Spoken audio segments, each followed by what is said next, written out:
All right. Faithful Ben, hey Pip. All right. So I got a bunch of stuff left over from yesterday. A couple updates. I looked up the professor that Pip was talking about yesterday, but somebody actually came out with a video about it too. So I'm gonna go over that. Everything else is left over, the updates of leftovers and some new thing that happened in Israel. So in Iran. So we're gonna see. He just realized it rains more in August than April. We have not been getting the rain we should have been getting. Um, it's even in the forecast, and we still end up not getting it. So I don't know what's going on. We're not getting the rain we should be getting right now. We need it too. But we have a new one that made it through the summer, but barely, and now it needs some real water, not that crap that comes out of the tap. Uh, but we got ourselves a clover lawn, so it's a little bit better than what we had. Um, I tried to get it so that we would go all the way over to our neighbor's driveway to get rid of like the nasty stuff, the creeping curly and uh crabgrass and stuff like that. And apparently that wasn't in the plans. And so all that crap is just growing over in their yard, so it's probably gonna kill it all with crabgrass. The downside of crabgrass is it'll grow horizontal and then it will grow up. Well, there's so much chlorine in the water that if you just are watering a lawn, you're probably fine. But if you're somebody who has a garden, there's a world of difference. And I bet it would still be a world of difference in this case, too.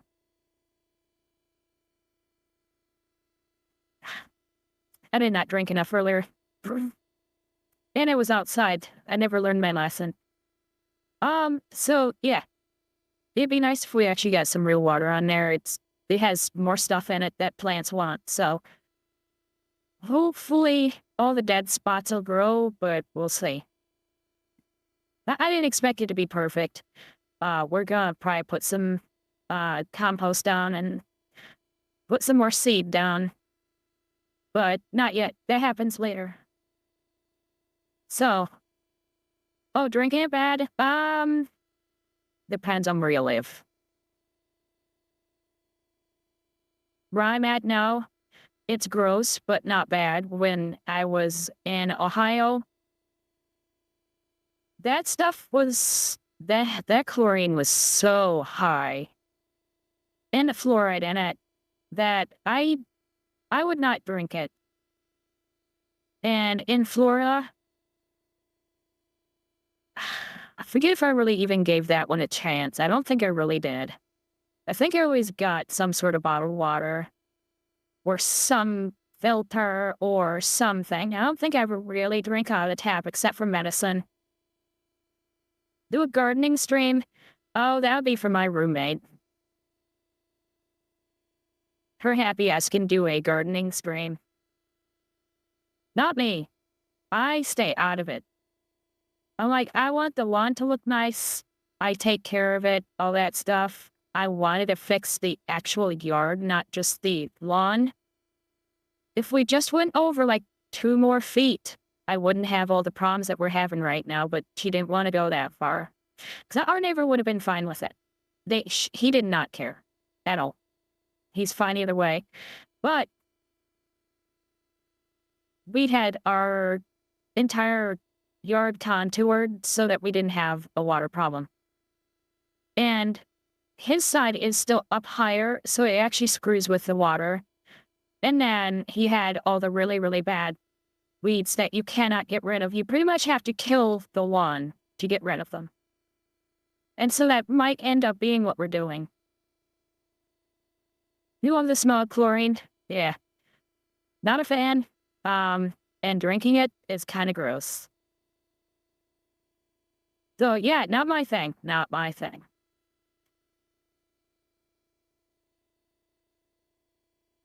Now, I'm going to start here with something that was funny and would have been funnier if it was real. Unfortunately, it's not, but it's something that you could imagine a famous person doing anyways because they have something mentally wrong with them. Otherwise, they wouldn't want the job.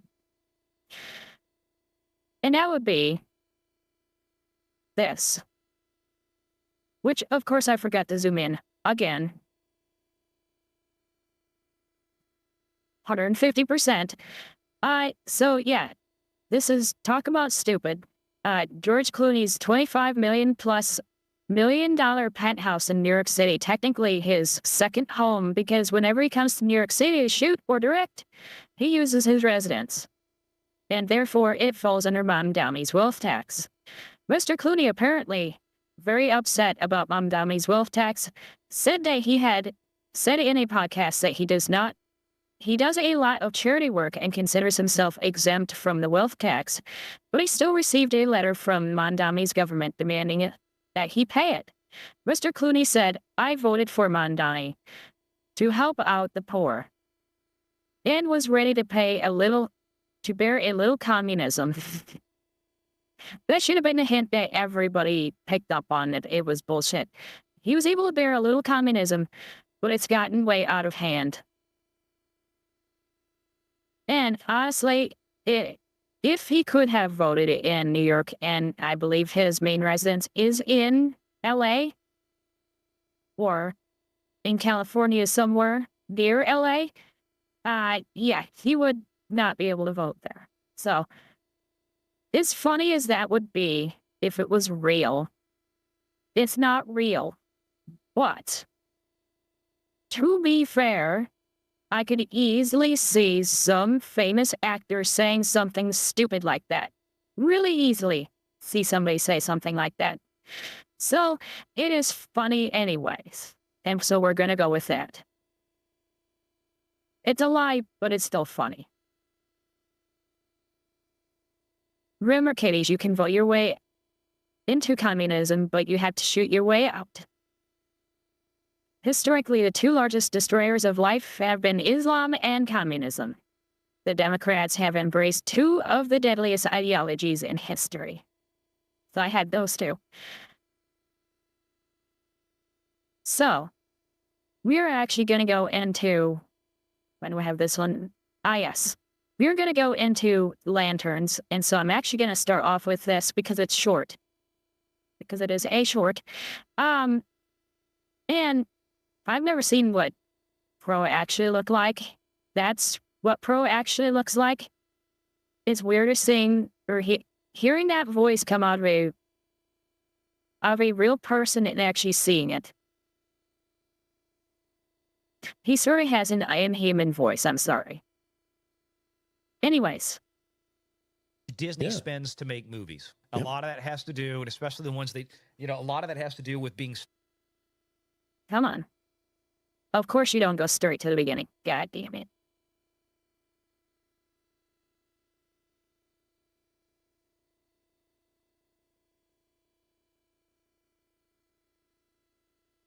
Yeah, he is. So, like I said, this is going to be about Disney as a whole. So, let's see. Look at how much Disney spends to make movies. A lot of that has to do, and especially the ones that, a lot of that has to do with being stuck in California. The reason why it costs $200 million to make a random Pixar movie, right? Any random Pixar movie is almost $200 million. Yes. How does Universal do it with Minions and everything else that look the same, quality-wise, and do it for less than half the cost? Because they're not doing it in California. Yeah, he is. He is dressed like a mannequin. And it looks more like it because everything matches the way it does. He wears the same color hat as the suit. That also makes it look more fake. California is a dump. It's a business dump. Well, that whole animation studio system's about to collapse. It's about that. All that's about to go away. The AI stuff. I don't know if you've seen what Josh Dawes, former Disney guy, is doing. The Mary Sue thing. He can make a movie right now. Look at how much Disney. So, yeah. Now, Yes, I know. Before somebody says it because somebody's going to be stupid. Yes. Green Lantern is not Marvel, is not DC, or is not Disney. But this is Hollywood as a whole. And that same effect here is going to be the same thing that they're going to run into with all these superhero movies, including the Lanterns TV show. And what's the next one? Is it Man of Tomorrow's next, I think? The Superman movie, that's going to be expensive too. All this stuff is way too expensive. And so we're going to go from him over to actually talking about Lanterns. And he said that I didn't watch it, didn't care, but this is the exact problem with Gunn's DCU and why it's failing miserably. Supergirl, Peacemaker, now Hal Jordan, all portrayed as degenerate and villains like Penguin. There's nothing for the audience to root for. Terminate the entire franchise now. So not only are they spending too much, now we have this. And now we actually get to talk about it. So I have a video here by Desparo. Let me switch over to that tab here. And he is actually going to talk about the critic reviews. It's going to take a while for us to really have a large amount of views for the show because I have a feeling that the turnout is going to be garbage. It's really going to be bad. I don't think anybody was really looking forward to it. And so you're just going to have the sick fans show up. And the people who were hired by the studio to write reviews for Rotten Tomatoes or whatever. Ever made works as a buddy show, but as a superhero show? Casting raised the same debates about colorism and privilege. Conventional genre thrills with a rich, socially conscious undercurrent, with complex characters, astute racial politics. Racial politics. Oh yeah, that's what everybody goes to TV for. Race politics. Jack Reacher, an archetype through a capital B lack lens. Oh, we're all in. I've heard at least 3 people compare it to Jack Reacher. And it's nothing like it. Insane lunatics now. Lanterns gets released today, and the reviews are interesting to say the least, not just because it got a 90% on Rotten Tomatoes, or a 72 on Metacritic, but because of the praise it gets. This adaptation And by today, it was actually the 16th. gets oh so nearly. Of course, Full Band is looking forward to it. See, I should be looking forward to it for free content. Because people make more money off of watching horrible, horrible things and laughing at it. But I wouldn't be interested either way. Nearly everything right. A shining beacon of light when the DCU is at its shakiest. Lanterns. No, it was always going to be a TV show, a TV series. And I don't know why they went that way, because now they're making it into homework again. Is arguably the DCU's best project yet. And yet all may not be as it seems. You see, critics don't just like something because it's good, they also like something because it agrees with them. It gives them a message, and if there is any show which seems to be pitched by the critics themselves as fertile ground for the message, it's this one. I mean, things like bold storytelling may not be suspicious on their own, but when people start talking about timely and impactful stories, and hey, at least there is always, so that they can claim that they sold them. Because I think a lot of the things that hit Ollie's are considered sales for the factories. Because the stores didn't return them, they sent them over to an Ollie's or other place like it. And so the factory's not getting it as a return, so it's still a sale. I didn't think any DC series could surpass Watchmen, but it did. Reviews that say it's phenomenal, but then say it talks about privilege. Who gets the privilege of living without fear? Or Polygon's incredible comment that Lanterns recalls the thematic heft of Watchmen. Both use superhero mythology to examine the black experience in America. Capital B. That's the political collective. Especially the... I heard that the Watchmen on HBO was bad, so I didn't watch it. And that is what they are comparing it to. And they're saying that it's almost as good. So if you think that through, it is almost as good as garbage. The inherited trauma and the institutions that decide who gets to wield power. Lanterns doesn't interrogate those subjects as deeply as Watchmen, but its ideas about fear and heroism remain inseparable to Jon Stewart's identity as a capital B lack man. With that, I ask you, are you not entertained? Are you? I've actually used some of those autocorrect type things, that the grammar correct stuff, and I have went through it and typed the capital B and capital W for black and white, and I've used lowercase b and lowercase w. It will always try and make me switch it to a lowercase w and an uppercase b.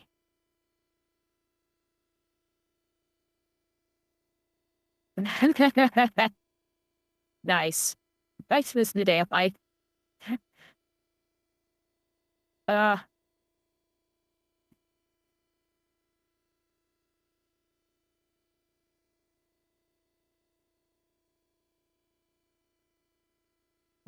well, I watched some of the Reacher stuff and it wasn't bad.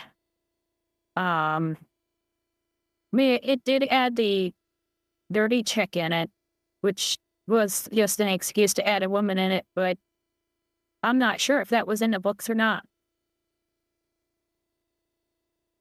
You know, was it in the books because it was long enough ago that they just thought that it would be cool? Yeah, first season wasn't too bad. Second season, worth watching, but not special.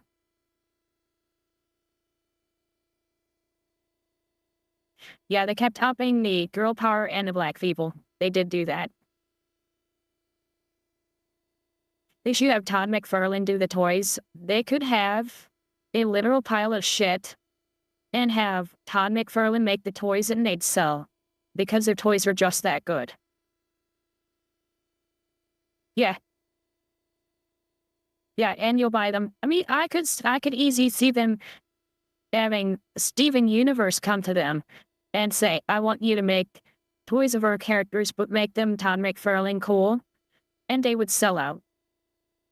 It's just, it is what it is. I should have a Todd McFarlane toy. I don't have the kind of money that I would have to front to get Todd McFarlane to make a toy of me. But yes, I'd actually like one of those more than having a plushie.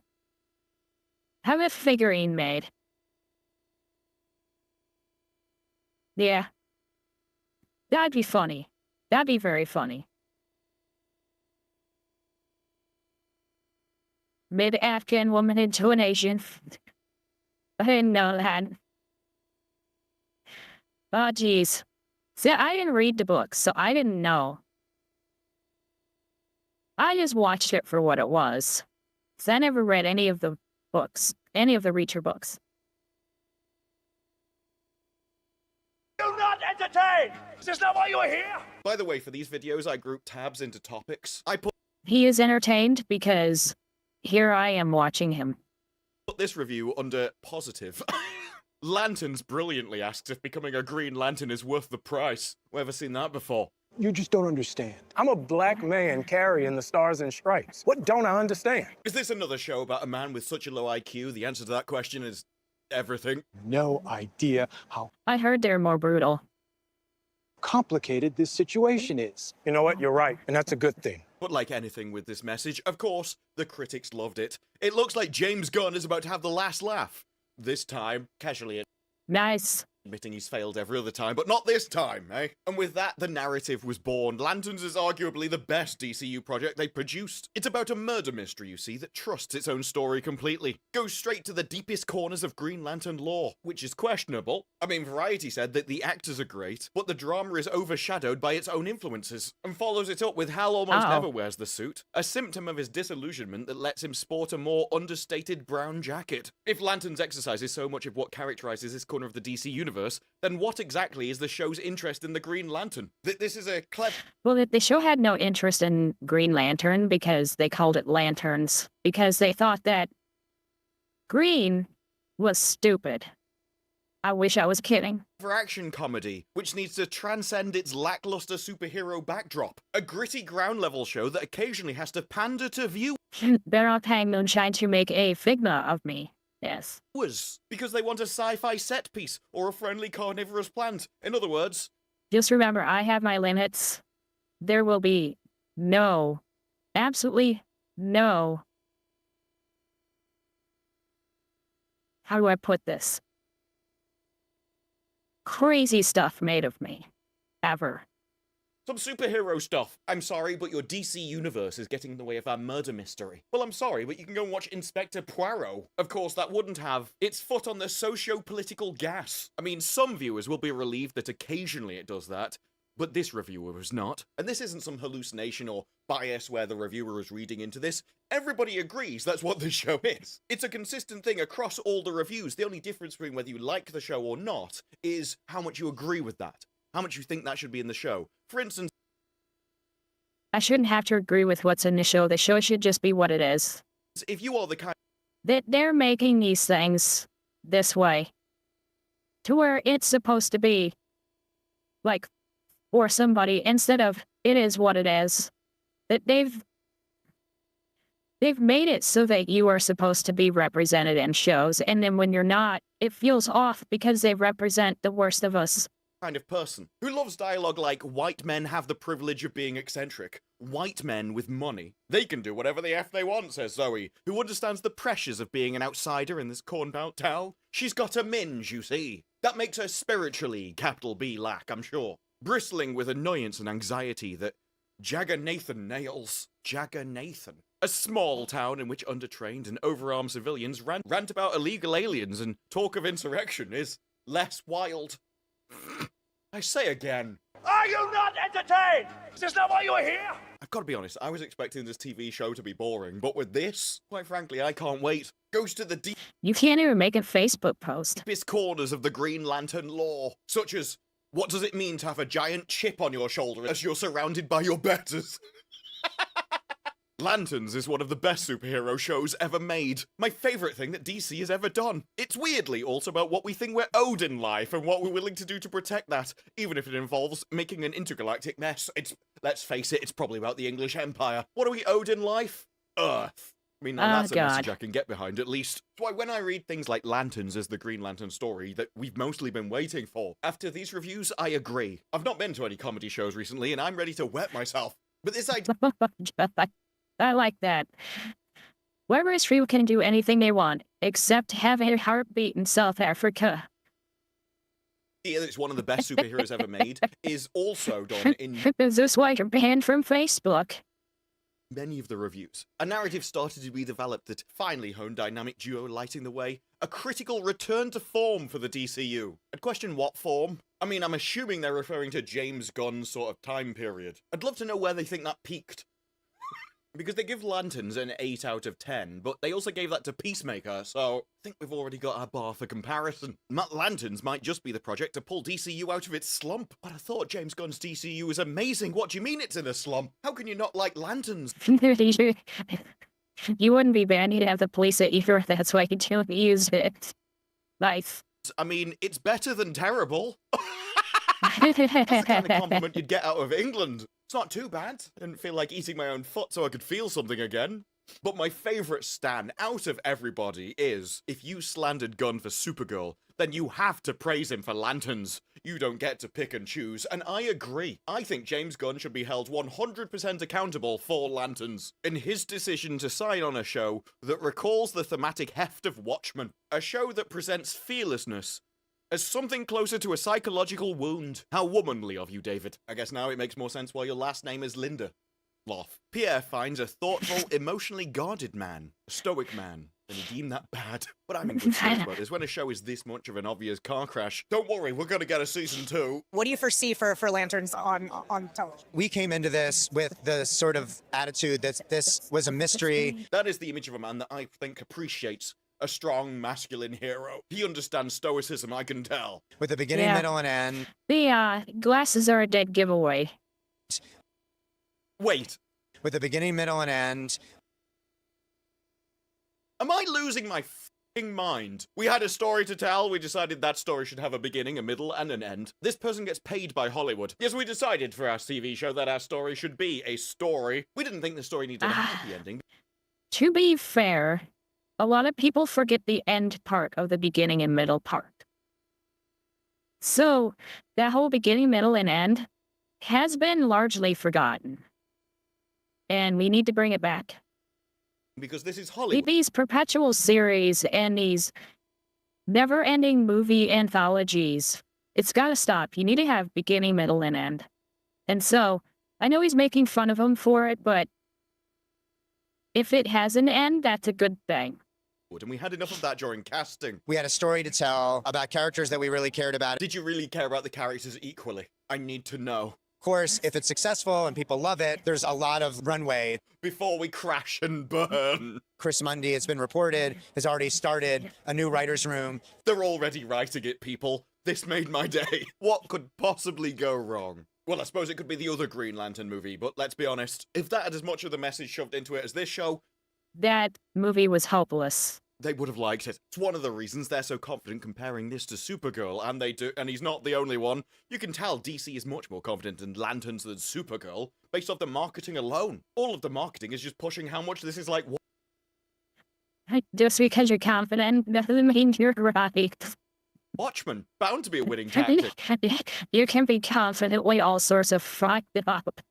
Supergirl was just our Incredible Hulk. We're back on track. That's right, Supergirl may not have been liked by the critics, but everything else was adored. So I have to ask again, what slump are you referring to if you loved everything? You can tell that DC is much more confident Oh god, he does kind of look like that guy from Office Space that burns it down. in Lanterns. When they I don't decided think that's to talk him, about and but- add in cameos from Guy Gardner, Martian Manhunter, Sinestro, Abin Sur. That's how you know someone's competent in IP, when they have to use other characters that you actually like in order to carry them. With one foot in the Yeah. comic book world and another in the world of grim prestige drama, it feels like it's trying to reconcile multiple identities, which can be summarized as Lanterns is a mess, but at least it's not dull. It's ass, but it's not boring, which is something, I suppose. This one foot in the comic book world and another It's shit, but it doesn't stink as bad as it could. in grim prestige drama is something which is kind of dogged Lanterns ever since we first found out about it. It recently came out that Lanterns didn't originally feature a Green Lantern suit because the creators weren't sure about it. It was only towards the end that they decided to have a suit in it at all. That's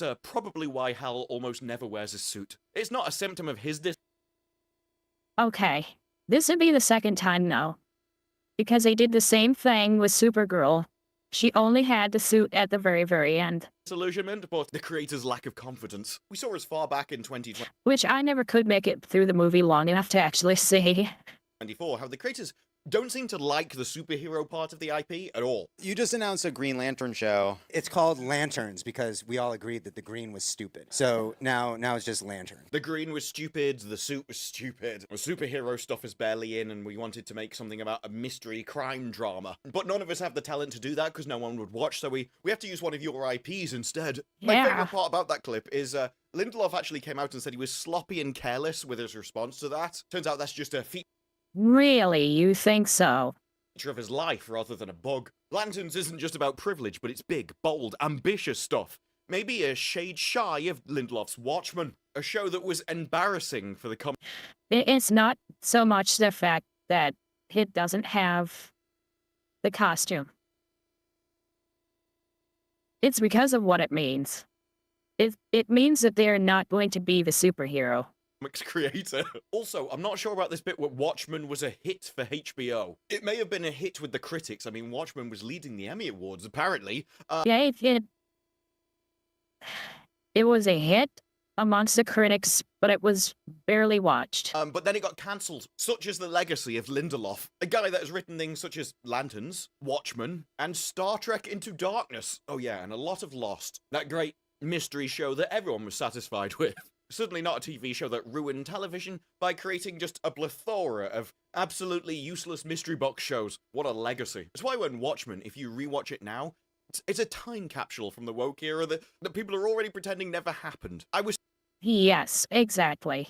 stunned at the time everyone was praising the show. They still would, as Lanterns proves. They weren't praising it for Right, a red flag. its quality, they were clapping it because they agreed with it. No respect for the beloved graphic novel and is entirely about race for no reason. It's like there's I'm sure a movie out there that they could make, and it'd be awesome, and would have a mostly female cast, but do not put that on your poster. We've been burnt so many times with these stupid women-led movies, and you have them on the poster, and it's a sign of failure.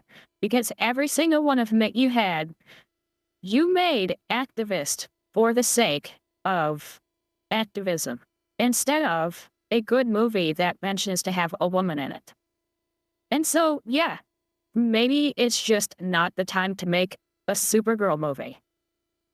Maybe you just need to wait because you've been making too many bad movies with women leads, and it's this red flag just waving in the wind, and we're like, no, I'm not even gonna try. Oh, really? Of course, for balance, there is the other side of this opinion. Acting like this show wasn't review bombed by right-wing grifters. I love the fact they call them grifters. It means that they're lying. It means that it's a con, it's a scam. It means that they don't believe it. Homer of the DCU has created this, like, false reality in his brain where everybody actually secretly loves Watchmen. You can't get a review bomb of 5,000 people or more. Definitely more. And get it that low if the majority of people think that it's somewhere around the 95%. No review bomb is going to get it from matching the critics down to 57%. That would take the biggest coordinated thing ever in existence to offset that. Come on. Oh, we're all insane lunatics now. You can't disagree with this propaganda, I don't believe you.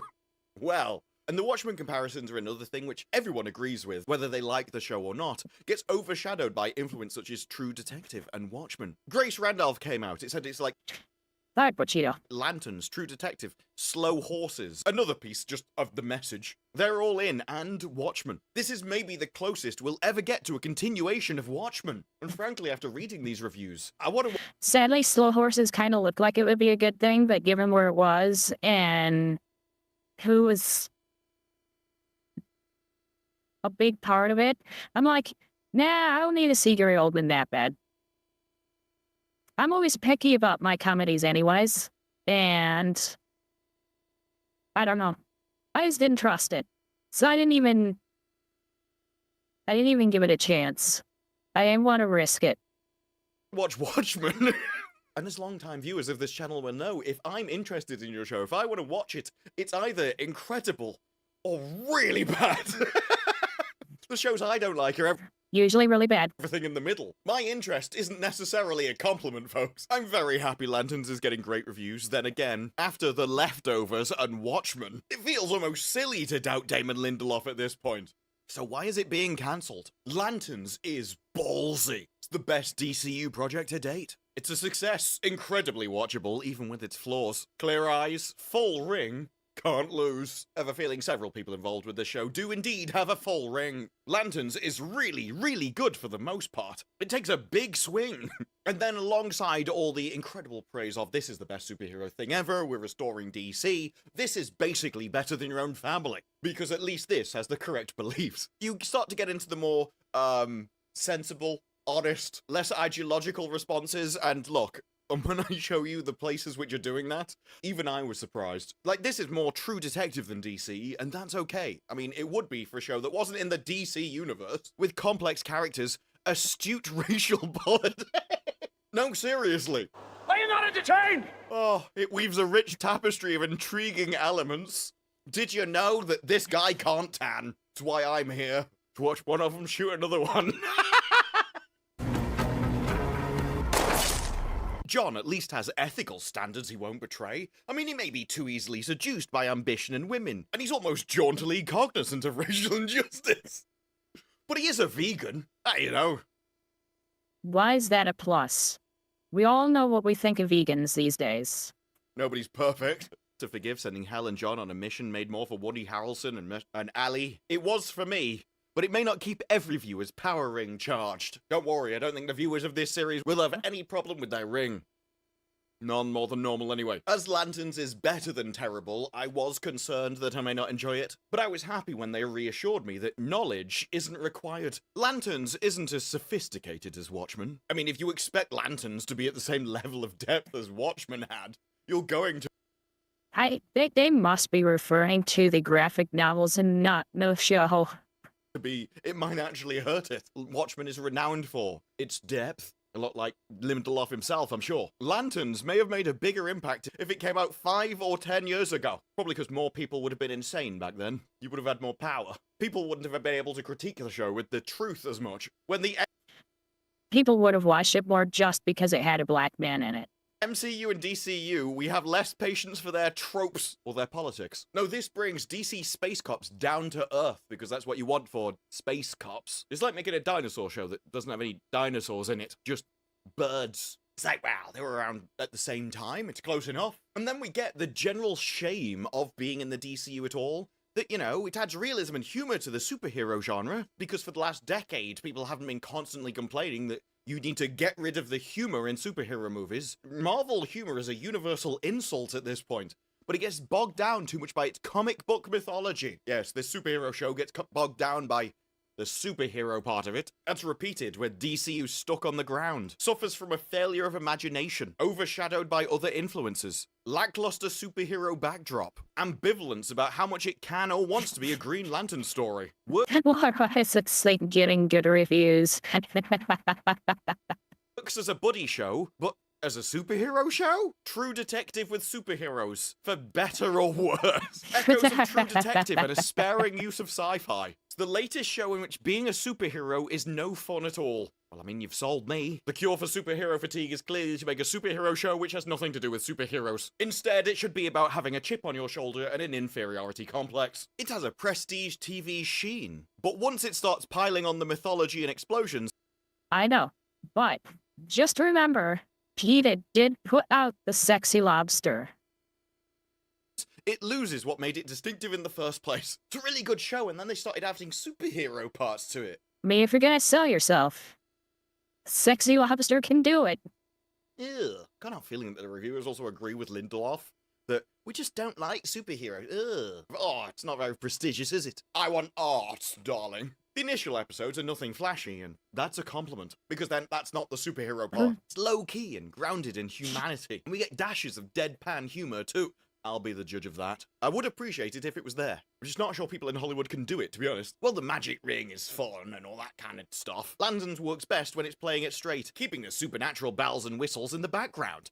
You know, when the DC show isn't DC, that's when it's good. It's full of clunky romantic subplots, hokey childhood flashbacks, and an underwhelming bad guy. The simple, grounded vibe of the early episodes is mostly evaporated by mid-season.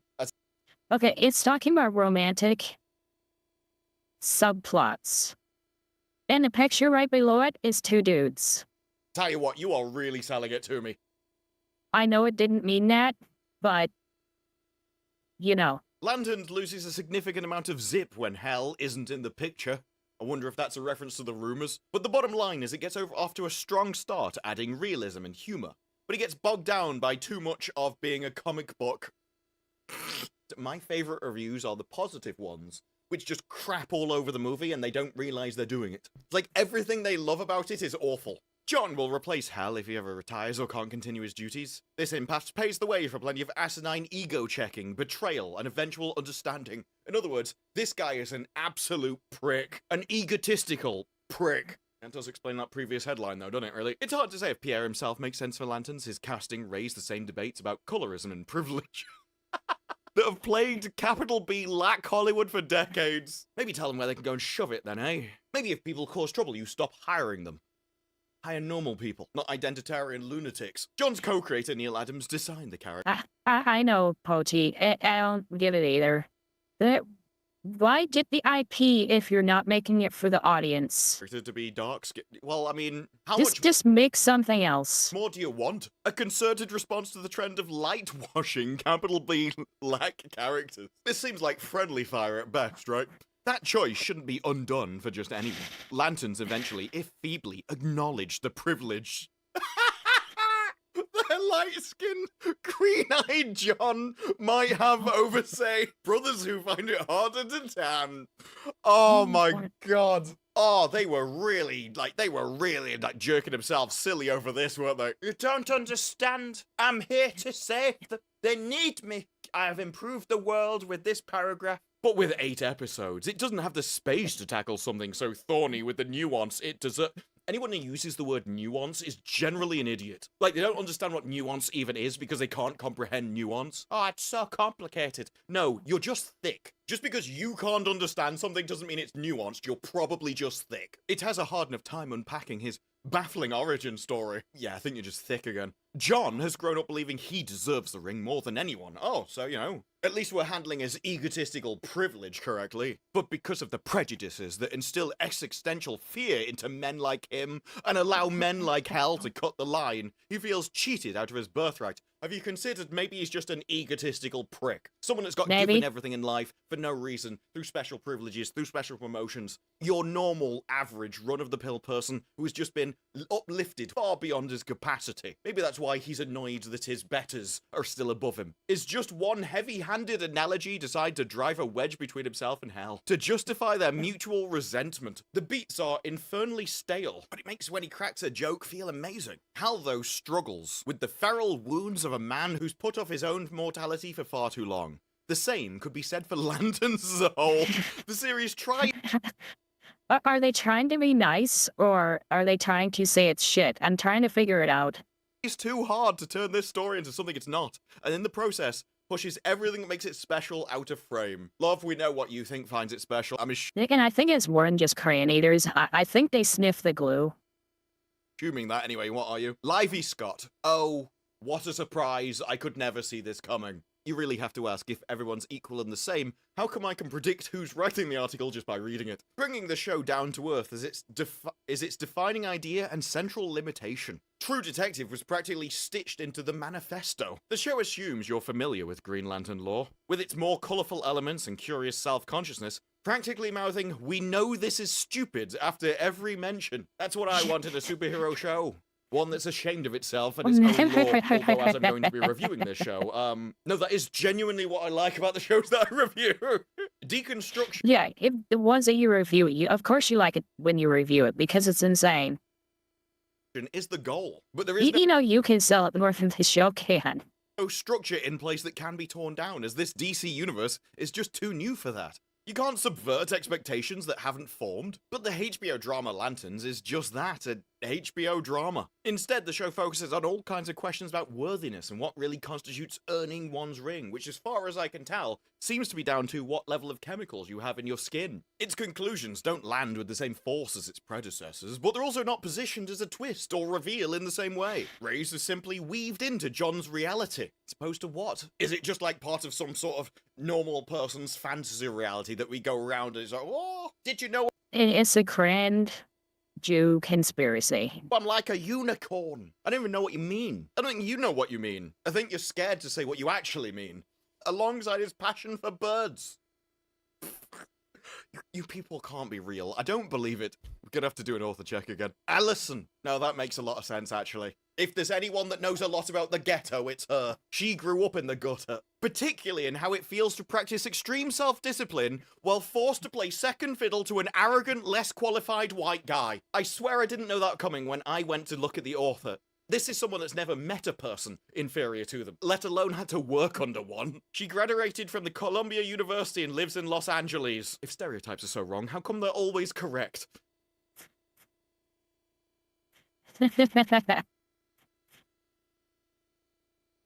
Yes, it would have been nice if they ate it. The Hollywood Reporter decides to start their article talking about Jack Reacher and then goes, of subtler importance, albeit more complicated to discuss, is Jack Reacher's whiteness. Notice that's not a capital like it should be. Many, if not all of Jack Reacher's adventures would play wildly different if he was a 6-foot, 250-pound man who can't tan. As depicted here, Pierre's Jon Stewart offers a small glimpse of what would happen if Jack Reacher was a towering capital B lack man, see? So you can tell the true ideological lunatics. Daniel Feinberg. Lanterns will invariably be... The meme. Feinberg. Definitely not the show. compared to Watchmen, a spectacular God damn superhero it. non-adaptation. Conventional genre thrills with a rich, socially conscious undercurrent. If you're a viewer with a particular interest in a comic book blockbuster, you're going to be underwhelmed. Still, based on the 7 episodes sent out to ideological lunatic critics, many recommended it. I'm not sure if there's a single Jack Reacher book where he goes to a Midwestern town and finds a nativist cult. Yes, the most horrific thing a country could be for its natives. Like, hello? Most people would define that as a country. We can quite easily flip this sentence by going, I don't know if there's a thing where he goes and finds the indigenous people. Hell's Ring is at forever at 5%, which means he can use his CG sparingly. And it means they don't have to worry about those pesky superhero parts. Jon Stewart is a pointed acknowledgement of the culture's shifting racial landscape. It's all too aware of what it means to be a capital B black man in law enforcement. I have to say, I'm unaware of what that means. I would have liked a bit of elucidation on this. I'm not even sure what you're referring to, except you'd have to arrest a lot of people that look like you. All too wary of the attentions of rich, lowercase w height men. It's like a review from 7 years ago. It's amazing. You can just tell by the capitals. Capital W height men, because at the start of a sentence, with money, they can do whatever they want, says Zoe. Probably an insufferable barren cow. I literally don't know who Zoe is. Apparently this is the first look at Zoe. Oh. If stereotypes are so wrong, how come I'm always so right? Chandler grounds Hal's irritation in a variety of insecurities. That's because he's a lowercase w height man. Angry, sad, heroic, cowardly. You can't be both, you insufferable I like they can point it out. All the uppercase B's and lowercase W's. prick. Pierre, glowering, growling, and smouldering. Alright, mate, there are toilets with holes in for that kind of thing. You don't have to put it in your review. Plays a man who would be perfectly happy to do the right thing and be on his way. Except that idiots keep obstructing and underestimating him. Can't you understand he's Jack Reacher? An archetype through a capital B lack lens. This guy is the hero of the universe. We know that just by looking at him. It's like, oh, there's a DEI hire raised far above his competence Yeah. level. The season starts off well. There's up and downs, albeit more up. I think he was talking about himself every time Pierre appeared on the screen. The 3rd episode is great for the backstory, Yeah. but the 2nd and 4th are duller, thematically thin. It means, less of the messaging, I assume. Oh yeah, some viewers will be relieved that it takes his foot off the social political gas, but I was not. So, presumably that means 3 is really So basically, it wasn't as activist as they'd hoped. bad, and 2 and 4 have less of it, so they might actually be better. Everything this guy likes is awful, and everything he hates is probably better, is what I'm assuming at this point. The 5th episode is the only one of I think you're giving it too much credit. It's gonna be more like OS bad.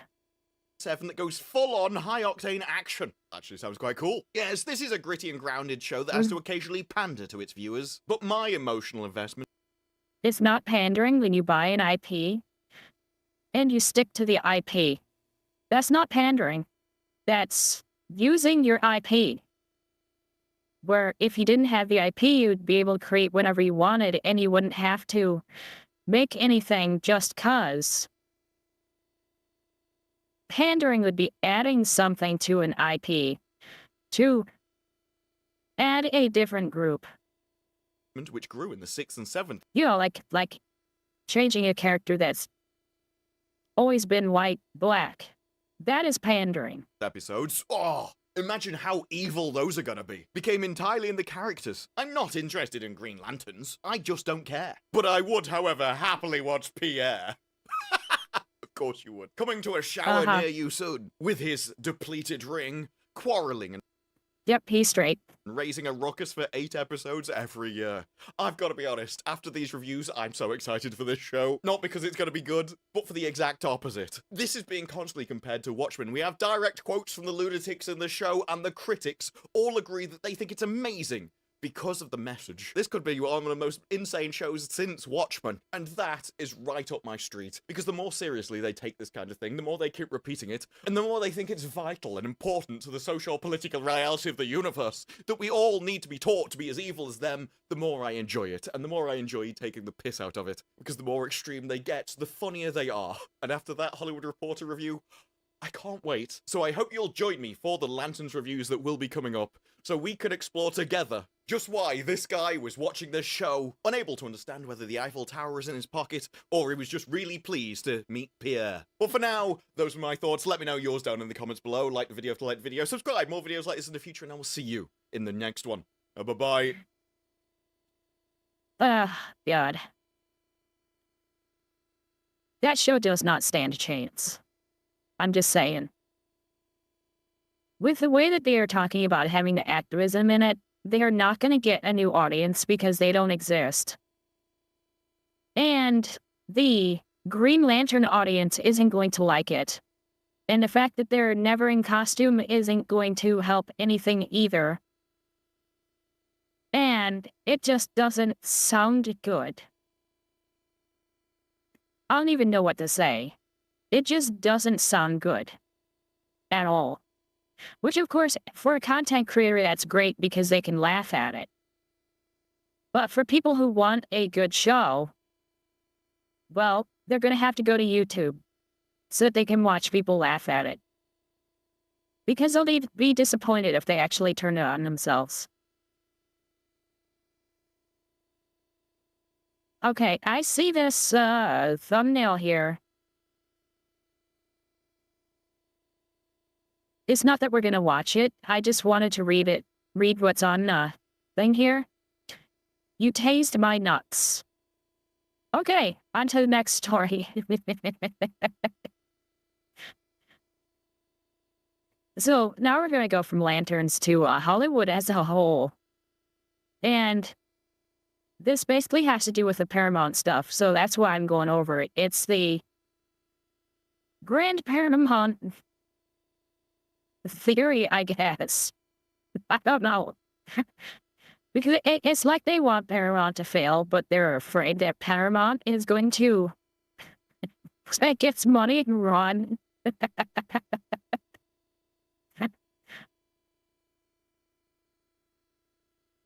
Oh, geez. They charge extra to watch it? That's stupid. So they're all afraid that Paramount is going to move if they don't do something. And it's like, letting the sale to go through is what's going to make them want to move. Like, what the fuck? Anyways, I'll get into this. Before we're at like 10 o'clock, before I can start playing the fun stuff. Burgerotic.com. This is fucking crazy. This is California.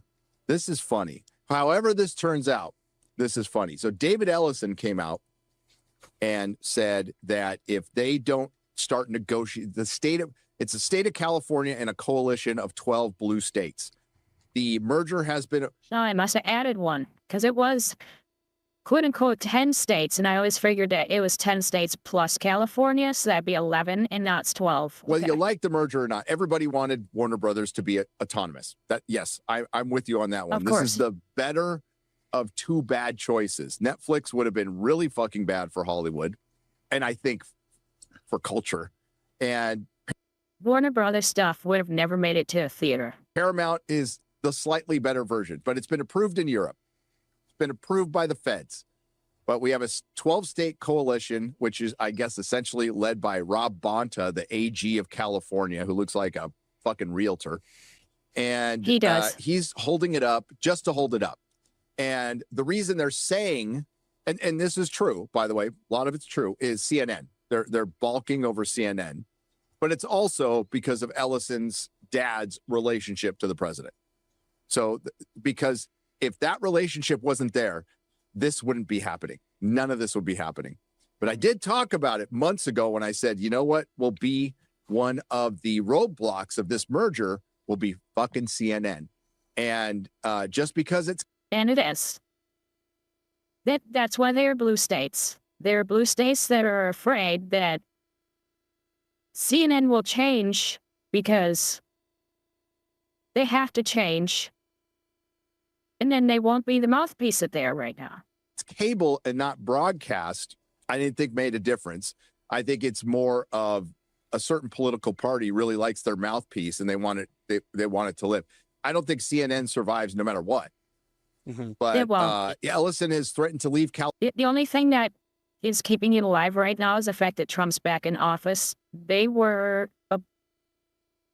about like 3 days away from bankruptcy until he came back in office. California, which he should fucking do anyway. No matter what happens, he should pick up and leave. And once one studio does it, another studio will follow. Yep. I promise you. The only one that wouldn't follow, and I'm talking about their main offices. Universal will still have Universal Studios there, but their main offices will move somewhere else. The only one that'll stay is probably Disney. Yeah, Disney's not going anywhere.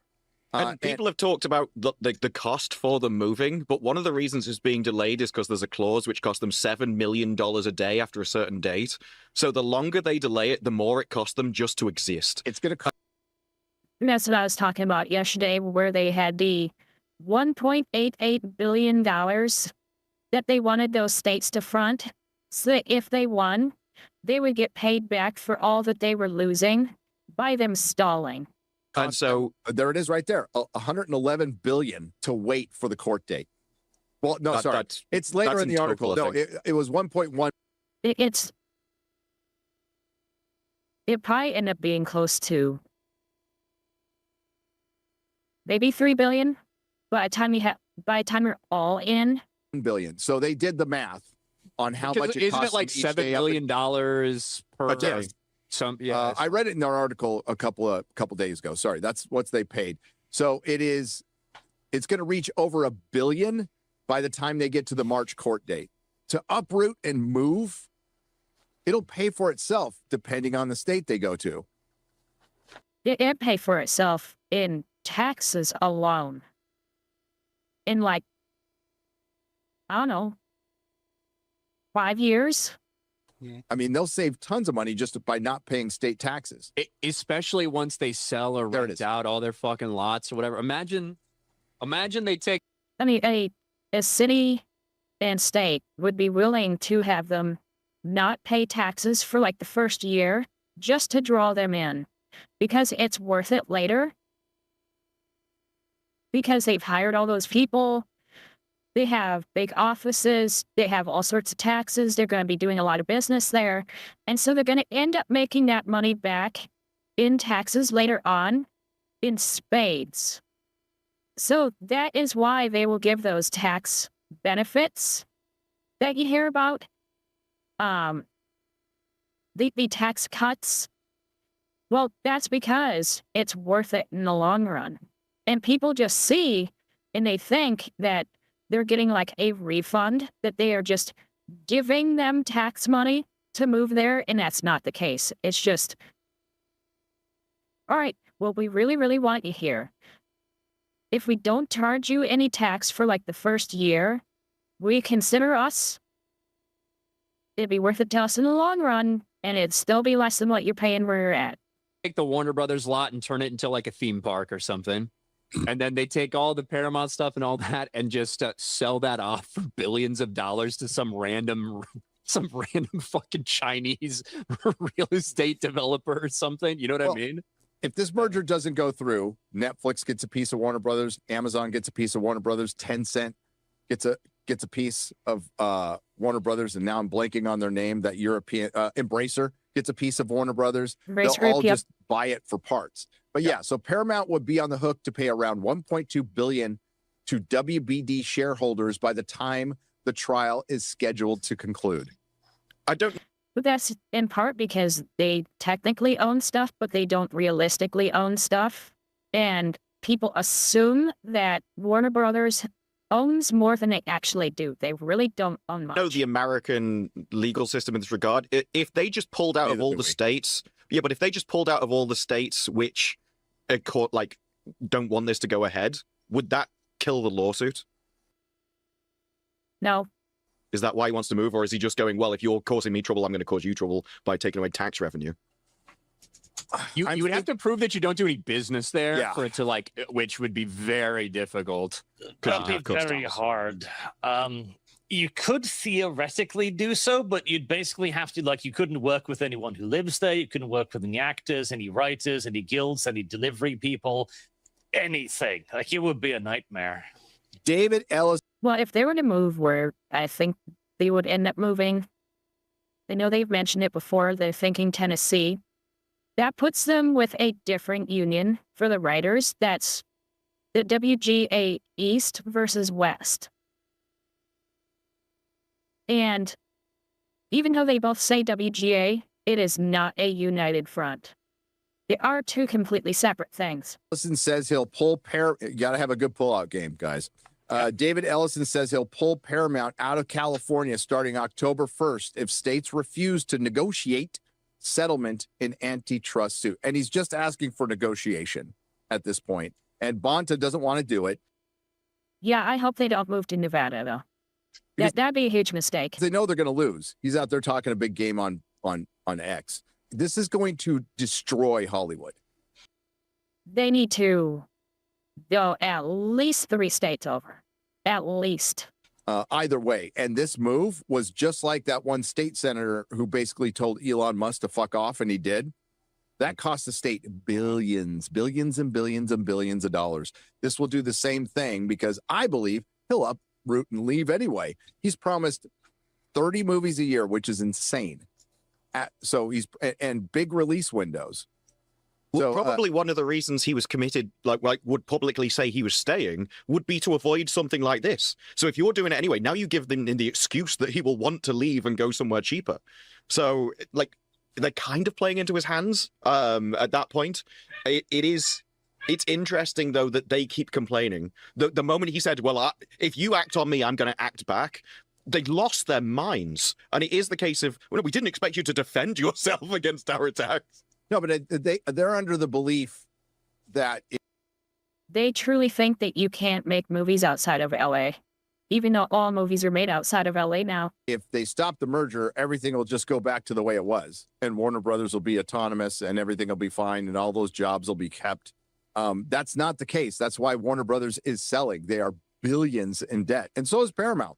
But Paramount got bought by a Nepo baby billionaire and can afford to get it out of debt, and has operated in Hollywood for 20 years that nobody had a single problem with until the Trump Association started getting brought up.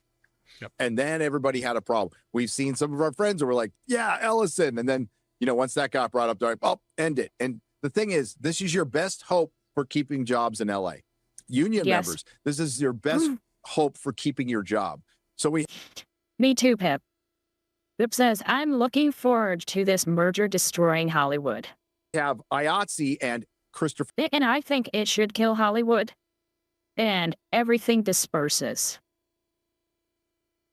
We could still have great movies and the studios be all over the United States. For Nolan's Directors Guild is saying, hey, get to the table and negotiate. And then, of course, we have the uber commie versions of the unions, which are the Writers Guild of America and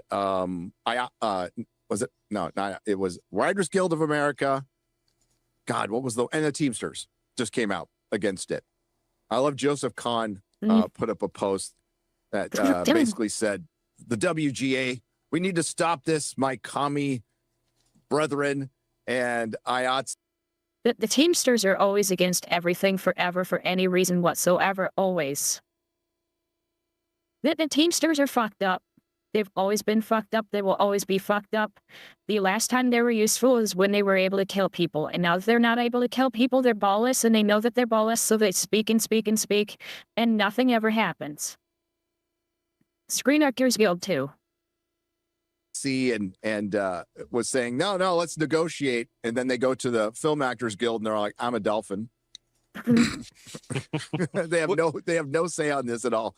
Yeah, it'd be nice if they could destroy Silicon Valley, too. The WGA's comment, though, of this type of behavior is precisely why the merger should be blocked, is essentially, if you deny you're racist, that's just proof of your racism. It is that if you don't just let us attack you, that is proof that we should be attacking you even harder. Yes. Yeah. It is. I mean, they should be frightened to death that they pull out of California. They think they're putting them in a no-win situation, and they're not. It just looks dumb to everybody else. Because it will trigger a domino effect. And we've already seen how few projects are happening in California, in Hollywood, compared to what there were 5 or 6 years ago or whatever. We've seen, because of how difficult California makes it for business, period, of any kind, let alone show business. And a lot of that can be pointed to 5, 6 years ago because of all the companies that didn't recover from COVID. Business, how many people are starting to do their own thing, branch out and do their own thing. And this is not just you know, one branch of your business that you farmed out to another company. That company doesn't exist anymore because they didn't have the kind of money that you do. As a massive, massive company, and all of a sudden this massive company can't seem to make movies despite being massive anyways. And it's because that one puzzle piece is gone. The whole thing was so fragile. It's sort of like the, it was a Diamond situation with comics. Once Diamond went down, there was their distributor, and all those comic book companies were fucked. Specifically, like entertainment industry, Hollywood. This is gaming and stuff like that. People moving out of Silicon Valley, people moving out of the San Francisco area and going other places where it's easier to do work. And like easier to do work. The people are able to live on less money because you have to make like 5 times what normal people do to live in the same type of situation in California because it's that fucked up. California should be desperately trying to do everything they can to hold on to these people and make it easier for them instead of continuing to put political virtue signaling ahead of their constituents and their state. Well, California's not going to do. I mean, they're obviously very anti-business. And have been for years. Yes, they have been for years. Believe me, try running one in the city of San Francisco. They just lucked into it. California lucked into the fucking Silicon Valley. Yes, they did. They fucking lucked into it and they immediately mishandled everything. They need to build a wall around California, yes. Immediately. And then they can have all the illegals there if they want. Mishandle all the other fucking finances. They promise ridiculous, insane fucking like pensions and stuff like that to every form of government worker because the government was raking it in so much. And all of a sudden, 10, 15 years go by. The boom isn't happening as much as it was before. All of a sudden, all these pensions are coming due for these firefighters and police officers, which, of course, we should pay our workers if they earn their pensions. But they promise them ridiculous shit. The whole fucking state is a shit show. It really is. There is the logic in that state has faded away due to the redistricting that they have bitched about other states doing. Just want to point out that the Writers Guild of America is the reason, one of the main reasons this is happening right now, because they started a strike along with the Film Actors Guild that stopped Hollywood for the second time in 5 years. And their strike was, they could have recovered from COVID. Their strike is the one thing they couldn't Yeah. People were itching for new stuff to watch after COVID. recover from that second blow. And if they had stuff in the pipes ready to go, they just needed to get filming started again. Because COVID's over. We just need to start it again and we'll start pumping movies out. And instead, they strike for 6 months. this is the first year of a real release schedule in theaters since COVID is this year. Every year there's been delays or production was stopped. And like, you know, what? Well, a lot of that production stuff, though, you also have to consider is because of contracts. So you were contracted to make sure that your movie came out on a certain day. They were willing to forgive it because, you know, it's a certain amount of time. They're going to consider, okay, it was COVID, so you're going to get an extra year and a half. But that contract still needs to be fulfilled. And so you can't start new things when you have this uncertain schedule for all the actors. Look what happened to House of the Dragon season 2. And yeah, they did it to themselves. That was just a couple years ago. That was because of the strike. The Writers Guild of America has fired back at Paramount Skydance CEO David Ellison after he threatened to start pulling Paramount out of California on October 1st. California AG Rob Bonta refused to come to the bargaining table and settle the antitrust suit to stop the studio's acquisition of Warner Bros. Now think about this. This is a public servant refusing to talk. The guy wants to talk. And that tells you everything you need to know. They're just trying to stall, cost him money, And so he maybe backs out. He ain't going to back out now. No. By threatening to leave the He's going to state double down. because it doesn't And he want the should. government to enforce the law. By the way, the law of antitrust, like this is some sort of a monopoly, which is utterly ridiculous. Spencer Pratt just posted a whole list of entertainment companies whose market cap is 10, 20, 30 times bigger than Paramount and WB combined. And didn't even mention YouTube. Yeah, that's something I mentioned before when they were talking about the fact that you're going to go and have two of these distributors merging. You're going to lose a distributor out of it. It's like, no, you're not losing a distributor out of it. Warner Brothers couldn't distribute shit. They didn't have the money. And then, okay, let's say you do count them together. Somebody's going to come up from the bottom, so you're not losing a distributor. And then those two combined were still not as much as Sony. Okay. Which is part of Alphabet, and Google has a 4.2 billion market cap. So the writers, or was it trillion? Might have been trillion. The Writers Guild of America has fired back. Yeah, it's trillion. And by threatening to leave California because it wants the government to enforce the law, Paramount further proves the danger of its outsized power over the industry and what that will mean for writers and creative community. The WGA told Variety in a statement that this type of behavior is precisely why the merger should be blocked. I hope they get what they want. I hope Warner Brothers gets sold for parts at this point and David Ellison leaves California anyway. Fuck them. It'd be funny. Well, that's the thing. Like, that's how I feel about a lot of this stuff. It's like, you know what? I hope it falls because it would be funny. Like, yeah, a crumbling industry screaming about people trying to misuse and mishandle their power, after they've completely crippled their own industry. Some of the most gate-kept doors in any kind of business sphere, where they just block out anybody that they don't agree with and refuse to work with people and will fire people and blackball people for doing anything. This is what an absolute mess. Here's what Joseph Kahn said. DGA and IATSE, let's be reasonable. WGA, we must destroy capitalism and colonialism at all costs, comrades. SAG, I'm a dolphin. It's accurate. Yeah. That's about right. Well, SAG, the Film Actors Guild will come out against it. But the fact of the matter is this will cost them thousands. It's already costing them jobs. It's already costing them money. It is hurting.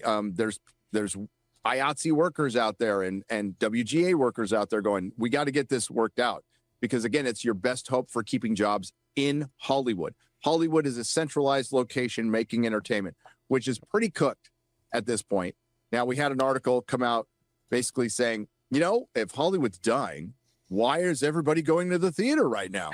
Well, maybe it has something to do with a Christopher Nolan and Spider-Man movie being out this weekend, but let's go down because I knew this was going to happen. Mm-hmm. Yep. And that they were not going to learn their lesson. They do not understand why people are coming back. They really do not understand. They're opening up theaters. Yeah, put a fork in them. They're done. They're bringing back the Cinerama Dome, which is fucking awesome. It sucked that closed, and that's great. The problem is, and they just fluff theaters, but they do talk about there's going to be screenings of Christopher Nolan's Odyssey at the Cinerama. And if you could see it there, go see it. The Cinerama Dome is iconic. It's freaking great. The problem is there is a difference between making a movie and going to see one. A big difference. And if you talk about, Odyssey, Spider-Man, two big movies making billions of dollars. Were they filmed in LA? No. Nope. No. One was filmed in the UK and the other was filmed all over the fucking place. Mm-hmm. But like, you're right. These two things are not necessarily connected, right? This doesn't take into account. That is, I think, is something that a lot of people don't understand. And why the whole argument of keeping these companies in LA makes no sense. They're not making them there anymore. They're getting tax rebates from so many of these states and other countries, especially the UK, that, it's not profitable to make it there anymore, which is part of the reason why I showed that video before the short talking about why Disney spends so much money on their movies, their animated movies, their live action movies, all of it. And you turn around and all these other companies can make it on the cheap. It's because of California. Count the fact that they're making half as many streaming So yes, all this stuff is related and it's crazy. shows as they were a couple years ago. And all those people are now scrambling, looking for more employment. Like, it doesn't take into account a lot of things. Look, when you look at the box office is having a very good year compared to where it's been previously. You can't argue that. There's been big surprises. Like, I think Michael hitting $1 billion was a little bit of a surprise to people. Not that people didn't think it'd be big. Project Hail Mary making $700 million was a big surprise. Things like Obsession making as much money. There's been some big surprises, some big money makers that we didn't expect. Did we expect Spider-Man to do big? Yes. Did we expect $2.5 billion? No. Right? Odyssey obviously is going to probably end its run somewhere in like $1.4 billion. We were questioning whether that could get to $1 billion or not. There have been some big positives from the box office, way more than they've had to brag about over the last couple of years. Doesn't mean there haven't been any failures, but it's different to talk about the industry of Hollywood versus how the box office is performing. It's also a bit of a house of cards too, because a lot of it is obviously a lot more money being made from a lot less people. Because if you look at how ticket prices have changed, I mean, there was a pretty consistent increase in ticket prices over the course of just the entire history. You just look at the last 5 years or so, especially since COVID time, it has jumped exponentially higher. It's gone from about $9.50 per ticket on average in like 2019. Would you say around that, Odin? Just about then, yeah. To $15, $16 nowadays. And that, again, if you look at every year before, it's like small incremental. And that's what I'm talking about, the ticket price inflation. Small incremental, and now it's just massive jump. So yeah, obviously the money is there. The money is very real, but the number of people, you can only do that so often, right? Because the prices are going to keep getting higher because that's just the nature of these of how the beast works, basically. And as those prices get higher and higher and higher, that's going to be less and less and less people, and you can only. And you have to watch out because you have to make sure that the type of people that you want to come in. I mean, is it going to be the kids who are there with their parents, and so their parents make sure they get something to drink and they make sure they have popcorn and maybe some candy too? Or are you going to aim for the teens who are going to try and buy the cheapest ticket they can and sneak in the candy? In which case, maybe you need to keep your ticket prices down because you can maybe get more of those people to get popcorn, and then maybe you can get more of the parents to bring their kids to more of the movies because it's more affordable entertainment than waiting to watch something at home. Yeah, you have to watch out with those ticket prices. Yeah, it's not the same as paying extra to see the IMAX theater in the regular theater. Where they maybe have one IMAX screen in a theater with 30 screens in it. And then you can have more for that. But when you have kids' movies in there, maybe that's not the greatest idea to keep increasing those prices. Only sustain that for so long. It's like double it's inflation. diminishing returns. Like it's double inflation when we're talking about ticket sales because not only you're dealing with just standard, the devaluation of the dollar inflation, the type of thing that applies to everything, whether it's milk, eggs, cars, houses, all this shit, right?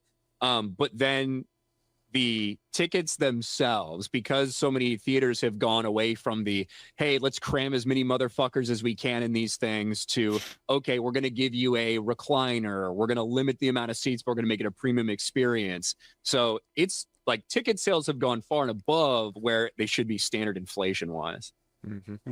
Well, and as like these theaters are trying to survive and stuff, the reality is too, there's a handful of movies that did well. That's not going to save the theaters. You need all of it. You need big budget movies that do really well. You also need smaller films that do well and stuff like that. The other part of this is for Hollywood, a handful of these films that did really well this year are indie films made by YouTubers, like that didn't go through the traditional channels for a lot of this stuff and to get there. So Hollywood isn't even actually seeing the level of success they thought they did. And yeah, two movies that we all kind of thought were going to be really successful blowing up doesn't save the industry because the foundations are cracked and it was already in free fall for most of it. Like, you know, they're still going to be pumping out garbage films. They're not going to learn the lesson all of a sudden. Oh, okay, we got to get back to writing good movies. They're going to pick up the wrong lessons. We're about to see that happen again because, you know, Disney's about to double down on Doomsday and be like, cool, Spider-Man made a lot of money. Let's hope Doomsday does the same thing. But like, that's not going to save the industry, which is falling apart at the seams. So yeah, I think we're at an inflection point.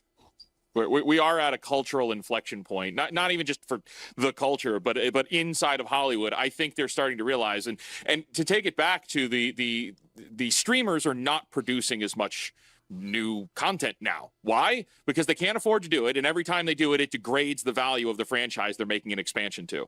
Like the streaming business is killing franchises. So like, you know, earlier we were talking about like do a Batman show. It's like they can't afford to do a Batman show. Superman is dead. That will kill Batman. We are about to watch the death of Green Lantern. And further than that, they have to get people going to the theaters again, because that is where direct dollars, butts and seats equals dollars. So I think, yeah, oh, well, we're making all of this money. It's like, yeah, but even less and less people are going.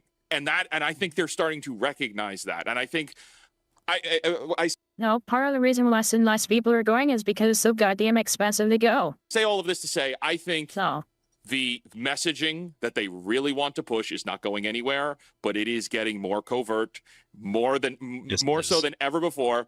They are just ingraining it in the soul of the very thing, but they're marketing a different thing to you to get you to go to the movie, and then you're going to be sitting there. End of Oak Street. You're like, hey, dinosaur movie. You'll be watching. You're like, hey, this is like kind of you might be able to take your kids to this. It's a little actiony. It's got dinosaurs. It's a little scary, but so was Jurassic Park. Oh, that's a 3-minute segment of dinosaurs humping. Okay, I'm not taking my kids to this. Yeah, it's basically woke 2.0 to quote AOC at this point. Woke 1.0 obviously went a little too far, guys. Got a little crazy. Had to walk it back a bit, but yeah, we're in the age of woke 2.0. You also have the snowball effect on the other side of Hollywood's decline, because the people have talked about how COVID broke people, the people going to the cinema, but it also happened in Hollywood that if you're just used to an industry being made in the same place, you'll keep going there. The moment you start making things internationally, though, you now create a competitor, because it's quite hard to do it first, but then you create more jobs there. You create an entire industry abroad and makes it easier to shift more and more things. And places like the WGA should be very... And once a big person does it, the little guys are more accepting of being able to do it. We're going to see that with AI coming here soon, but we also saw that with green screen back in the 70s, and we're seeing it with CG now. Somebody starts doing it, and then it's okay for everybody. And that's what they were talking about before when they said that as soon as Paramount leaves, then somebody else follows them, and all of a sudden you have everybody leaving LA. Careful, because writers are one of the easiest things to ship anywhere in the world. You can write from on a beach in Hawaii and just with a laptop and still write a good movie kind of thing. And so I think that we'll realize over time, Hollywood doesn't need to be in one place. And maybe smelling the beach instead of smelling shit on your streets would make for better story writing. Get the fuck out of LA. You could spread it over the entire world and not really affect anything. Well, I'm actually most excited about. And I think that would help. And I keep cutting into it, but I think that would help by not having those people all in one area, all in one bubble with all their same friends, so that they're all in this gaggle of like 1,000 people, and they never talk to anybody outside of that clique, which is just the Hollywood clique. About, to be honest, is the new, it's like, it's most of our most anticipated movie, that being Godzilla minus zero, because remember, that film was made for so little money and yet was so impressive. And I think that when that movie like that comes out again, more and more people are going to start to realize, oh wait, Obsession made all this money, right? Godzilla, right? Not as much, right? Minus one didn't make nearly as much as one would think, like, for cost and everything, but obviously very successful because of that low budget. But it's but the how many times what they spent as what was made was extremely high. It probably made like, what was it? Something like 90? Well, let me look. Let me do this real quick. Hold on.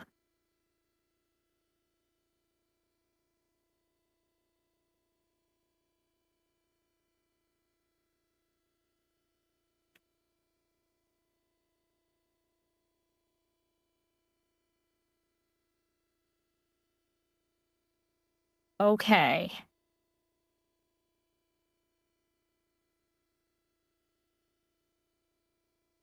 So it made 116 million worldwide. Which for a movie that you, at the time, you could only watch with subtitles. And was very limited release. And let's go, like, down the middle. It basically made 10 times its budget. Because that way we can say, all right, yeah, we'll ignore the marketing because we don't know. And just say that it had to make more than 2 times that, and it made 10. So, there's that, and then you have something like The Odyssey, which makes, what is it at, like 1.2 billion or something like that now? It's only made double. A little over double. But let's say we just go with how much the movie cost. So, okay, with just what the movie cost, it made about triple. And then there's some fuckery with how the money is getting spread out. How they're going to be paying out certain people. Makes it worse. So you have to cut off some of the money that they made on that. It's not a good return. Yes, it looks like a lot of money, but it is not a good return. Starting it again, we're going to see the most successful films of this year are going to be the ones that had the lowest budgets, surprisingly. Yeah. And when we're thinking about these box office successes that have been happening this year, and the 2 recent ones, of course, being The Odyssey and Spider-Man, there's been some massive bombs as well. Supergirl, Moana, and those are just the recent ones. Hollywood has a long way to go before they dig themselves out of this hole. And interesting with Super. Yeah, these huge budget movies making tons and tons of money, but not as much profit is not offsetting these huge losses that they're taking. Supergirl, though, a lot of the reviews are now like, well, this is why they weren't concerned about Supergirl, because Lanterns is so amazing, it's going to carry the DCU forwards into the future. Yeah, I've heard that before, too. Well, yeah, They went from saying, no, it's just fine, you're just complain to complain, you hate women, all this stuff. And then now that we know how bad it is and how much money it definitely lost, I mean, even if it didn't have any marketing at all whatsoever, it still lost money.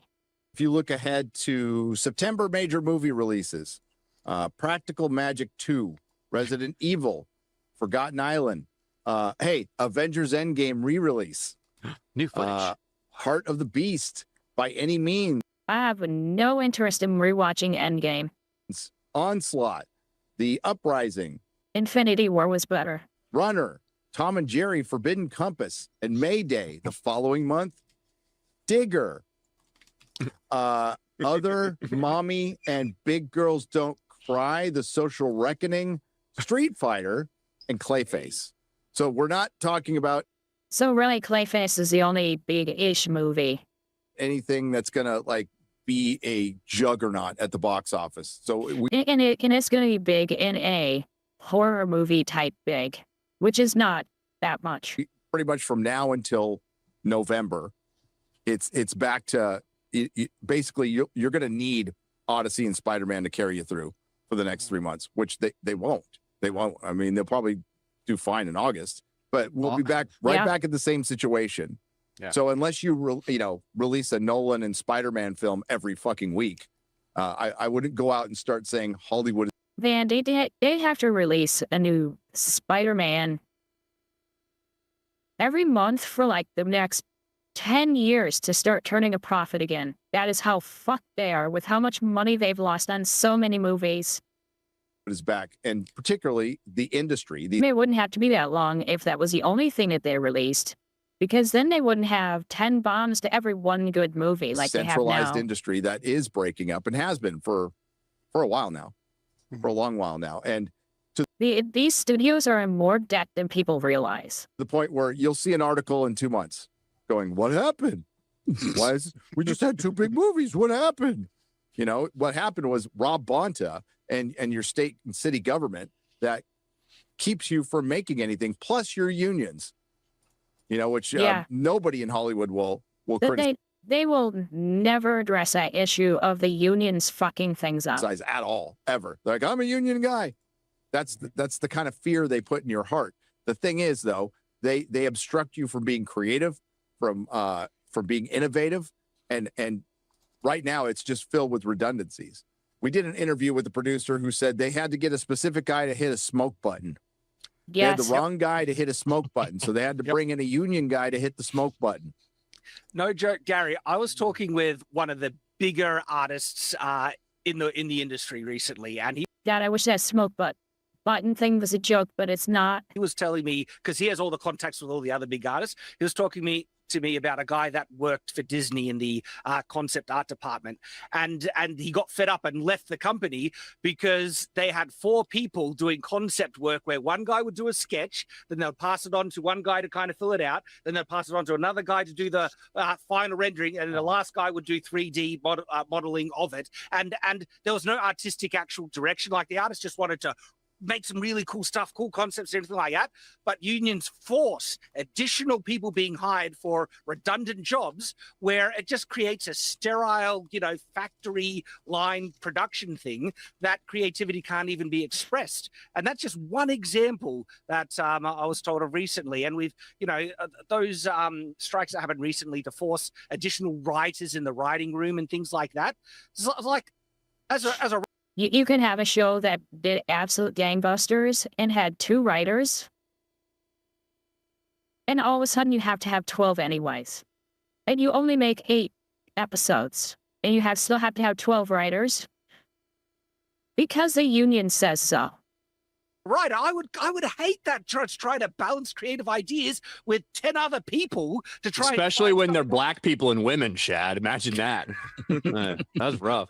Be careful, though, talking about unions. There was a guy who's really mad at me because I was shitting on unions earlier. Really? Oh, really? Yeah. I will shit on unions every day. Yeah, he was very mad at me in the Fuck chat. unions.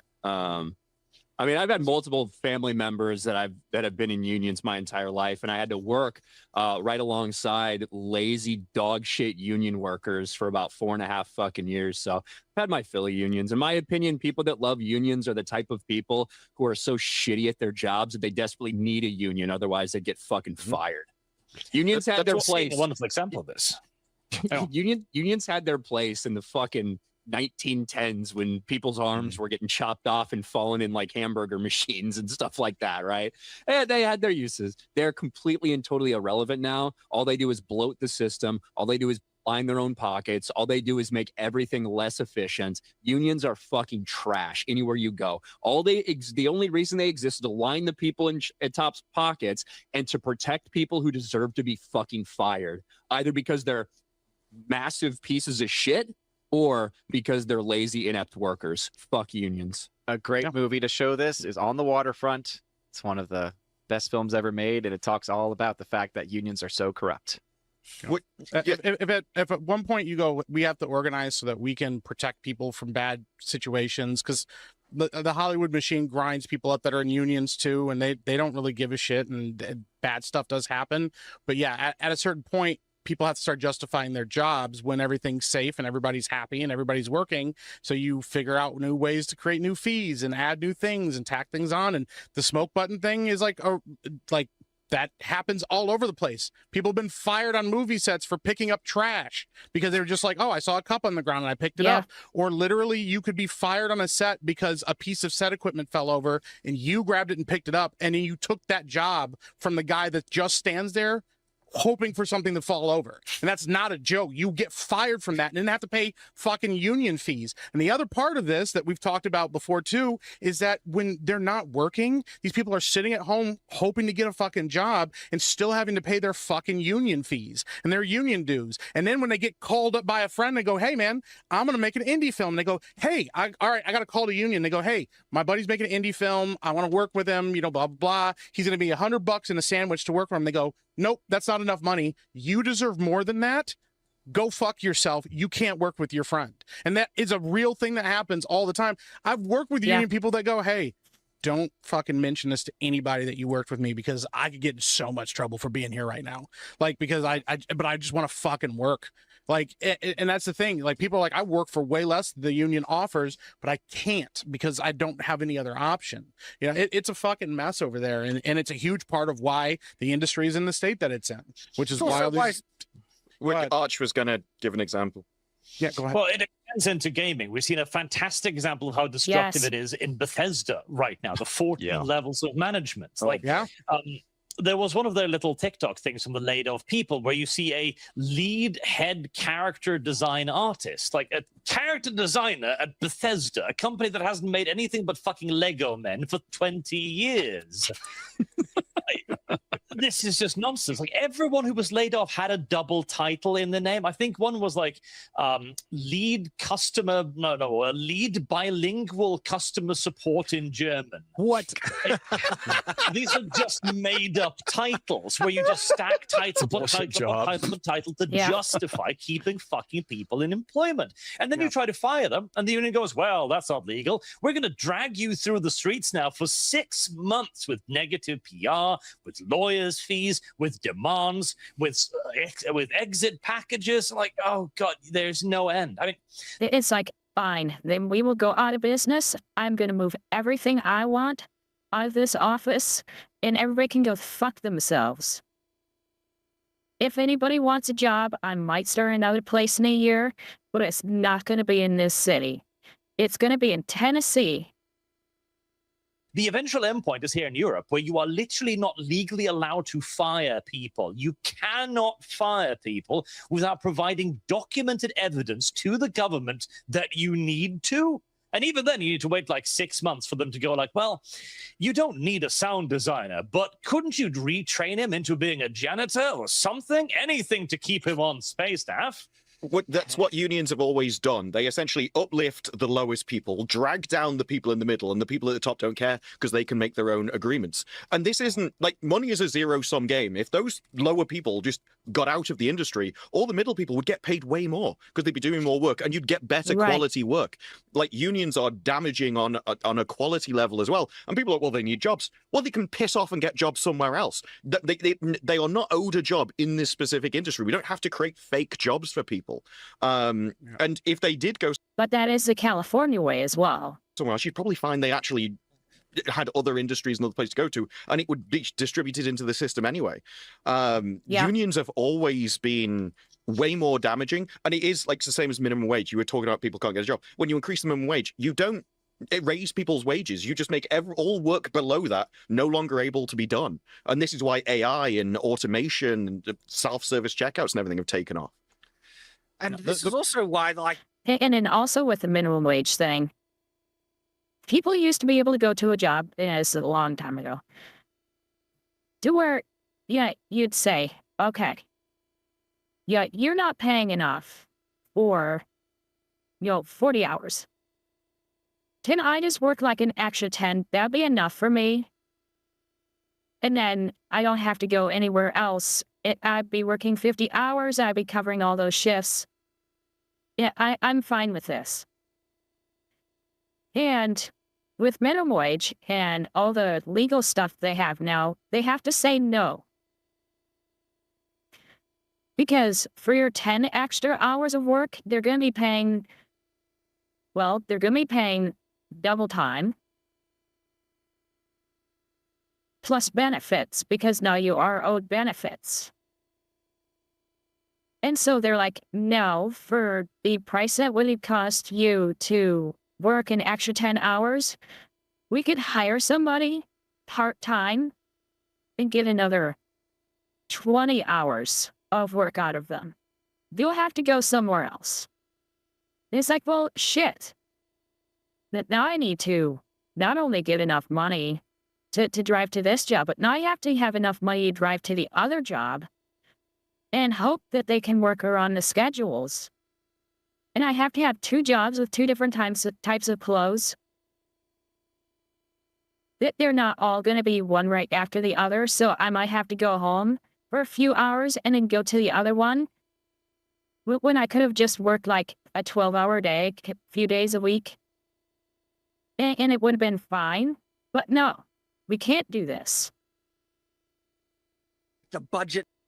Thank you, unions. It's so insanely high on these Hollywood productions where you see Godzilla -1, a film that looks better than a lot of the crap Hollywood is cutting out on the tiniest budget ever. But they have bloated things to the extreme. And so their need to lower budgets to be able to turn a profit because they're struggling so much, it is impossible. They're never going to do it because it's such a broken, corrupted system. I don't see Hollywood and the unions will never let those budgets go lower. how they're going to come out of it. Well, and the thing is, like a union at like a small factory that you work at in fucking Indiana is not the same kind of union that we're talking about in the industry that is literally a gig economy. If you work in the entertainment industry, you're a gig worker because you only work when there's a job and when there are movies being made or shows being made. And the way and when that job is over, you're done. That they try to justify their existence consistently and bring in consistent income is to charge these outrageous fees. And in another industry that has the same problem, gaming. Those are not gig jobs, but they are becoming gig jobs. Keep people working on movies, whether they want to work there or not, and preventing people from being fired that are not doing their jobs. And like you said, making up jobs just to keep people busy, that's not helpful to anybody. It's harmful, like this Bruce said, to the guys in the middle that are consistently working. And it also is harmful to the little guys who can't get work because half of them are union jobs. So they're not even available to get those jobs unless they join a union. Like it stifles a lot of stuff in the industry because of that. Yeah, we're not talking about a steel factory. Yeah. Or like a family business where you're trying to help out a friend, right? And because they're going through hard times and you're trying to keep them on so that way they can support themselves. You can't actually sustain that at a mass scale like what they're trying to do with this.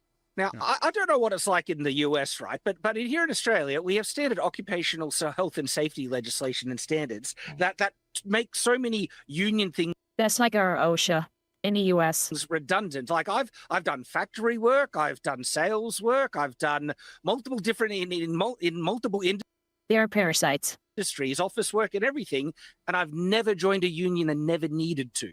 Okay. It's been, look, we live in a world now 100 years after fucking unions started to become a big thing, where as soon as someone gets offended by the smallest thing or gets asked to stay 1 minute longer or gets looked at the wrong way because they're black and their boss is white, they pull out their fucking camera and they put it out there on social media, right? That's what happens nowadays. Like the purpose of these unions that were started for a good reason, where they were legit, like people were being taken. Where all that stuff was hidden. It's not anymore. That's where he's going. Taken advantage of. People are being killed in these factories and being swept under the rug. Horrific conditions. All this shit was real, right? We don't need that type of shit anymore. We just fucking don't. And if you're pretending like we do, you're probably one of those people who only isn't getting fired because you're being protected by the union, and you probably suck. Just to echo what Mike was saying. I'm from New York City originally, and I did a lot of background work like working on the sets. I got to see it all in action. But I made a lot of friends doing all of that. And there was a time a few years ago where I had written like my own short film. And originally, like with those people, it was like, oh, well, we could do the whole thing. I have it all mapped out. We could do it all probably in just a few days. It'll be about $10,000 and we could do it. I was working with award-winning directors. Came back a year later after actually scripting the whole thing out. And most of the people that I would have been working with were all... They'd rather have adult daycares than actual businesses. Yes. All now union. That budget went up to $300,000. for the same indie short film. It would have been about 16 minutes tops, and it was specifically for like sending into award shows. And they turned around and said, "Oh, it's going to be $300,000, but don't worry, because we actually know people now that might fund it, but they'll have the rights to it all." And I'm like, I'm not doing any of that. No. So it's the unions are there to bottleneck entry. So it's control in the middle. It's control at the top, in the middle, and also to keep everyone else out who has good ideas and a little bit of wherewithal. And it is to bottleneck the whole thing. Kill any competition. But I mean, eventually that was going to fade. Right. That was that, with Obsession coming out. What's the success of Spider-Man and Backrooms Odyssey are going to kind of overshadow Obsession, unfortunately, which is the biggest story of the year. Not to me, damn it. I will keep. I know. It's not to some, but like most people are already looking at that, and the Academy Awards will probably all go. Elliot Page will be nominated for Best Supporting Actor. Fucking lock it in. But they probably should have gone to Obsession, right? And now they won't because of the political aspect of the Odyssey, and Hollywood will want to, say "fuck you," dude. What won last year? What won Best Picture last year? One woke after another. Oh, that's right. Yeah. I almost said Sinners. I was going to say Oppenheimer, but then I was like, oh, wait, no, that's too. Sinners would have won if it wasn't for one woke after another. What about Amelia Perez? I still have not seen Sinners. Damn it. I even had it on streaming, and it was on my list, and now it's gone from the list. I'm like, shit. Would have won if he didn't have any just complimentary tweets towards the bad dude from Germany in WW2. We almost had it. We almost had a dude winning Best Actress. On your point of view. And this year we will. And it's disappointing. We should have had a dude winning Best Actress. It would have been funny.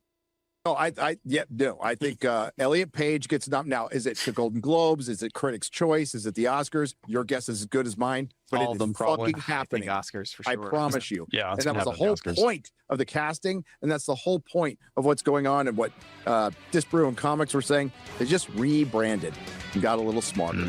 That's all they did. Yep. Nerdrotic.com. Please subscribe. They have some better excuses now than they had before. Now, this one is about the person that Pip was talking about yesterday. And that's the, what was he, a professor?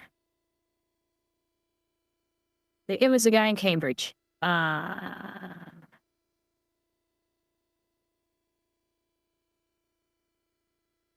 professor. And actually, I should read this just in case they don't go through it. And there we go. So, Spider-Man Brand New Day continues crushing it for Marvel and Disney, which barely Disney because they're only getting 25%, which is sorely needed in the on-screen DEI that made She-Hulk such a crushing blow at the hands of showrunner Jessica Gao. She was terrible. But none of this started in entertainment. No.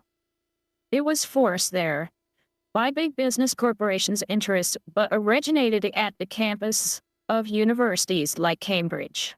Which brings us to the tale of Professor Jason Arde and the parallels that can be gleaned from it. Oh, they have tons and tons of fraud. It is really bad.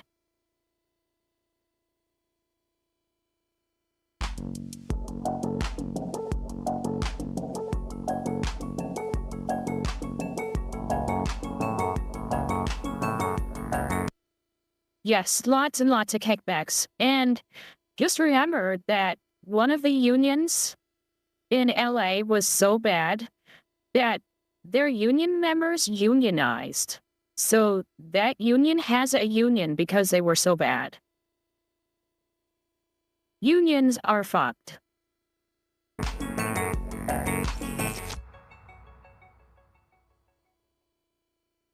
Spider-Man Brand New Day is now a $2 billion film, and it has a chance of actually beating Avengers Endgame by the time all is said and done.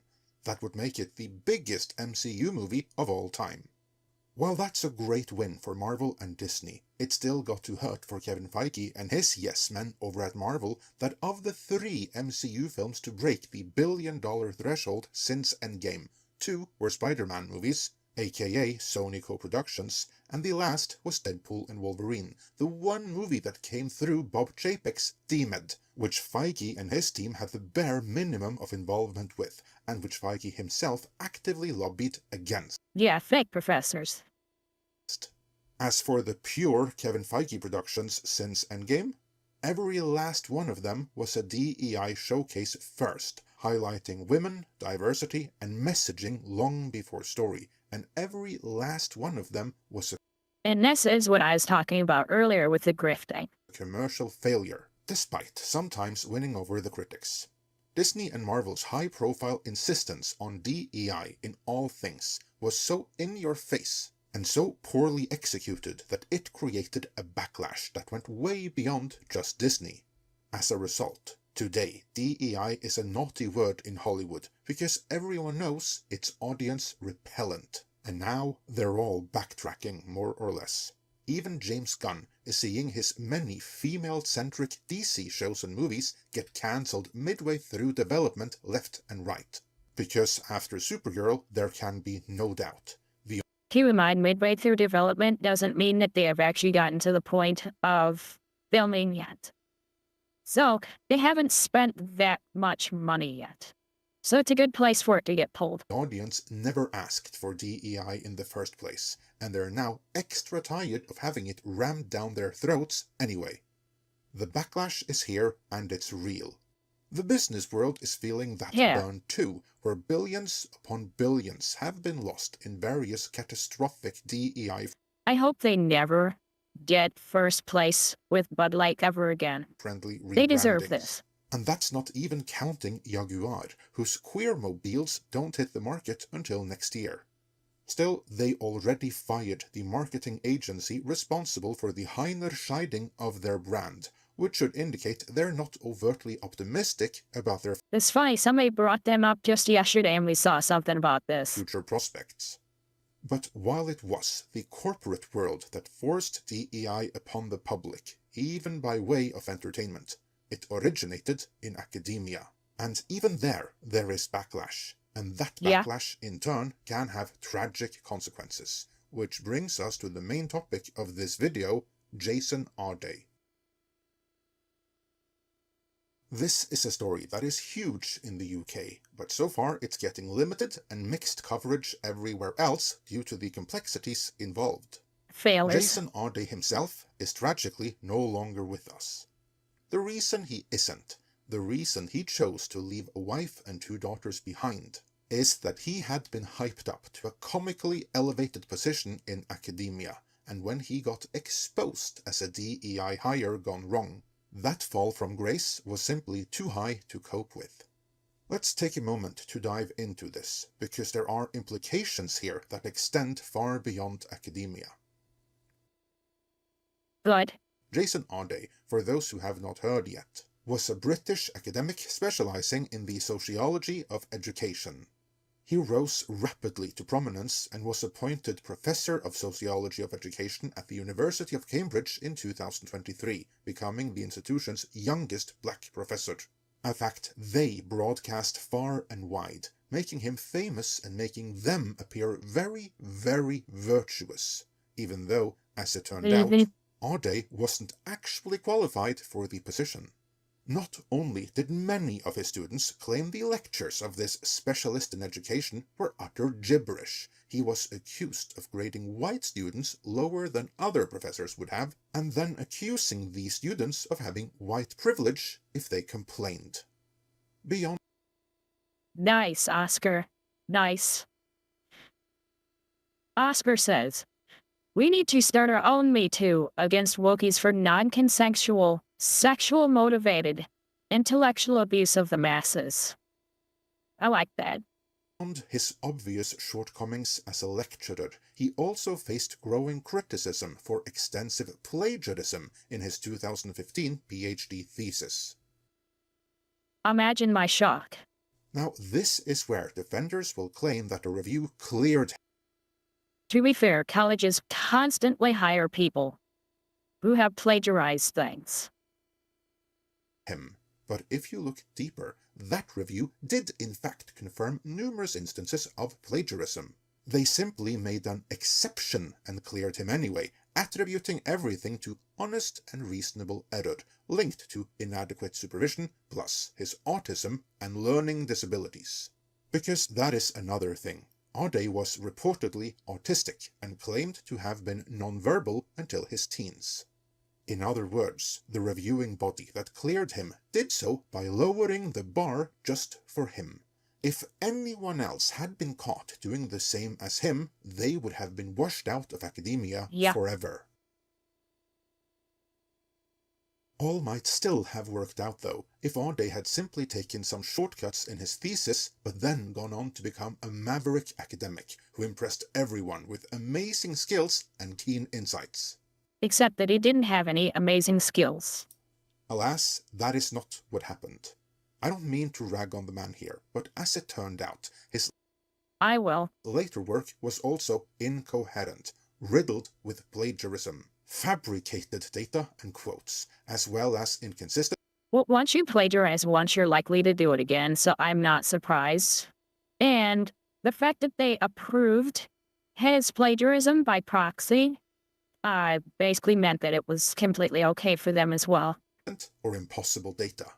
In his chosen field of study and profession, he was objectively and provably incompetent. Yet any and all criticism was deflected with accusations of racism and ableism. He even threatened recurring critics with aggressive litigation via high-profile libel lawyers and police complaints.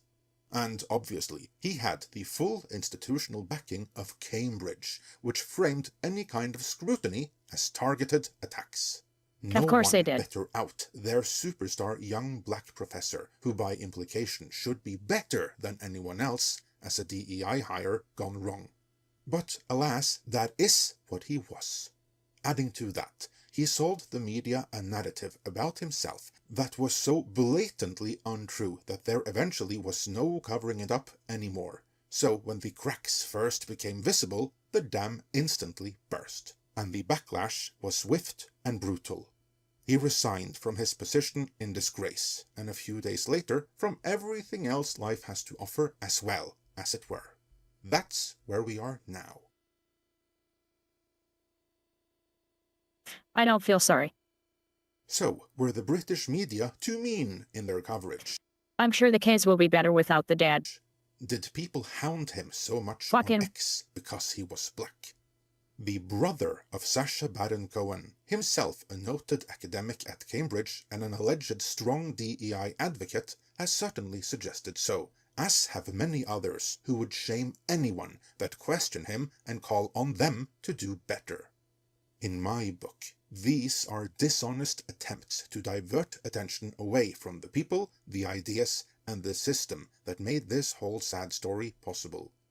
I agree that Ade may well be a victim, but of the people who treated him as a... Okay, I don't care if he is a victim either, because you know what? He abused the fact that he was used the way he was. I just don't care. Mascot for DEI, not as an adult man who deserved to be held to the same standards as everyone else. And he had to have known that he was not held to the same standards, and did it anyways, and then felt bad not because he was not as good as he was, but because he was caught. He is a victim of racism. Then it is the racism of lowered expectations. Yes. The scrutiny of him was legitimate. The questions had to be asked. The media that in recent weeks have exposed the academic corruption have done nothing. And just think, those are probably professional photos for the college. Wrong. On the contrary, they have done their jobs. What should still be asked, though, even though we kinda know the answer, is this. How could a candidate with such a dismal academic record be awarded a professorship at one of the world's foremost universities? Why were the obvious weaknesses in his research not addressed at Cambridge, even internally? There is nothing wrong with asking questions like that. What is wrong is to continue the destructive and intellectually corrupt DEI farce that made this whole tragedy possible in the first place. The ones in the wrong here are the people who elevated Ade to an academic position he should never have been anywhere near. It is those people who, against their better knowledge, and he took the job, cynically used Ade as a tool to flaunt their own virtue, who created the enormous height from which he fell and could not get up again. You can say that some went after him too hard, but I'd argue that only happened because this isn't a one-off. In practice, DEI has come to mean that standards are lowered, specifically so... You mean Saint George Floyd of the fentanyl? That someone with a certain set of desired characteristics can get a position they otherwise are not qualified for. In practice, this has led to enshittification in many different walks of life. And here then, suddenly, is a case where you can vent, not specifically at Cambridge students being burdened with a professor less qualified than most of the student body deciding their future careers, but at the very DEI ideology that has been so detrimental to all parts of George the Breathless. Western society. Jason Ade just had the misfortune of being the proxy at the receiving end of it. And to be clear, I'm not saying Ade was a stupid guy. There are no doubt plenty of other things he could have done where he genuinely could have excelled. Yet, because of DEI, he was artificially advanced to a position he simply wasn't qualified for. And to get back to where we started, this is true well beyond academia. The parallels are everywhere, even in entertainment. We recently covered She-Hulk, a brand-destroying flop, from showrunner Jessica Gao. That should have been such an easy hit too. Who in no way was qualified to be showrunner. Yet Feige ignored that because she made up for experience by way of being a woman and diverse. And fat. The end I didn't say that. Result of that. Yes, I did. Was a toxic work environment, resulting in sheer ineptitude on screen that destroyed the She-Hulk brand, damaged the Marvel brand, and severely damaged the careers of everyone involved, up to and including Jessica Gao herself. It only goes... I don't think she has any new credits after She-Hulk. She might be done. To show that no good can ever come from anointing anyone to a task they are underqualified for. If there is a small ray of hope in this pretty bleak story, it is that the ideological scaffolding that made Ade possible is right now being put under an ever more critical spotlight. Now, hold those responsible for it accountable, and let me know your thoughts on all of this in the comments. Oh, what a mess. What a mess of their own making. His blood is on your hands, boys. His blood is on your hands. You put him in that position. He killed himself because you put him there. You set him up to fail, and now he's dead. So you know what? Fuck you. You're the ones who killed him. There. I feel better. I know I shouldn't, but I feel better. There's that.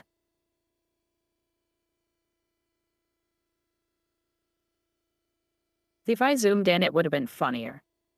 There we go. Put Wolverine in it. Make him lame and gay. I have a video here by Legendary Cops. So I had to start with that because I saw it earlier and it was funny. They've done. It's like consequences. These guys have no idea what they've done. It's like consequences simply just don't exist to them for whatever. That's because consequences don't exist to them. They don't see the fact that they're not making money when they don't make money as a consequence. They see it as just people being pissy. They don't think, oh, I didn't make what they wanted, therefore they're not paying money. And so here we are. Now, those people failed their way up to Wolverine, and now we have what we have. Whatever reason. Well, I've been dealing with the fact that half of my house has been underwater. Thank you, AAA Games Industry, for sending the storms my way. I can't believe you would do this to me. Unbelievable. I have been watching you absolute heathens not give Sony a minute to breathe. You have been terrorizing them, and now with their upcoming You goddamn right I am. game Wolverine and its trailers releasing and more things coming out, well, they just don't understand the backlash. They're completely confused, caught off guard. I'm seeing games journalists, I'm seeing game developers, I'm seeing Insomniac themselves scratching their heads. They're all in a panic. What's going on? Why are people acting like this? How could they act like this? How could you hate a game like this? You got people that are jumping to defend it saying, hey, you're not allowed to have an opinion about something that you haven't played yet. You need to buy this $70 game before you form an opinion on it. The fuck that. They say that as a way to try and get more sales. And you know what? It never works. They do it again anyways. But actually, you know what? Scratch that. It's not even real.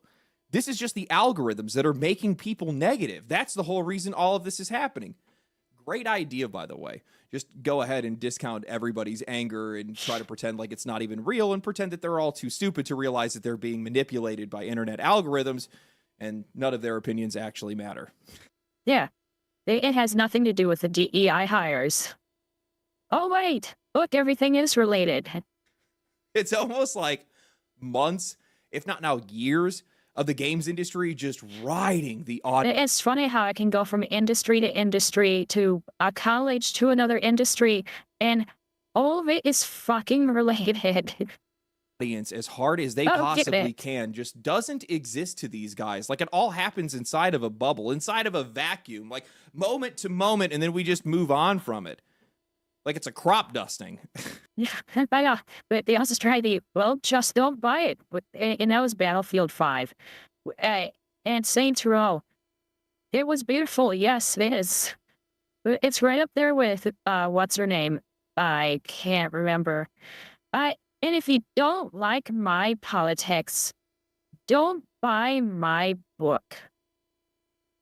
And nobody bought it. That's not what it is.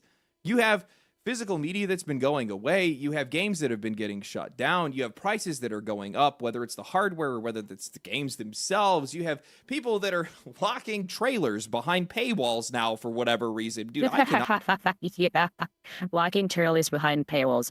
I'm sure he's referring to the fact that GTA 6 now has essentially a little show / trailer. And it is on Netflix, and you cannot see it if you are not on Netflix. It is nowhere else. Not take any time off. Good I'm going to tell you that. You have slop games that are coming out, games that aren't even coming out finished. Sony made people ready to hate them. This industry made... And it's funny, people complain about AI in games, but at least the AI part is done. AI doesn't release half-done AI. Maybe we're better off. People ready to hate them. And I don't understand how people don't see that. So today, we're going to talk about how you're not allowed to have an opinion on something. Yeah, I wasn't sure how long that I know we were going to be able to see it off YouTube. Or off Netflix. And I even have Netflix, but even if I didn't, I still don't care. That's all. It hasn't bothered me much either way. That you haven't bought yet. How... Actually, all of this apparently isn't even real, and how these people just do not realize that these games are not being judged in a vacuum. Every single thing they do is just stacking up against them. And I do wonder if they think that we are hard on things in a vacuum. And not, well, you know, the past 5 games that you released all had this sort of theme in it, and we're starting to see it here. No, we already don't like this, and it's not even out yet, and I already don't like it. And then it comes out, and we're like, no, we still don't like it. And at this point, the games industry is going to have to sleep in the bed that they made. But before that, a word from today's sponsor, Raycon. See, they just sent me their essential open earbuds, and these things, man, these things are fantastic.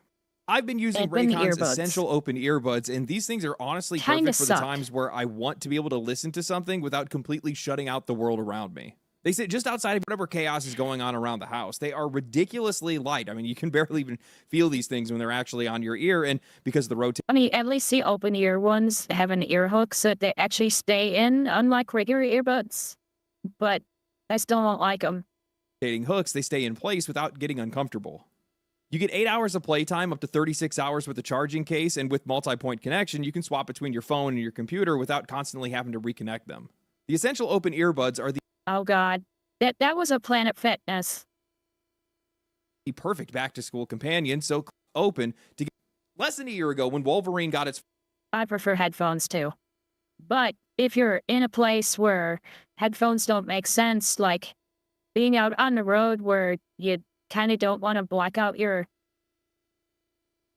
external sound completely.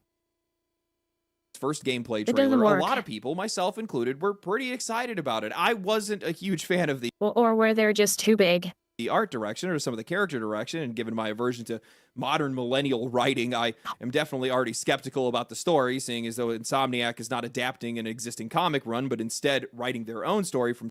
Yeah, I have Sennheiser GSP 350s, and I would not wear those to the gym. Those things are heavy.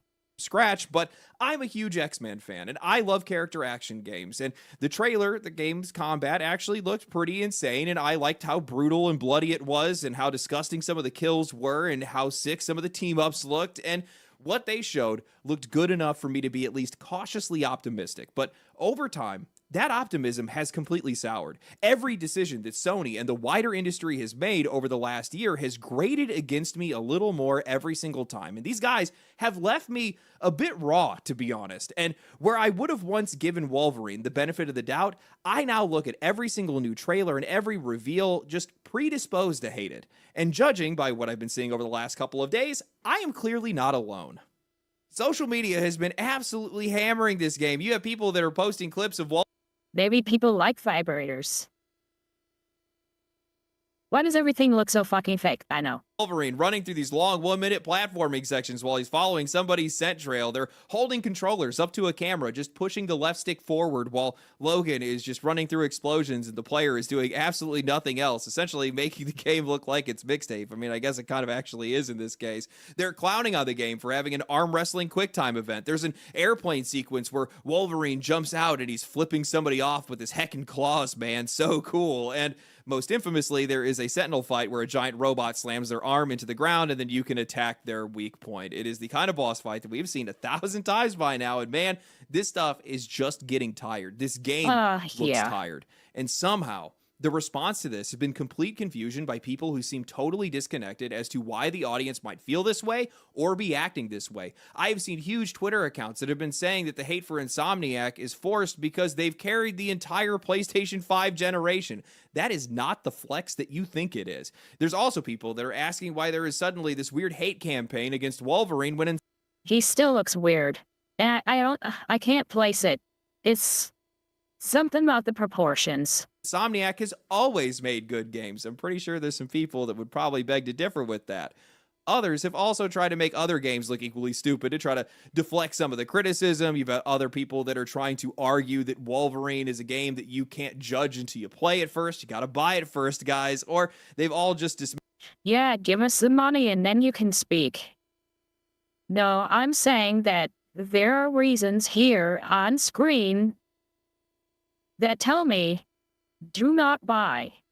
Miss this as Twitter discourse, which isn't even real, so the game is going to sell anyway.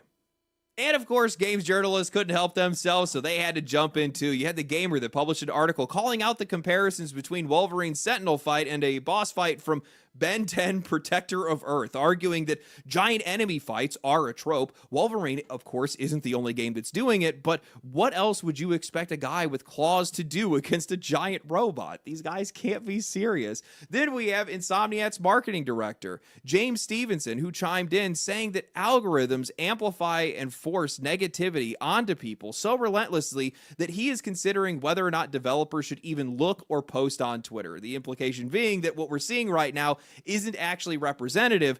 It's just the algorithm that's feeding everybody this negativity. Guys, it's just not real, I swear. Kotaku echoed this exact same idea, arguing that old school design probably isn't the thing that is really fueling a lot of this criticism, and that this game probably should have been in the comic book style. social media is rewarding. I think it would have sold better.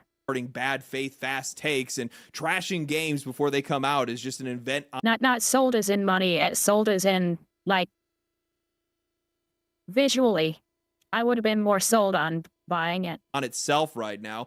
And they even brought up Highguard, claiming that its greatest sin was that the game. Oh yeah, that's right. I always forget that. Wolverine isn't short enough. Game was getting too much attention from Jeff Keighley. Ah, yes. I always forget that he's short. That's why people hated too much Hugh Highguard. Jackman, I guess. Not because you had developers that were calling themselves indie while secretly being funded by Tencent, making one of the most commercially generic games that we have seen in years. What is wrong with these people? And with Wolverine... Well, and you can actually have some really interesting effects with comic book. I mean, just think about, oh, shit. God.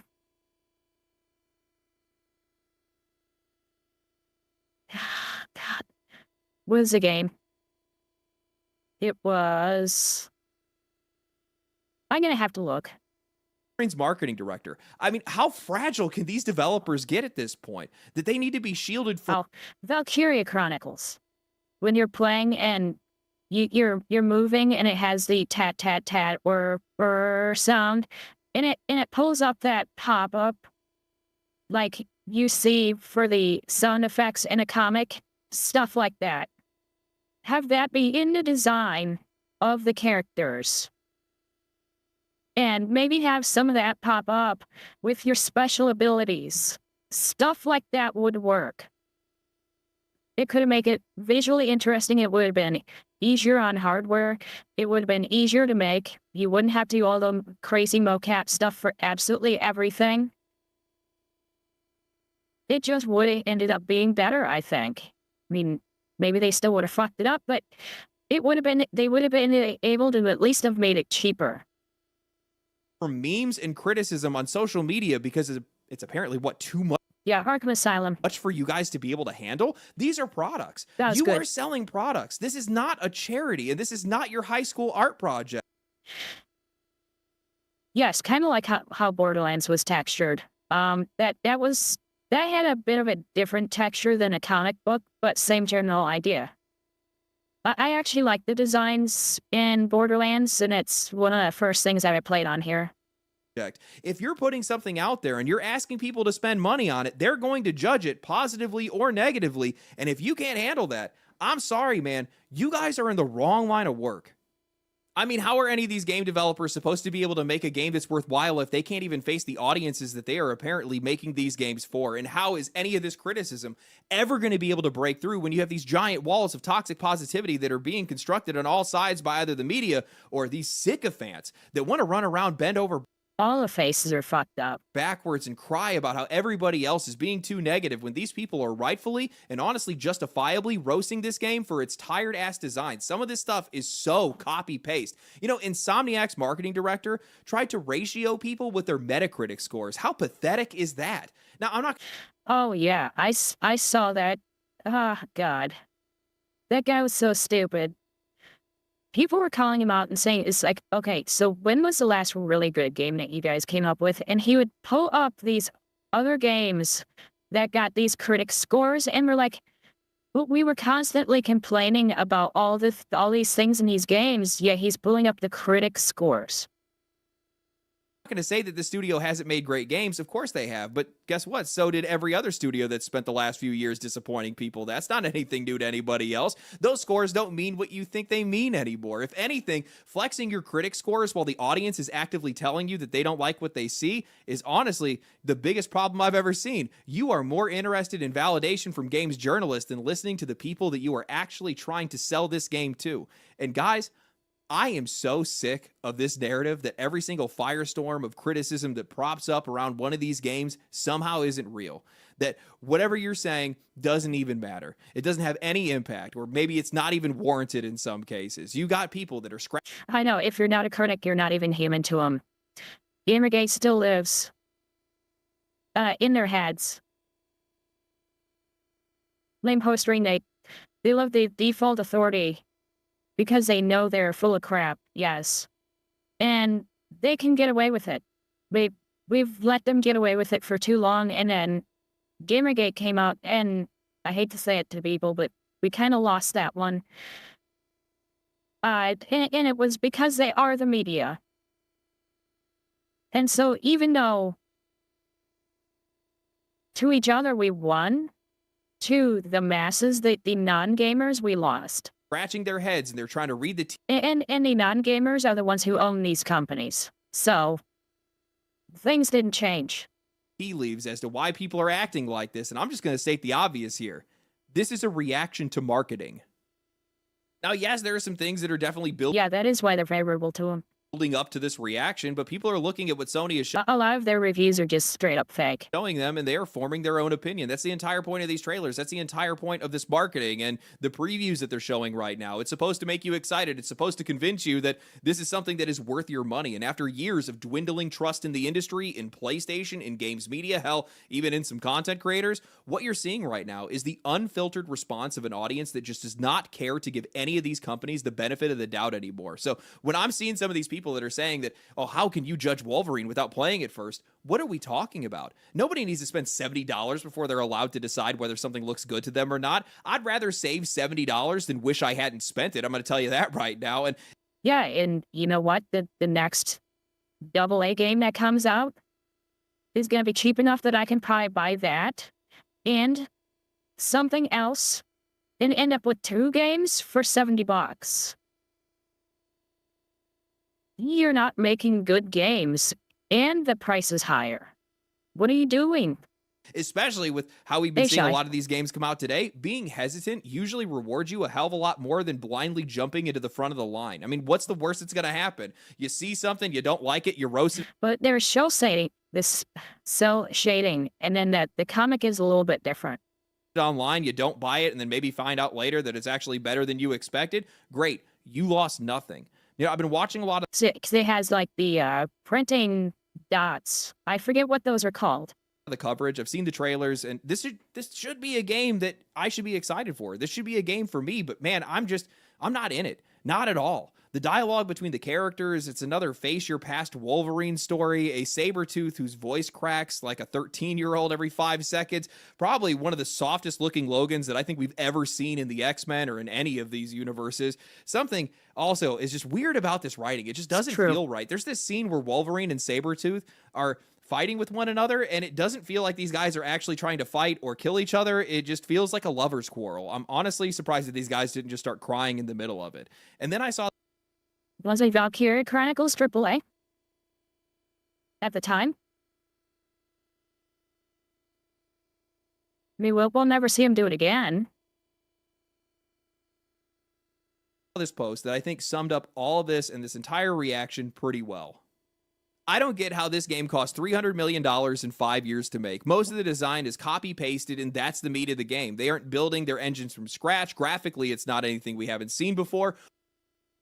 They need to go back to having their in-house engines that are optimized for their kind of games so that they stop releasing these games that are so badly optimized that people are returning them because they can't run them, even if they have a really good computer. Where are the resources going? And this is what has me like, How could anybody be surprised by any of these reactions? Because we've quite literally seen all of this happen before. The combat isn't new. The stealth sections are the exact same thing that we've seen in Assassin's Creed Black Flag more than a decade ago. The QuickTime events are in every single PlayStation game. We can see through the AAA loading screens where you're sliding under a door or squeezing between two walls. It's nice of them to make a $300 million auto runner. Nice. Yeah, I really like Valkyria Chronicles. We have fought this exact same giant boss that slams its arm into the ground so that you can attack its weak point. But with the design and everything, it was great. 1,000 times. We have played this game before. And if people are wondering where all the money and time is going. Yeah, imagine paying $60 to play a 30 FPS button mashing soup slop. Increasingly, that answer is the story. The gameplay has just become the vehicle that they're using to be able to drag you through all their cinematic sequences. That's the Hollywood problem with AAA games today. Every single studio, they want their prestige drama. They want their Hollywood video game. They want to pretend like they're Hollywood directors. Everybody wants their big emotional performances, the celebrity voice actors, the hours of cinematics, and the actual act of playing the game is just window dressing that they're using to pull you through their 15 hours of cutscenes in their 25-hour video game. So what you're seeing right now isn't a bunch of people that are suddenly just rejecting this linear action game like some people are trying to make it out to look like. It's people who are looking at another absurdly expensive cinematic walk, talk, climb, fight, cutscene AAA production and asking, how many times are we supposed to be impressed by the exact same thing again and again? I saw somebody say that if you are posting online about how Wolverine is a bad game, you're just doing it to be able to farm followers. Now, if that's the case, I'm going to walk you through something. Wouldn't that mean that not liking Wolverine is actually the popular opinion, and then by extension, none of this is actually forced? How do people miss that? That's the one thing that I don't understand. Like, these guys just do not want to accept reality in a lot of these cases. When you see a lot of people that are agreeing on something, in some cases, that's because they actually agree, right? Or well, one time I started streaming, I was actually playing that. Wrong doesn't really matter. And right now you see a lot of people that are coming together and they're agreeing that they're just not liking what they see when it comes to Wolverine.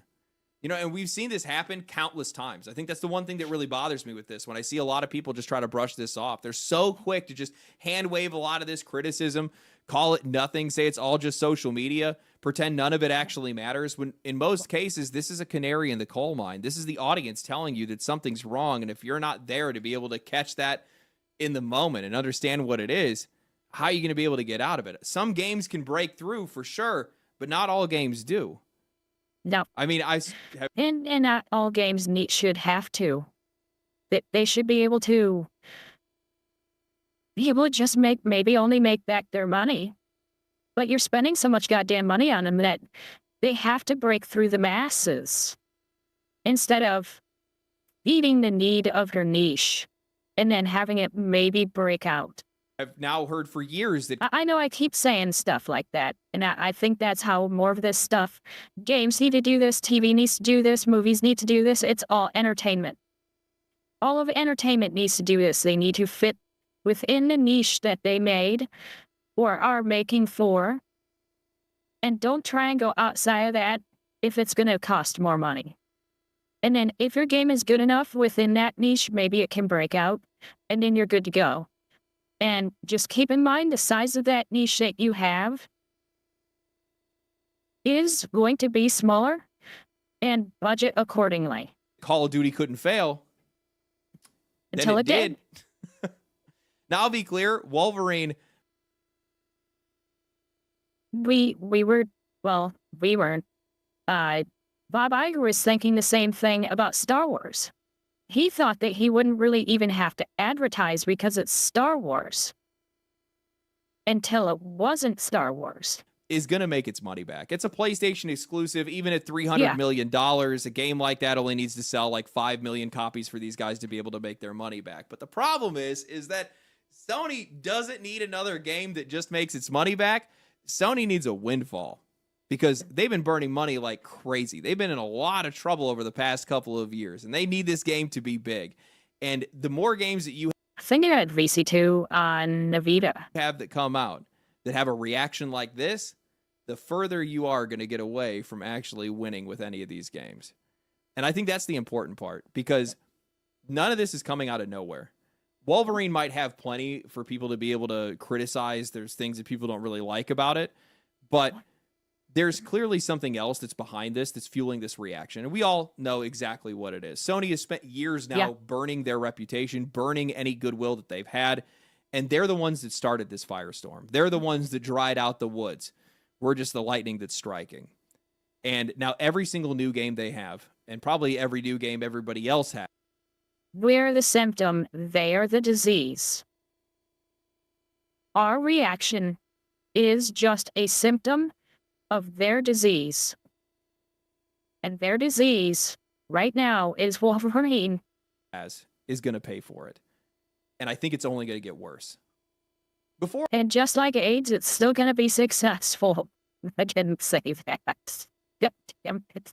What is wrong with me? For all the backlash against God damn Wolverine, it. I had seen this post from Colin Moriarty of the Sacred Symbols podcast where he was talking about how unusually upset the PlayStation fan base seems to be and how it's all tied back to how the ecosystem is no longer running through the players, or it's just not really actually feeling like it's for them anymore. And what I find really funny is that only just a few days later, as the controversy would start springing up around Grand Theft Auto 6, something that I hope to get into later this week, Jez Corden of Windows Central would post about how pointless a hate I'm just not interested in GTA 6. movement against Grand Theft Auto 6 would be because, well, the game is going to sell anyway. And in response, Colin would say, because many people I don't have a PlayStation, so I guess it doesn't matter. will make it their entire identity to hate everything instead of actually playing games, which they don't really like, but they really can't bring themselves to admit or accept. It's the same as when people say there are actually no games.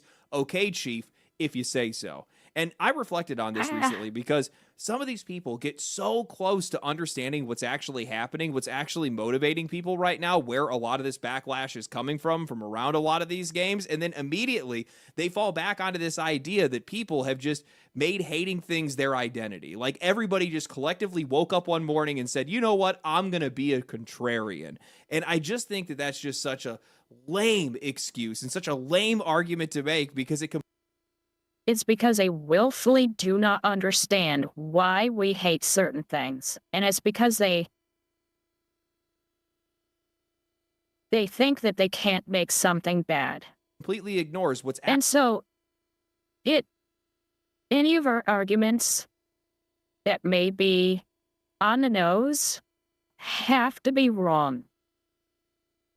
So that they can just focus on the blow-ups. actually going on, and more important, I don't mean blow up dolls. importantly, it spits in the face of the reasons of why people are so upset right now in the first place. Guys, this isn't a Scooby-Doo mystery. All we got to do is just look at the last 12 months of PlayStation. August of last year, Sony increased the price of PlayStation 5 by $50 across the board. March of 2026, Sony stops releasing any of their first-party games on PC and would fully back. You know, it's because, hey, here's with steak. I don't know what they're thinking. Oh, let's make our audience smaller. We'll definitely be successful then.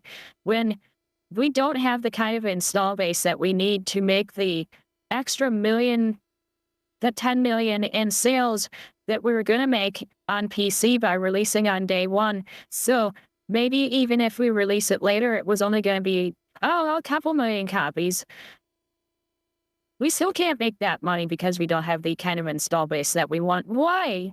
Why are you doing this? You don't want money. I don't understand why you don't want money. I understand you want to sell more of your consoles. But you know what? Your consoles are expensive and they suck. Stop it. Back to console exclusivity, citing weak sales, never mind the fact that they were waiting a year or sometimes even longer to release those games after the hype was dead and the entire story was spoiled online. By the end of March, Sony then pushed another price hike, increasing their prices of their consoles by another $100 to $150. May, PlayStation Plus got more expensive. June, Sony announced the end of development for Destiny 2 despite it outperforming Marathon and laid off the majority of Destiny's staff. July, Sony then announced the end of physical disc production, and then just weeks later, PlayStation suffered a multi-hour network outage that left most people unable to access any of their digital games. Yeah, we talked about that. That was fucked up. And all I could think was, oh, look, because it happened around that same time to Xbox. I was like, oh, look, remember how we were talking about everything had to go digital? There you go. There's your digital world for you. Hey, it's especially gonna happen on certain days, like, I don't know, Christmas. Or at the beginning of summer when kids are out of school. And all of a sudden there's gonna be an outage and there are gonna be a whole lot of people pissed off because they have a console that does not even have a disk drive in it, so they can't even get a disk or another game that they have and pop it in. They're fucked. They have a console they can't use at all. Unless they started the game yesterday and it didn't need to be relicensed. Games. Now, add on to this the broader trend of this industry bending. The Horizon multiplayer game is still coming out as far as we know, and then they also have the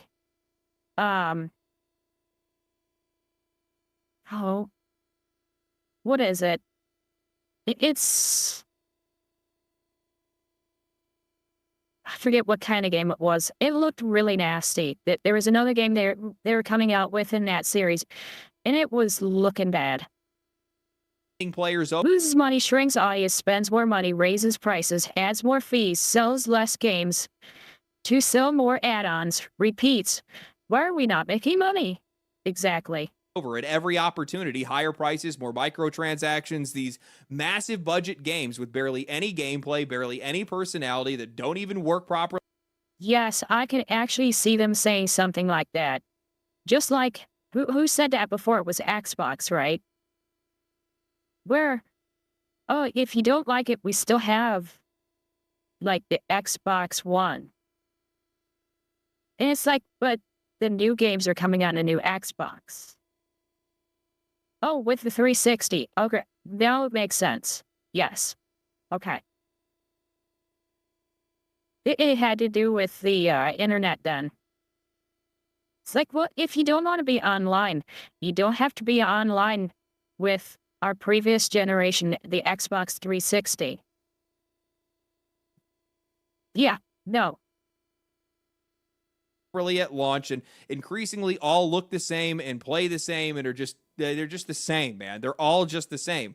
And let's not pretend like I mean, do I need to address the fact that this game looks a hell of a lot like the Arkham series? Am I allowed to bring that up? Is this allowed?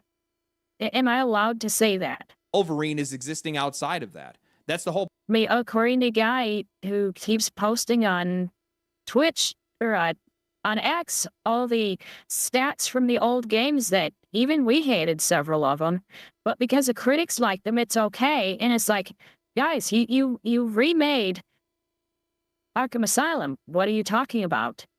Whole point of this entire thing. It looks like damn near every other modern PlayStation exclusive that we've already played at this point. So I don't understand how people cannot read the room here. Players are just not putting up with any of their shit anymore. Any of the shit that this industry is trying to put their audience. I mean, all of what he just did right there is in Arkham Asylum, standing on a gargoyle in the case of Arkham, and using your grappling and attacking one of the bad guys. It just is the same thing. And so sure, it's great. Now, that means that you need to add things for the next game. And adding a black character doesn't mean that you added to the game, it just means that you added a character. That's not a selling point. A selling point is a new way to attack, a new way to defend, adding other features to it, stuff like that. Not just adding a black character, adding a female character. Yeah, talking shit about cops, adding rainbow flags to it. Those aren't selling points for a game. They're just extras. They're not a reason to get the next version because it's not an upgrade. And honestly, it's probably a downgrade because you think that, oh, we have a black character in here, so we don't have to work that hard. Why would we put the extra effort into it when we're going to sell more copies because there's a black man in it? And that is why I have a problem with them using the whole black man and woman thing, because every time it happens, like Supergirl, all right, I'll use a movie to show that it's happening with multiple things. They thought because of Supergirl, we don't have to have a better story because we have a chick in it. It's going to sell itself. I truly think they believe that. I really think that they believe because we have a black man in it, because we have a woman in it, because we have a gay person in it, because we have a trans person in it, it's going to sell itself. So we don't need to put in the same kind of effort that we put in this other game. So look at all the money that we're going to save by having a black man in it. And like I said, I pointed out in the game and I pointed out in the movie. And that is why I think having a black character or a female character being prominent on your poster is a liability. And so maybe you can't make those movies or games right now. Focus on something else that is more for the target audience, which is going to be male, which is going to be okay with a Lara Croft, but not a general generic character that doesn't look absolutely hot. And Full Band left a message here because he was just a little bit behind. Yeah, but when you have a Lara Croft, it's fine as long as she's still hot. But once they started making Lara Croft a little bit flatter, they lost that. Now, the body type that they gave her later on, more recently, I actually like that body type. The athletic, not so big, that type of stuff is a little bit more in line with what I like. But, you know what? I am not their main audience. Their main audience wants gigantic titties. And when you don't give it to them, because it was there before, you're going to lose out. And they did. Yeah, and Full Band is a little slow in more ways than one. So let me catch up on what people have been posting here while I was just off my rocker there.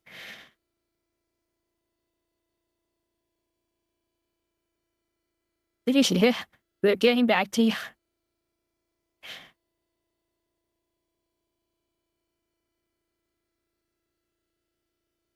They could have done something, Bazoo, like a first-person Spider-Man. That could have been interesting.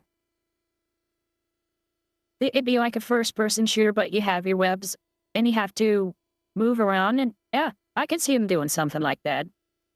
That could have been fun. The only downside to it is because of his movement. I wonder if they would be able to because of people getting dizzy. But otherwise, I could actually see that being fun if they made it first person. And then maybe you'd be able to change it so that you have a different costume so that you can see it with the arms, and maybe you can have different web types and stuff like that to keep selling that extra. That thing that you do all the side stories for, or maybe you pay a little DLC for. That they could still do stuff like that. You know, because they're doing that by selling entire costumes that you'd be missing out on if it was first player. But, yeah.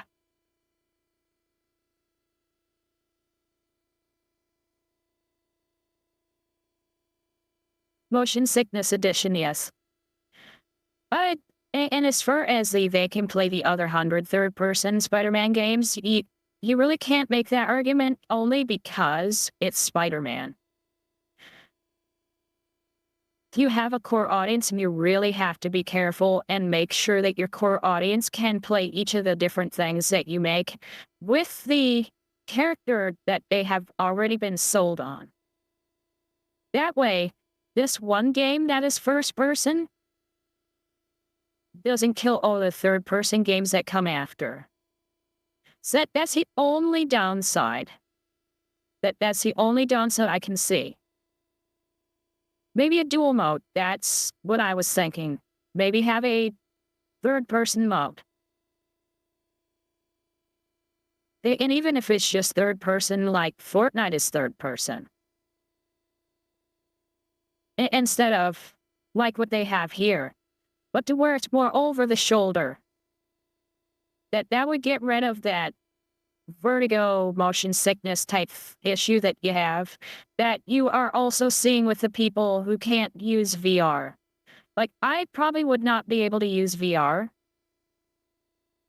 Because of the tremors that I had and the vertigo that I've had. I think my body relies too much on my eyes. And so, between being a little bit unstable because of the tremors and the vertigo, forcing me to use my eyes more than a normal person would, I bet too much movement in VR would make me dizzy. I'm not one to get sick, but I could see me getting dizzy. So, that is what it has. Through PlayStation, they made this audience. This anger, the cynicism, this weirdness that people are pointing out right now. And that only happens when people start feeling like this hobby is not being made for them. And even when it is, they can barely even afford to participate in it anymore.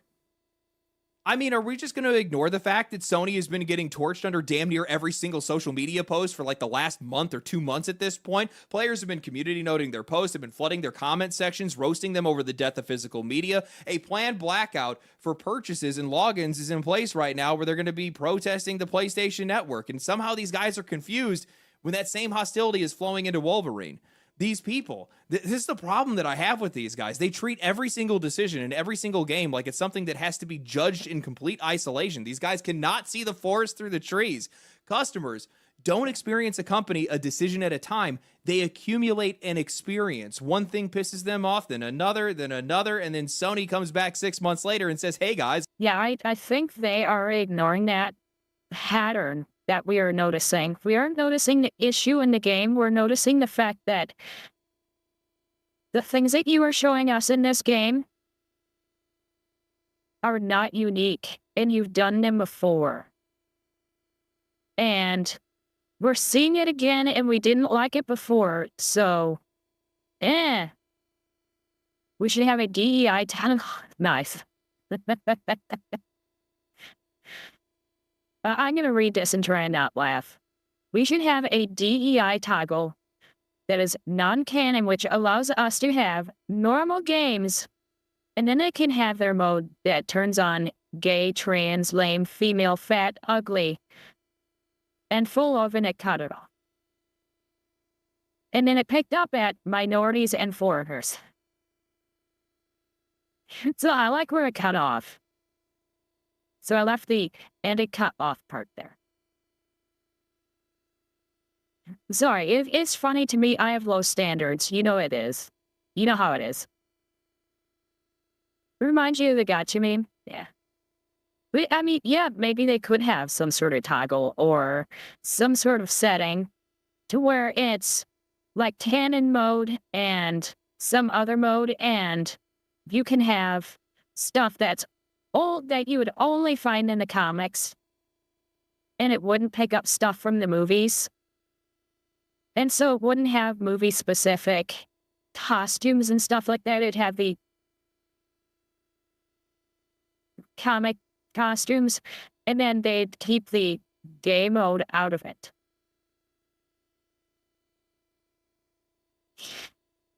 But yes, I saw that meme. That meme is very funny, and I wish I could say it out loud. I'm going to copy that message over into one of my other chats that cannot see what you posted.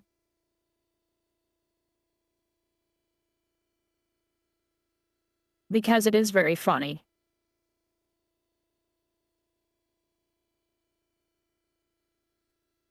The Gayo commercial? No. That's not letting me copy it. Come on. Let's try the other screen. that one's letting me copy it. I'm going to give it to the people who can really appreciate it. This is a meme that he's talking about. Hey, Fred, give me a pizza with extra bleep. Hold the fan service and hold the beep. And yeah. So it's a very funny, like 1950s pizza shop type thing. It's really funny. It is very funny. I'll have to see if I can find it because it's, I forget, it was a video, right? I think it was a video. Yeah, it was because it had audio to it. It was. Yes. Hey. Yep, that's the one. Yep. There you go.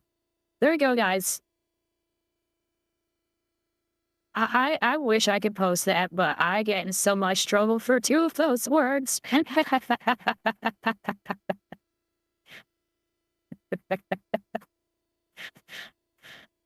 I'd be toast if if I said 2 of those words on Twitch. I'd be gone the next day. So I'm not even gonna go there. Are you excited for Wolverine? No, they're not. You've made it impossible for them to be. People keep blaming the audience for becoming cynical without asking who made them cynical. I just don't think that the games industry understands what they've done by destroying people's trust and extracting as much value. Yes, trust. Trust. That's the right word. Value as they possibly can without giving anything back. They have completely flipped the burden of proof here. You know, years ago, if Sony had announced Wolverine, people would probably just say, hey, this is probably going to be a good game. They'd point to Insomniac's track record. Maybe they'd even float the Metacritic score. They'd ask, why should I be worried? But now the question is, why should I trust you? I've said this a million times. Goodwill is a currency, and Sony has spent it like crazy. At this point, I think these guys are socially bankrupt.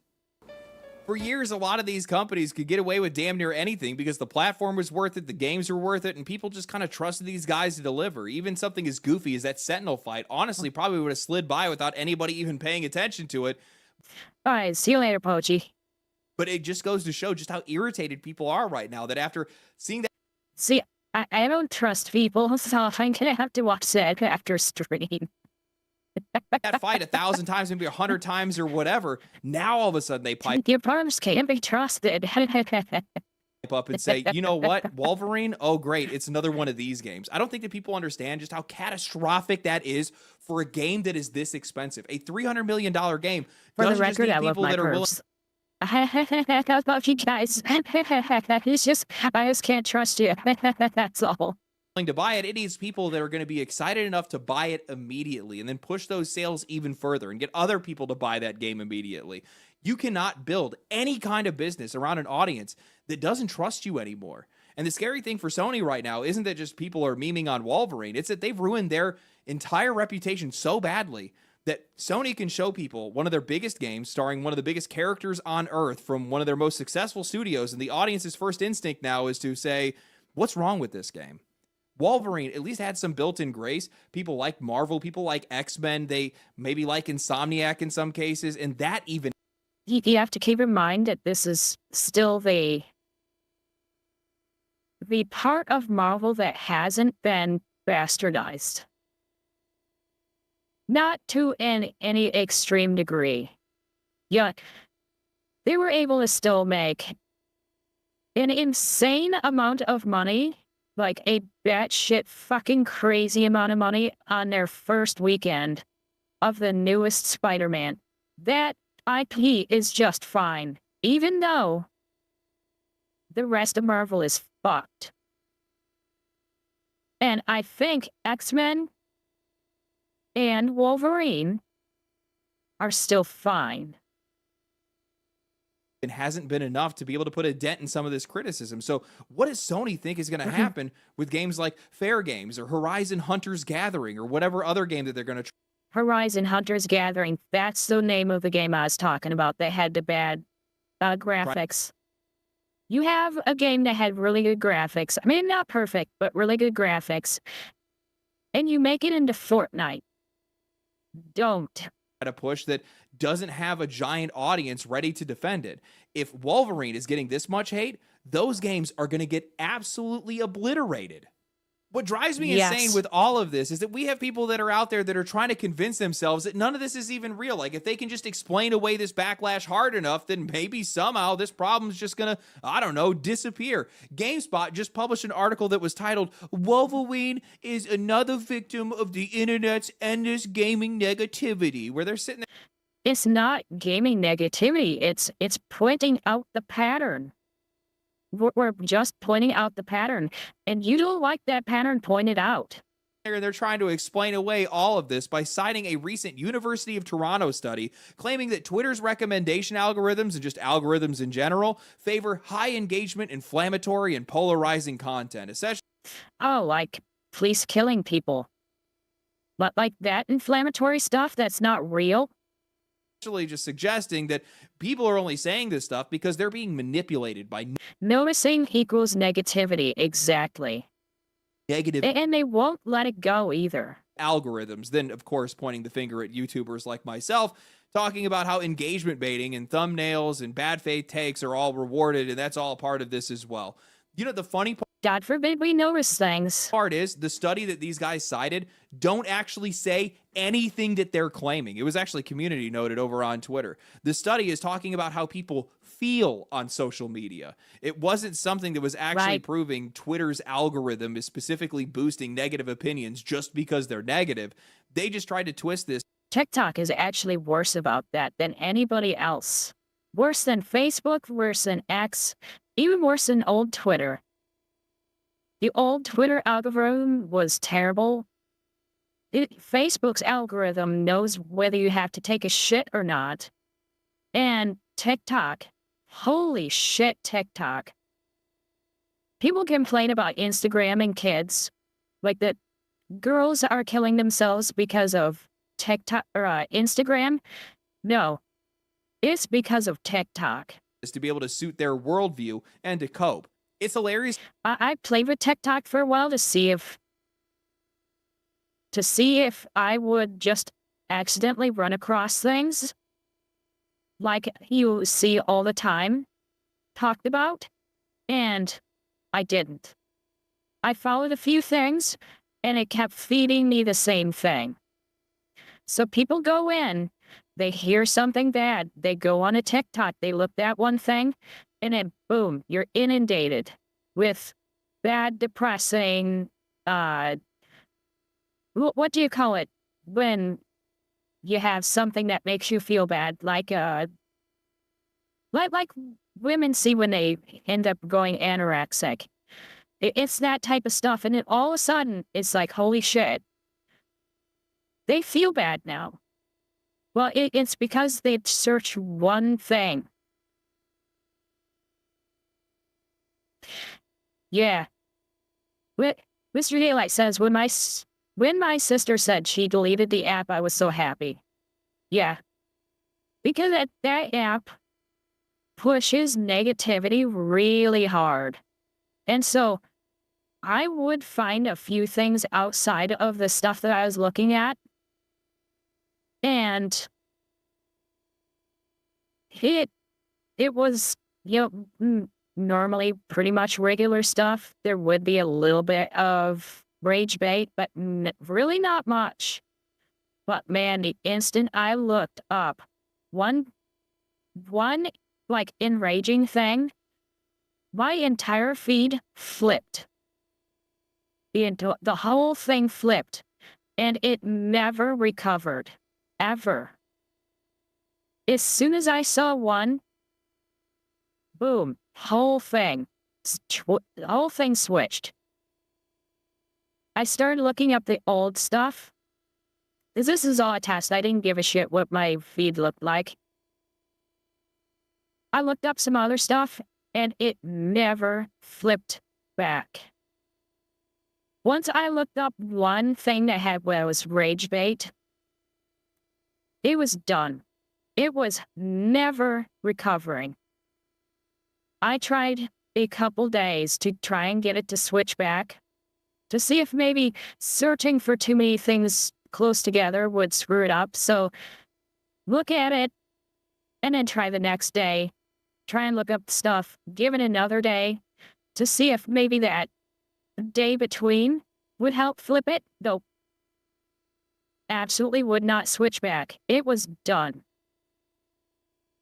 To me that all these games journalists have the balls to be able to blame algorithms for creating these hive-minded opinions when literally hours after GameSpot publishes their article, Windows Central puts out their own asking, is gaming discourse more negative than ever? And if so, is it deserved? How did we get here? Pointing out all the hate around Wolverine and Grand Theft Auto 6 and Halo Combat. Hey, wait a minute. I see what you're doing here. You're not going to sneak that mid-ass remake into this conversation and pretend like it belongs here. That game got rightfully judged. Maybe there's some other stuff going on with these other games, but that game, no. That belongs where it is. Look, I'm going to break the fourth wall because I think a lot of these people just don't understand why their relevance is evaporating and also why they just don't feel connected to the rest of the audience right now. Algorithms are not magic. By and large, they're just echo chambers. They learn what you watch, what you click on, what you interact with, what keeps you around, and then they show you more of it in hopes that you stay on the platform long enough and you come across some of their advertising. So if Wolverine is getting criticized everywhere, if a clip is getting millions of views, if people are piling into comment sections and they're saying the same thing over and over again, maybe the algorithm isn't manufacturing an opinion that doesn't exist. Maybe people are just pissed off. Maybe negativity has taken over the gaming space because, well, the audience itself has become negative because, well, the industry made them that way. And instead of just asking why, everybody keeps desperately searching for some other explanation that allows them to avoid the obvious answer. The algorithm did it. YouTubers did it. Twitter did it. Gamers are miserable. You guys don't even like video games anymore. You guys are ungrateful or whatever they want to say. Anything other than admitting that after years of price increases, broken launches, disappearing ownership, live service failures, corporate slop, enormous budgets, safe design, and companies constantly asking you to pay more for less, while also just showing you the same game over and over again, maybe that's finally taken a toll. And maybe people just aren't putting up with it anymore. This room doesn't get any AC. It's like I'm back in California all over again. I've seen a lot of people that have been trying to call culture war on a lot of this stuff, and it's just like, bro, stop. Just give it up already. I'm getting so tired of people wanting to pull that wagon every single time anything ever gets out of control, anytime anybody has anything to bring up about any of these games. Whether it's Grand Theft Auto 6, whether it's Wolverine, neither one of these games are in that kind of conversation. That has nothing to do with what's going on right now. This is a discussion over physical games, over pricing, over game ownership, over paywalling advertising, over just a ton of different things that these companies have done over the years that have just constantly been grinding against people's goodwill to the point where there's just nothing left, man. There's just nothing left. And like I've tried to take time to kind of reflect on this myself because like I've looked at some of my videos over the last like year or so and I'm like, man, there is a lot more negative videos. And the reason why is because I'm negative. I'm not happy with the direction that things have been going in. And while there's some games that I get really excited for, there are a ton of games. Yeah, he was glowing over Expedition 33 and Pal World, and there was something else that he talked really good about that I liked. I know what it was. I can't remember the name. Hold on. It was I have it here. Pragmata. He was glowing over Pragmata too. That's TOO, not TWO. That I get really excited for, and I talk about them here on the channel. And I try to be able to exude as much positivity as I can around those games. The problem is that there's just not enough of them. Of course it is, full band. Of course that's what your Twitter feed is like.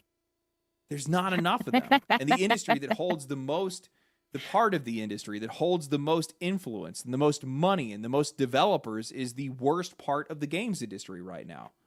And it's the part that has to be talked I won't hold it against you much. About. Because if we don't talk about it, it doesn't get fixed. And while I know that they're sticking their head in the sand right now and they don't want to listen to any of it and they're just basically ignoring everybody, they're doing...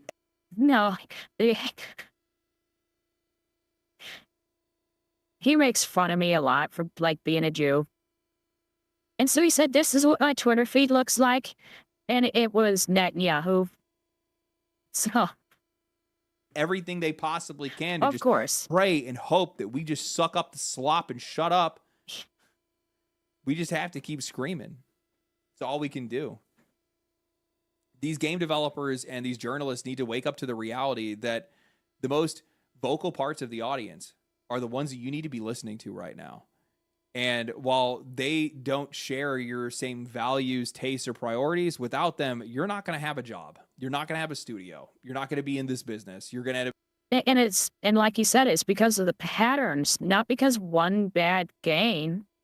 getting pushed into something else. And this idea that, oh, it's just negative. The full land is going to insist on Jewish no matter what.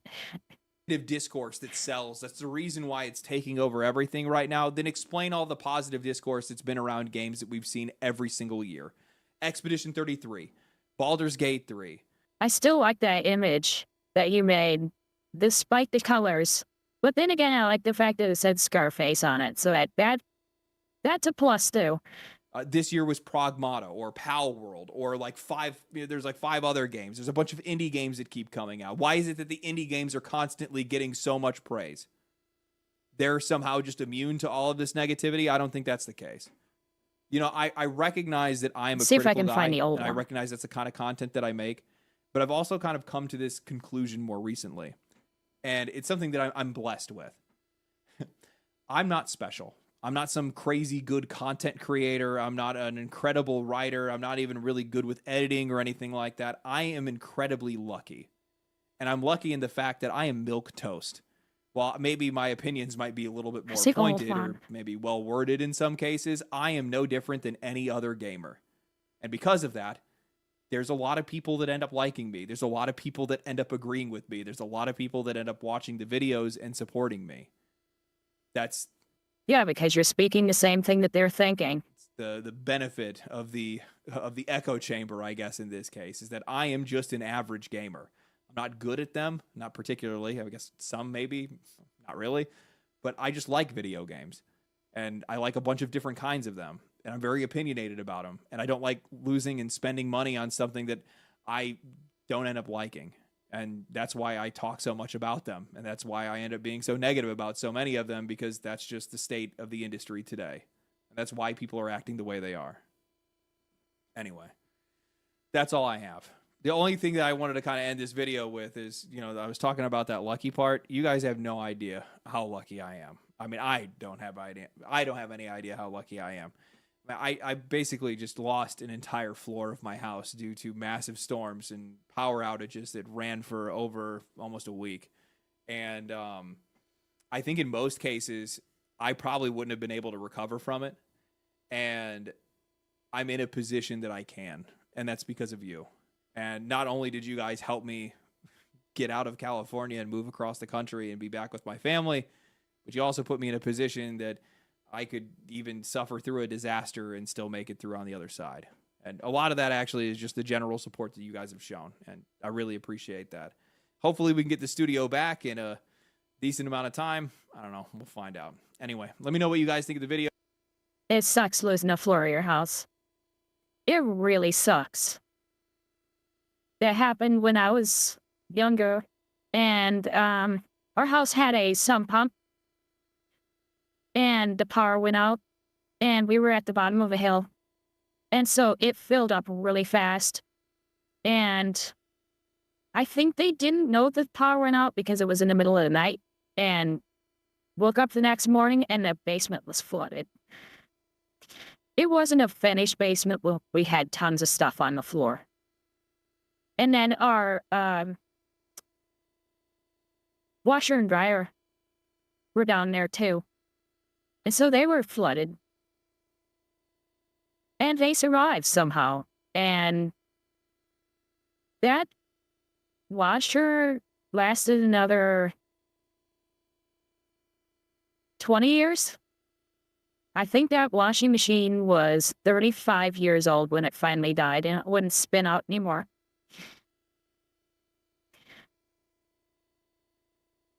So yeah, Full Band's been calling me Jewish for a long time now.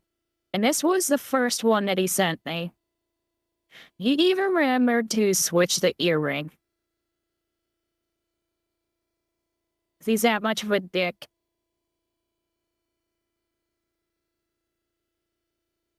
Jewish and bisexual like the lemurs in Madagascar. It all makes sense now. Yes. Dominic Gold. Yeah. I love this stuff. It's funny. It's funny. People take shit way too seriously. I just like this funny stuff. Well, this one's not quite so funny, but it's not my country, so they can go fuck themselves. This is just a little one-off, so I thought I'd go into this. The anime Yanni Neko, the chain smoker cat. Let me switch over. Well known for streaming platform, I skipped the line. Landed in serious legal trouble in Hong Kong where authorities forced a well-known streaming platform to pull the series for violating its anti-tobacco laws. I don't think it is exactly glorifying smoking. I'm just saying. Surprised there haven't been any wildfires in California lately. It's probably because everybody's leaving. So that nobody notices anymore because the town's dead. It turns out the cat spends every episode puffing away on smokes, and that even a flash of a real cigarette brand like Mevis, which local law deems illegal tobacco advertising. Regardless of the fact the show is a comedy portraying addiction in a most disastrously over-the-top way possible, the health department has warned it'll be cracking down on other platforms for keeping it in their lineup. Ready to hit them with hefty fines. An international government throwing the full weight of the law into a cartoon just because it depicts the everyday ravages of smoking with too much damn fidelity. I still need to watch the show. It still seems like something I would like. And so, somebody did this. That would be funny. That would be very funny. They should do that. The author tries to warn about how badly cigarette harms you and how it can end your life, but the problem is that it works as a double-edged sword by promoting smoking. Yeah, I don't think so, but yeah. So I just thought I'd show that because I thought it was funny. Like they said, kind of funny, but still funny. This one not so funny. I was going to go into some more stuff, but I think I'm going to end with this and then go into some Karens. Actually, there is one more thing I wanted to go into. But this one kind of sucks. Because I think Kagaman, who I don't agree with mostly, is right. Indicated further on into her travels. I am completely overwhelmed trying to take care of the kids. I'm drowning every day. You're not going to make it so you can actually hear it. Money and not making any. I feel like I spend way too much. She wrote that, right? Correct. I'm terrified of Callan getting sick. He's a sick baby. A sick baby is miserable. He's sick now with a double ear infection. Clearly has a bellyache.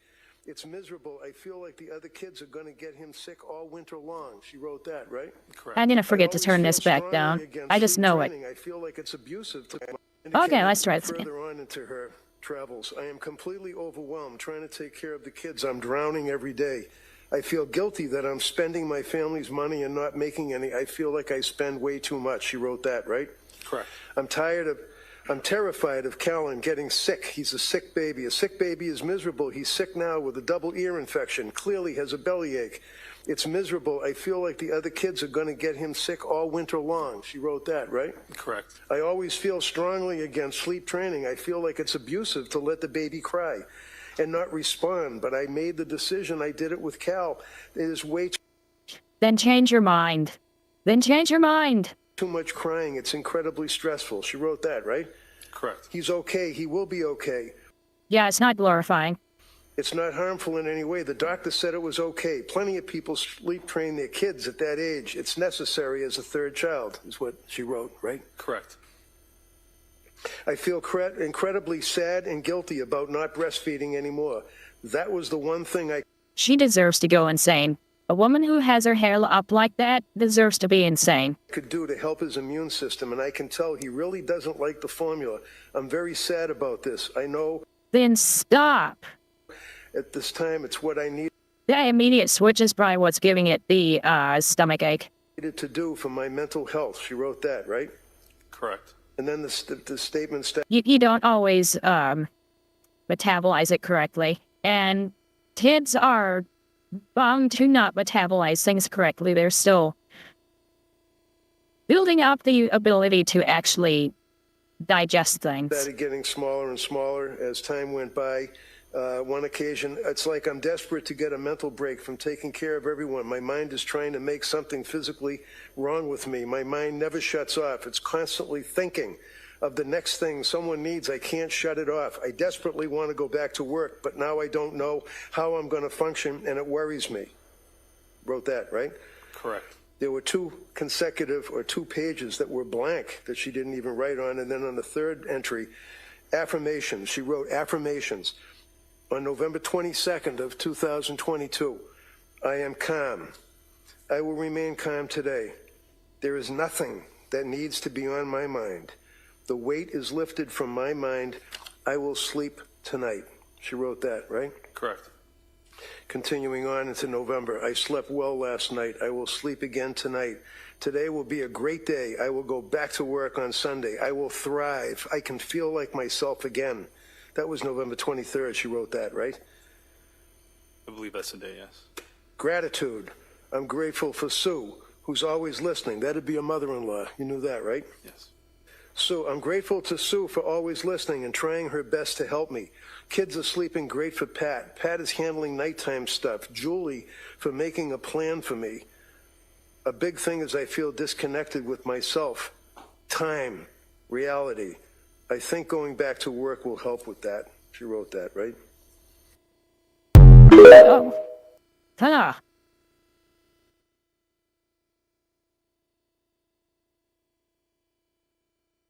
Okay, I have everything turned on, I think. Ah, God. Once I saw that, I decided I didn't want to know more. That's just depressing. And that was actually going to lead into the fact that women are kind of going crazy.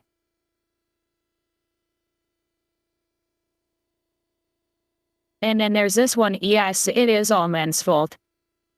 The trade-off. I receive the ability to vote. You receive a society overrun with millions of third world dishonest.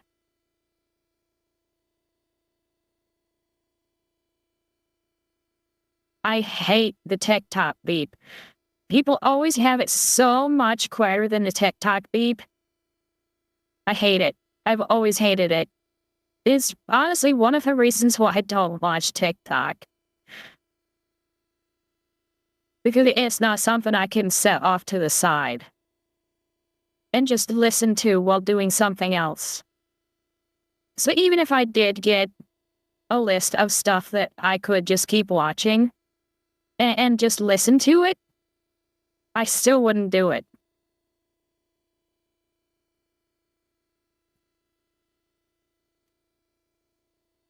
So yeah, women are kind of crazy.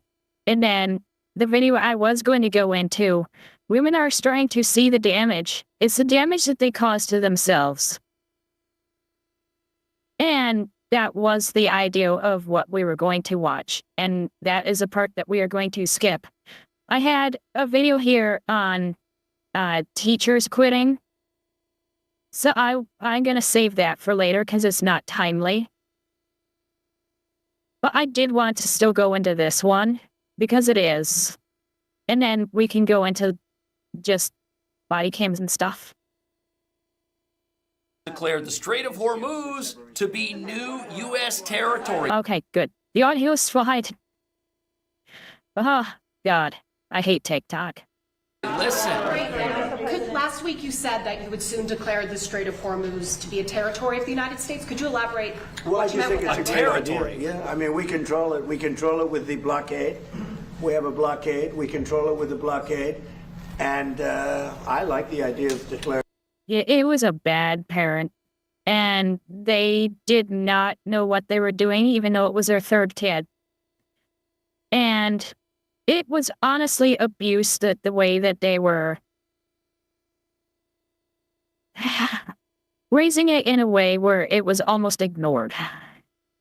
Declaring it a territory. It honestly sounds like somebody who might kill the kid thinking that it's normal. We have total control over the strait. Now, they can be a nuisance. They can put a mine in the water, and people don't like having mines hit their billion-dollar ships, etc. But the blockade has been very effective. And, we're taking out, now maybe that will stop, or maybe it'll open up even further. But And for the people who were here last time, and my happy ass was, and by happy ass I mean dumbass, could not remember the name of that goddamn Gulf at the other end. Because it's a Persian Gulf, Strait of Hormuz, and then the Gulf that I couldn't remember because I was being dumb. It's the Gulf of Oman. we're taking out millions of barrels of oil a week. If you look at the kind of numbers that we're doing, the strait is open, and the oil prices are coming down, and they will continue to come down unless we decide to do something far more drastic than we're doing. Iran is in big trouble. They have 300% inflation. The country's a mess. And that's to be expected when you're in war and your country doesn't really care. You're going to have huge inflation because you're going to have shortages. There's nothing like special about it or anything. They just run into shortages. The military is totally defeated. But as you can imagine, CNN yay, self-damage. Not too thrilled with this. Listen. Prior to this war, no one had full control over the Strait of Hormuz. And then on Friday, President Trump suggested that it would become a U.S. territory. He posted a map today. You can see there on the screen that says new U.S. territories circling the Strait of Hormuz. And maritime law experts, of course, have been skeptical of this move. And it comes at the same time that Iranian officials are laying out their new demands for reopening this strait. They say that the U.S. blockade must end. And let me make it clear, until America implements its commitments under the Memorandum of Understanding, including lifting the blockade on the release of frozen assets, yeah, you guys broke it first. lifting the oil sanctions, ending threats and military operations on all fronts, and other conditions that America has agreed to under the understanding, the strait will not be reopened. Then we'll open it ourselves. I think that's problem solved, don't you? So we open it ourselves. Problem solved. Well, how are we supposed to do that when allowing Iran access to money? Those are probably all transponders, and we know some turned it off, so who knows how many others are in there.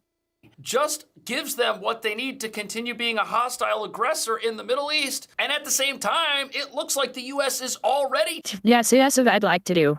Throw the Israeli soldiers at it. taken the Strait of Hormuz just without making it It's their area, make them deal with it. You know? official yet. Watch. Thanks to the coordinated efforts of the U.S. military and our Gulf allies, the 7-day average for oil. But I mean, honestly, this is what we were supposed to be doing anyways. This is why the petrodollar exists. Is we were supposed to make sure that these areas were safe for travel. That is why everybody has to use the US dollar to buy oil. We were supposed to be doing this. Now, I don't like that we are supposed to be doing this. I think that's a bad thing. But those are the rules that we are signed up for. Until we change those rules, we should be doing this. And the sooner we can get them changed, the better. Leaving the Strait of Hormuz is currently up to almost 9 billion barrels a day. That's huge. But combined with the additional 5 to 7 million barrels a day leaving the region via newly upgraded pipelines and export facilities, total oil flows currently averaging approximately. Those pipelines will be so much help. 15 million barrels a day. On Sunday alone, and this would have been a week ago, over 20 million barrels left the Arabian Gulf region, which is above the pre-conflict average. Yeah, we're already running the They're strait. about 10 So they're already making up for lost time. and a half million gallons, but you said that they don't accurately count all of the ships that are moving through the strait. And What does your data show? They don't know where those ships are. Exactly, John, because the But that's all part of them turning off the transponders. So transponder goes off, and then it turns back on once they're probably in the Arabian Sea.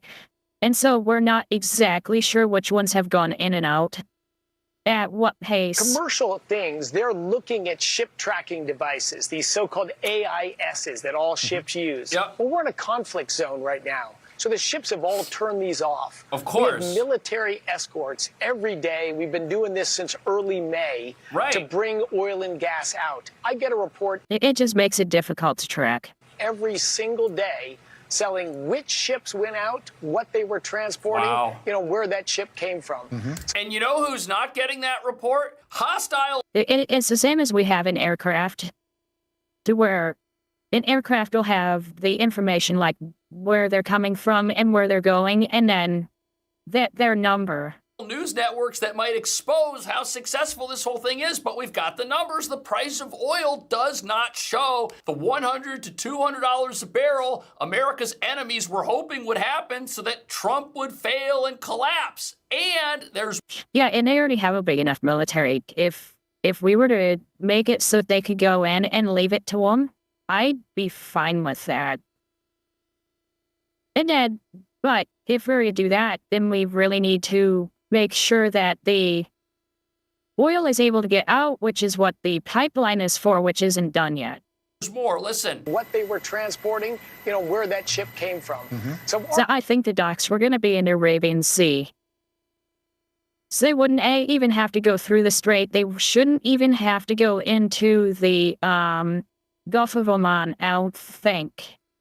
I'm not positive. Those aren't estimates. We have the actual data. Yeah, they know. I saw a headline this morning saying it's almost been choked to a stop, the ship traffic in the Strait of Hormuz just recently this weekend. Fake news. 30 ships transited the Strait of Hormuz yesterday, and more than 30 transited the Strait of Hormuz on Saturday. So no, that's just not true. Yeah. We're continuing to get oil and gas and other critical products out of the Strait of Hormuz. And thankfully, with President Trump's energy policies, we're by far the world's largest producer of oil and natural gas. And that's why I'm down here in the Permian Basin, the largest producer of that oil and That's natural so crazy. gas. So even if the numbers were 30 tankers or 30 ships per day, that's still down from a pre-war high of about 130 ships per day. When can we expect to see the traffic increase back up to pre-war levels? Yeah, a lot of people want to know that. Oh, I don't know the future, but I will tell you we're going to continually get better at escorting traffic out. Yep. And the power of Iran is going to Yeah, they can only deal with so many at a time. Unless they were maybe to chain them. Not like physically, but keep them within a certain distance so you can protect maybe 5 of them at a time. continue to shrink. Yep. So because of the blockade. Remember, they're not earning any money. They don't have the ability to pay their troops. They've got massive inflation, as the president said. All of these things point to a regime that is about to collapse. The experts are saying that with the blockade the way it is, within 2 to 3 months, this whole thing wraps itself up if the U.S. does nothing. On top of that, Trump is talking about taking the Strait of Hormuz, declaring it U.S. territory. That's going to put a War of attrition. And we can hold out longer than they can, but it looks politically bad, so they're thinking that they can hold out for the political part of it because they know that we are coming up on our midterms. And they think that that is going to stop the U.S. from protecting the strait. And then they will take it over. Iran in a very weakened position, wrong. and that is going to last long after Trump is president. Listen. The U.S. naval blockade remains in place, and questions remain about we're what comes getting next. those answers. What happens now? The MOU has expired. The Iranians are still targeting vessels in the Strait of Hormuz. They're still threatening the life of President Trump. Do talks continue? I think, as we said, They've already tried attacks in the U.S., and they even tried taking down the, I forget who it was, but the water system in a town. So, I mean, they are trying to attack in the U.S., not just over in Iran. I mean, we continue to have communications, and when People don't realize that part. People are ignoring that part. the deal's ready, the deal will be ready. Deals are hard. I mean, it's funny. President Trump is always aiming for the impossible deals. A lot of politicians say, well, this is too controversial, this is too hard. He thinks more like an owner than a renter, and if something's virtuous, he's in his second term now, he's got a lot of experience, and his goal is to really focus on the big things that will change the world long after he's no longer president and no longer he's here. Yeah, but he's also smart in that he asks for more than he knows he can get. And that's all part of the art of the deal that people talk about sometimes. And it's whenever you ask for something and you know you're going to have some give and take, you're not going to get what you want.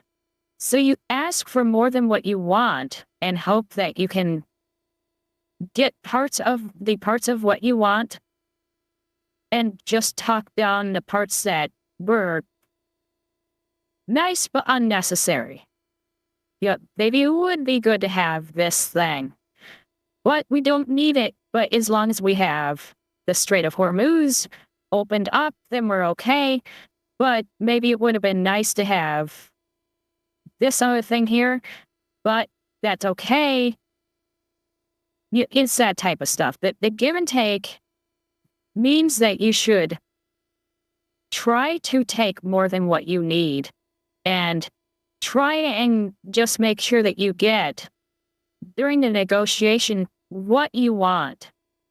So he's really trying to kind of focus on the big things, and that's why he's focused on this issue, but he's going to hold out to It's also why other politicians hate him. They're not used to that. do something that is the right deal that he believes will withstand the test of time. Wow, and that's the president's... It's actually more of an Asian way of... Because keep in mind, Russia is Asian as well. It is a very Asian way of doing business. Asking for a lot and then negotiating down. See, make sure you ask for enough. son-in-law, and he's the one that's out there working on this deal, and he says, look, Trump is focused on stuff that is going to change the world long after he's gone. How does a deal that allows this regime to continue for another 47 years change the world long after Trump's gone? No, everything is on the table right now for what happens next. And remember, the U.S. has 50,000 personnel over there in the Middle East, and every single day, here's what they're up to. Listen. Iran can't... This is all part of the cut once, cut deep. And if you cut once and cut deep, then the problem is solved. If you don't cut deep enough, the problem is going to keep coming back. And the cut once, cut deep is usually in reference to firing people. So if you had to do a shitload of layoffs, don't do it. Don't trickle it out. Just do it. It's going to suck. It's going to be terrible, but you've calculated what it takes to be profitable at the end, and you make that cut all at once. And then maybe you can hire some people back if you need it. And if the finances come back and say, yeah, maybe you can have a few more people in this specific area. But, man, cut once and cut deep. And the problem is gone. And that's what he's trying to do with the Middle East. Export any oil right now. Especially Iran. Well, that's part of our economic strangulation. Zero but the oil. world doesn't need Iranian oil. Do we need other oil outside the Arabian Gulf? Absolutely. We have a bunch of allies there that are exporting their oil and gas, and we will see increasing exports from them, John. But who else did we get access to their oil? All right. Venezuela, which is what he took care of first. And so if we really need it, maybe we can try and get something going with Venezuela. And maybe that's why he's going after Cuba right now. That's kind of what I'm thinking is happening there. It is a balance here. Wow. We're fixing a It's, 47-year-old again, for oil. problem with this government in Iran. It puts him in the right position to make these kinds of demands. And the threat of nuclear weapons. Yep. But it does cause some disruption in the short term. But President... But it looks ugly. So people use that against him. Trump's policies have made us ready for that disruption. That's so which wild. brings me to my next question. Even though you've been getting at almost pre-war levels, and on some days pre-war levels or pre-war levels of oil, oil is still, it's on the screen there, $83 a barrel, up from, I think, low 60s back in early February. Why is the price of oil so high if almost all the oil that was getting out before the war is getting out now? Because as you said, almost all. We're not fully back to the full flows, so there is. But the thing is that even if we only use the oil that was in the United States, if we didn't import anything, it would still follow the worldwide price. I know it sounds stupid, but it's all going to be based on the worldwide price. A barrel of oil is based on a US dollar, which means that even if it's oil that we got ourselves, it's still based on that same singular number. Prices go up, they rarely go down. Oil is kind of an exception with that. There are a few exceptions to that. Because somebody could start pumping like crazy and it would go down. And that's happened before where they tried to undercut. And I think that's what happened first to Venezuela when they were massively communist. The Middle East tanked the price of their oil, crushing the country because their oil is not worth as much. And that hurt the country big time. There is a disruption here, but I've got to point out oil prices were far higher during the Biden administration. Thank you. When there wasn't disruption of flows in the Middle East. Can you imagine if Iran had acted then when American leadership was all... Even when you don't consider Biden, things were different then, though. You have to keep that in mind. I wouldn't blame that one on Biden. already doing everything possible? I blame a lot of things on him, but I'm not sure that one. Possible to appease them, and oil was already much higher. Do you know what control they would have over the global economy with weak U.S. leadership, with the communists running America that want to see Iran come out of this thing stronger, as they keep proclaiming to us? On top of that, if this territory, if this right here is the U.S.'s territory and the U.S. controls it, not only will Iran continue to make $0. I'm not sure what Oman would do if we had that straight. The UAE would be completely fine with it, and so they're right there anyways. I mean, they're right there on both sides. The little squiggly that you see here, I believe that little squiggly is actually part of Oman. But the UAE goes on either side, and they are on our side with this. Every other country over here, Oman, they've actually helped us a little bit. Whoops. this out through new colors. That was my fault. I hit M. Every other country over here, Oman, the UAE, everybody else is going to be able to get this out through new pipelines, which means Iran will be completely isolated. And even if the regime there wants I think the pipeline goes through UAE. I'm not positive. to stick around, It they're should going to be. be a regime that doesn't have the ability to fund itself and doesn't have the ability to threaten anybody. And that right there, the fact that they can't pay their troops, that they can't sustain a massive military and a massive domestic arms industry, means their days of being a regime are over no matter what. Listen, but just before we continue, this is a Being a regime isn't necessarily the be-all, end-all. They can actually be an issue in the area through terrorism. So, we'll see what the country decides to do. or visit rumble.com/promo official rules for details. When there wasn't disruption of flows in the Middle East. And another huge thing for energy prices in the United States is democratic policies at both the federal Right, it was policies that screwed it up. level and at the state level. Electricity prices are more than 40% higher in states run by Democrats. Gasoline prices are 40, 50 cents. A lot of taxes, a lot of regulations cause those prices to go up in certain areas, but not others. And of course, everybody's going to look at California and New York because there are so many people there for the representation of gas prices. But gas prices in Ohio, Tennessee, Kentucky are not going to be looked at, and their prices tend to be much lower. And then you can even go into like Idaho and other areas over there that, like even Nebraska, those are even lower than Ohio quite a bit. So we're looking at blue states, which are going to have the blue state taxes on oil products, gasoline, plastics, stuff like that. Those are going to be higher there. Cents a gallon higher. There's your unaffordability. With Democrat energy policies. Thank you. So foolish green energy policies, they're at least as responsible for high energy prices as the conflict with Iran. Yep. And the conflict with Iran is going to lead to a better world going forward. Yep. These oil pipelines, sort of foolish green energy policies don't lead to a better world in any way, just a more expensive world. Right. Yeah. So President Trump said today to Trey Yingst here at Fox News a few things about what the timetable for Iran is. He says, I have no time schedule. I'm not in a hurry. They're good poker players. The midterms have nothing to do with my thinking. We learned today that export traffic out of Karg Island is virtually ground to a halt. I mean, they're just getting out a fraction of what they were getting out before. Karg Island, that's their oil export hub. That's where all... That's that island that you saw and you might have seen on the news. That is Karg Island.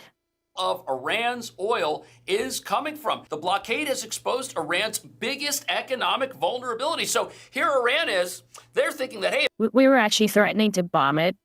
And I can't imagine that argument would work with Iran because I don't believe they would believe we would actually do that. If we take over the Strait of Hormuz... Because that would be pretty crazy. We've got this strategic asset that we can use to threaten the world economy and to shut everybody else down. But really, that was a massive miscalculation because once they went and did that, they ended up being the ones getting shut down. Iran's oil clock is running down and the real fiscal shock is going to hit in the fall when all their payments come due. Iran pays its troops, government employees, security forces, and industrial workers in cycles with about 60% of the money coming from oil exports. Well, that's now down to zero. And if its oil exports continue to be hamstrung in the... To be fair, it's not zero. Some Chinese ships are able to get through every so often. And I know that China doesn't pay that much for it, but they were always one of the big contributors to their economy as well, with oil and products. In the next cycle, the regime... They didn't even care about sanctions. Will have few options to shield its soldiers and elites from economic shock. Now, what can they do? They've already got hyperinflation, 300, 400% inflation. They could print money and pay people and just give it to them. But then what? That's just going to collapse things over there faster, which means that this regime... Yeah, if they just started printing money to pay people, they would just end up with 600% inflation instead of 300%. Even if they didn't double the amount of money that was in the system, even if they only increased it by like 10 to 20%, it would be up 200% anyways. Regime's ability to maintain its stranglehold on this region, that's out the window. And if they can't pay their troops, I don't know how they're going to pay their troops to stop an internal rebellion. Listen to this. And not only that, you also have to keep in mind that the only place they can seem to get rockets from right now is China, and every time they send them rockets, they don't work. A lot of them are defective. That they're sort of sending their surplus stockpile, which is duds. When we send our surplus stockpile, they're old things, but they're not broken. When you look at the price of oil, then it's not great, but it's not bad either. That the president's got a lot of latitude to really wait Iran out here as the economic sanctions and the oil embargo really squeezes them? I think he does. The president is playing the long game. He wants to leave the next generation of Americans. I know. Imagine tech support for those kinds of weapons. Yes. Americans well supplied with energy and without the existential threat. Yeah, there you go. There's Karg Island. Let's bring that up again. You eat that big square. And of course, I'm not showing my cursor because I'm dumb here. Browser.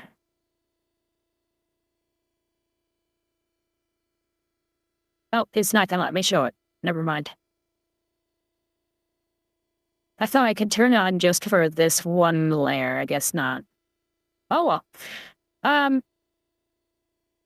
The one that says oil storage right there in the middle, that's the one that has the area we were talking about bombing. Because if they can't store it, they are screwed. And yeah, it would collapse the entire regime. Because you don't recover from blowing that up. They can't. Of a nuclear-armed Iran. He's playing the long game, and with his It would take a decade to build it back. lean-in pro-energy policies, the world can fill this hole. The hole is shrinking as we get more oil and gas out of the Gulf. We're growing energy production in Venezuela. We're growing energy production in Alaska. We're growing energy production right here in Texas, the Permian Basin, the largest oil and gas producing region in America. What is its future? Growth. This is hardworking Americans. This is innovation. And this is the federal government enabling America to be energy dominant. Of We're course, going to get through this. Okay, of course, one of the big arguments, Mr. Secretary, Yeah, we have much more oil than people think we have, in general. between the U.S. and Iran, who's going to control the Strait? Now, people who listen to me probably already know that, but we do have more than people think we have. And then, like our neighbors, like Venezuela, they're over some of the same oil that we were pumping before in the Gulf of America. So, Strait of Hormuz. President Trump yesterday said, well, why not America? Listen here. After we finish defeating Iran, which is being yeah, it's very hard to restart them. People think that you can just up and start and stop them, and you can't. very badly defeated. Pretty soon I'll be declaring the Hormuz Strait a territory of the United States. This is wild. I love how he's chuckling there. The fact that he chuckled it probably means that it's not going to be, but it's a threat. What he said it is a threat. It's a threat to Iran. Essentially, that's what we have the Hormuz Strait, yes. blockade. WHORE. No ships get through unless we want them to. So here was the response from the Deputy Foreign Minister of Iran. He's kind of making it Hormuz, yes. He's basically making it a de facto territory by doing all the protection for it. The Strait of Hormuz cannot be seen. And having the backing of everybody else in the area. Because obviously Israel's good with it, UAE's good with it, Saudi Arabia's good with it. I don't know Oman. They're probably indifferent about it. They probably don't care much. And so, if everybody's on the other person's side, you've lost. And that's where Iran is right now. By tweet, nor by aircraft carrier, nor by issuing an order, nor by an election speech. The Strait of Hormuz has been Iranian. I think we've actually talked about that before. Having a charge. Iranian and will remain Iranian. The strait will only be closed and open under Iran's command. And as long as you do not accept the reality of defeat and cease your fanciful delusions, Iran will continue to enforce the blockade. Again, good luck. It come down to that their blockade has not worked. The Black Knight in Monty Python and the Holy Grail. No. Nice. Yes, the Black Knight. Yes. That's the one who was always no arms, no legs. No legs. I'll bite your legs off. Tis but a flesh wound. That's who he's talking about. Exactly. Look at the words of that Iranian deputy foreign minister. Their exports today are 0 barrels of oil per day. The United States military. It's such an old movie. I figured I better say what he's talking about because I wasn't sure they were going to. I'm old enough to know it, and a lot of people have not seen Monty Python movies. Is bringing out 8 or 9 million barrels of oil per day. Wow. Is that America that's controlling what's happening there, or is that Iran controlling what's happening there? The data's pretty clear on that. That's America. Think of the position that Iran is in. When they lose, they declare victory. Yeah. if the U.S. takes the Strait of Hormuz. That is what Muslims do. If that happens, and that's U.S. territory, and they're not allowed in there, it means the blockade is going to continue forever, because this is now U.S. territory. And it also means that they would have to get oil. God, I wish I had the money right now so I could invest in some of these things. I see so much of this stuff happening. I'm like, oh, God. Out over land. That would be their only way to export oil. How are they going to do that? Okay, so here we have the Strait of Hormuz. You can see Iran right here. They've got Afghanistan over here, and then over here they've got Iraq. So their only pathway to get out oil is through the Strait of Hormuz, and that has totally backfired on them. They're going to have to bring it out over land. That means they're also going to have to drive through Iraq, who they've recently had pretty poor relations with. Or look at all this terrain right here. You got mountains in Afghanistan. I mean, their oil, the energy sector. They really have no way to go other than ship, is basically where he's going with it. Secretary saying the world doesn't need Iran's oil. I don't know how they're going to get it. I don't know how China, who's all the way over here, is going to get Iran's oil. They'd have to go through Afghanistan, which won't do it. I mean, they would need a pretty long pipeline to get that oil shipped to them directly. That would take a long time to build if they could even build it. Look at all the countries they'd have to go through. Iran has isolated themselves. And Turkmenistan will let anybody through. There is no way. Played all of their cards. And like Trump said, they're bad poker players. They're losing. They're not winning this thing. I know desalination plant companies would be a big one. Numbers do not speak. Those things are expensive as fuck, too. To an Iranian economic victory over the Strait of Hormuz. The numbers do not speak to an imploding America, if anything. We need to find a cheaper way to desalinate and just sell them by the millions. The oil of the world is now coming from the Gulf of America, and it's going to come from... I leave it up to my audience to create it for me. Venezuela and Guyana. So people are going to come over here. Oil prices are going to go back down as the... A lot of people, I was surprised. Do a lot of people really not know where Venezuela was? I did, but...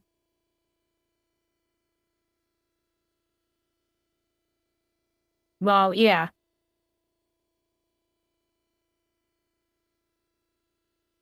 I think a lot of people just didn't know where Venezuela was at all. It's like, guys, it's literally just right there. The U.S. gets better at escorting ships out of the Strait of Hormuz. And as these countries like the United Arab Emirates build their pipelines around the Strait of Hormuz, this whole thing is going to be irrelevant within 2 years as a destination to even get this stuff. And what does that mean? It means that the United States is going to have an easier time controlling this proposed new territory. So I think we need to get out of all of OPEC and everything. We need to insulate ourselves from that because it's too volatile. And we're relying on the Middle East, which is a mess. If we can get it so it's just North and South America working out a way to get... Yeah, we need to destroy OPEC.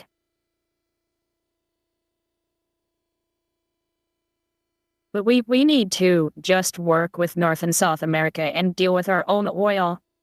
We can buy it from areas that are way closer. We don't have to worry about a whole lot of stuff. Yeah, dealing with the Middle East is just such a nightmare.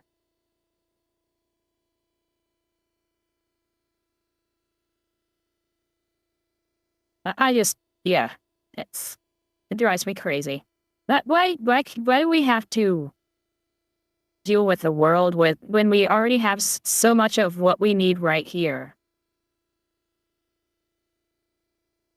Honestly, I think we do need to act like a superpower again.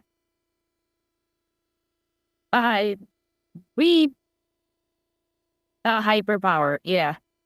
Strait of America. I don't know if Trump's going to call it that, But as Iran makes less and less money and has less and less of a military to threaten what's ever going on there, controlling that area is just going to be easier because there will be less opposition. And there's not a thing that they can do about it. Hopefully this means freedom is on the horizon. Nobody in the area likes Iran. They don't have friends there. That they don't have backup.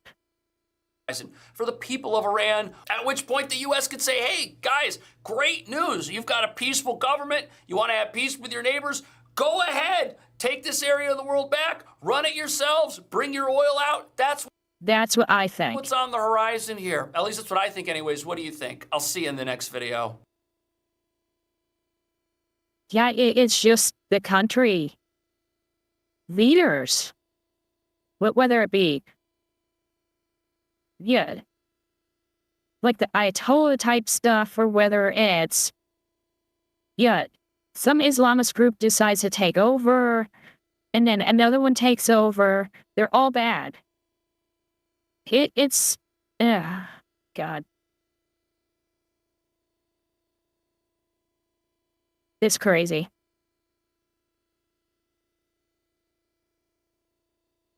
Controlled by foreigners who were installed by the Soviet Union. That's true.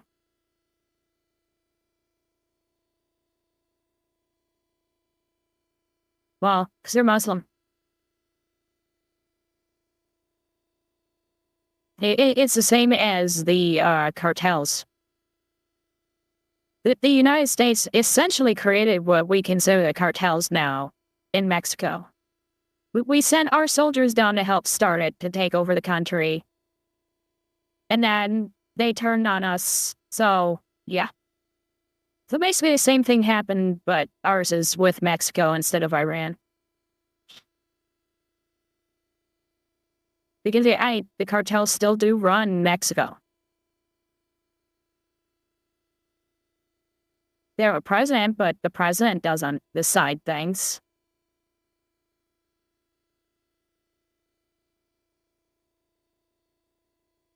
It wasn't the CIA, though. Who was it that did it?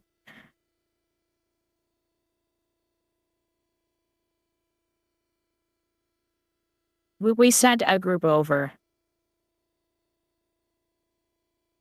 And after creating... I don't know, when do we start the hotels? I have to look when.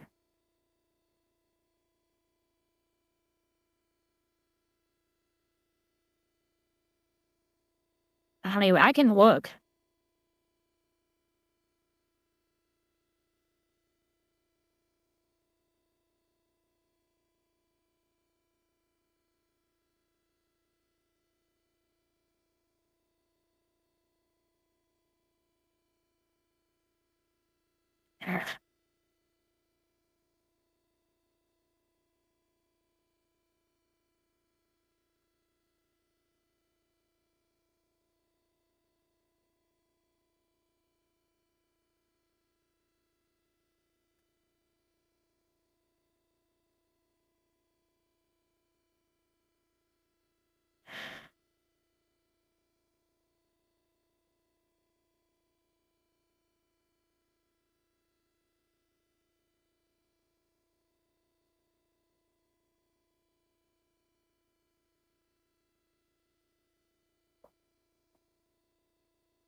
I think it was created around World War II.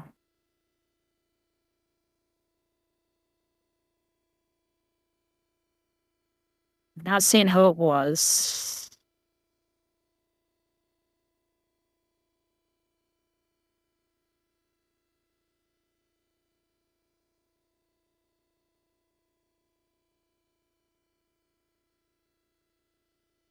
I'd have to look it up, otherwise I'm just gonna sit here and be dead silent. Whoops. There you go. Open up chat again. Ah, wrong one.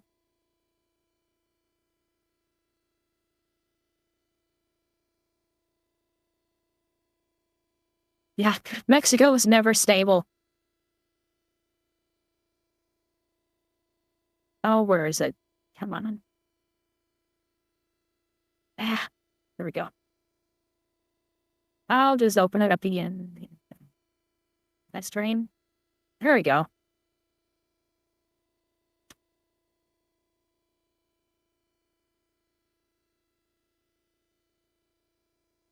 Well, they had the cartels, but I think we want to take over like opium or something. I forget. I was watching a video on it a while back. And so some people were sent over. I forget why. I think it was the opium, and then they actually created their own cartel, and they're some of the ones that were sending drugs to US. Because it was successful and very profitable. And so we didn't send like our best.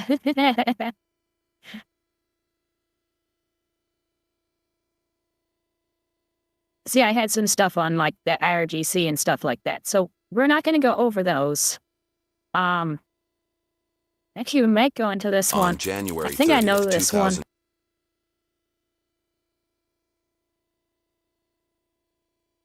That one.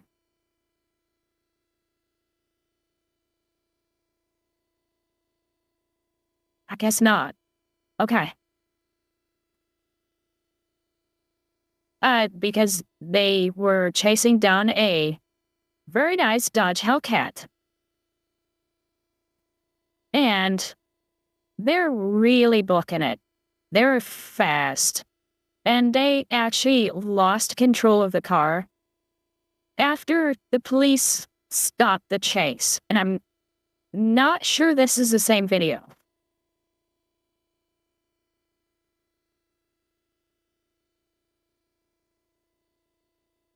Oh, yeah. They've had so many things going on in that country.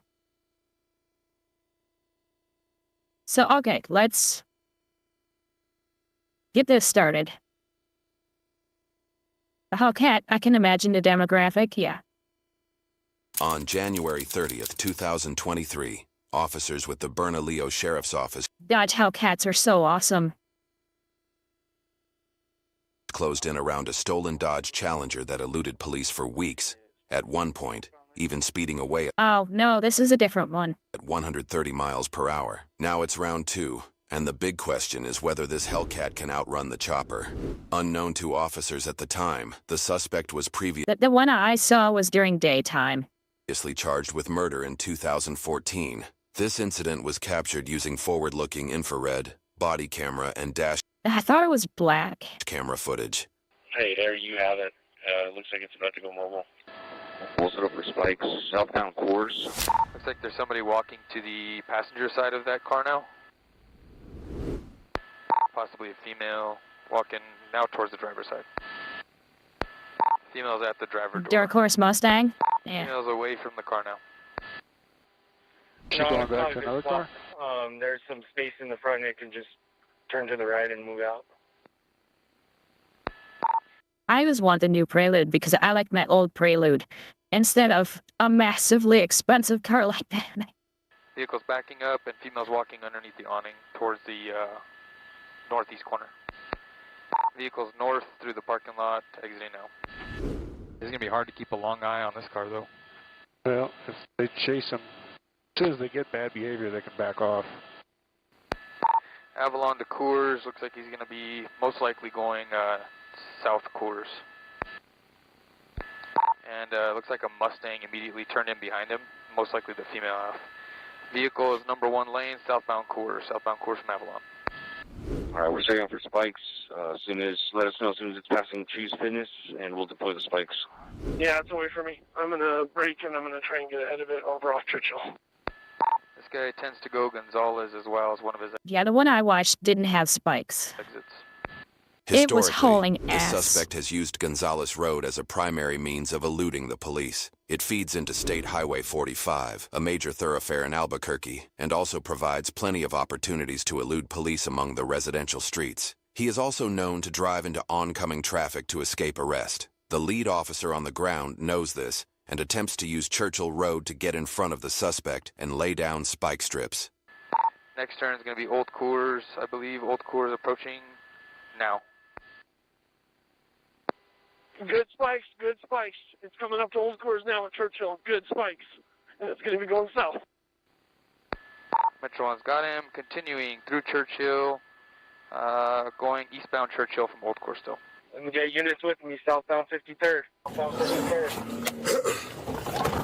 I can't find any matching places. Except for pit. No lights still. Yep. Lights are engaged.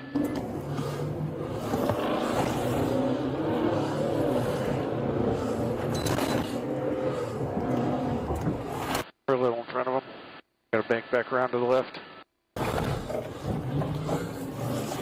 Yeah, thermal.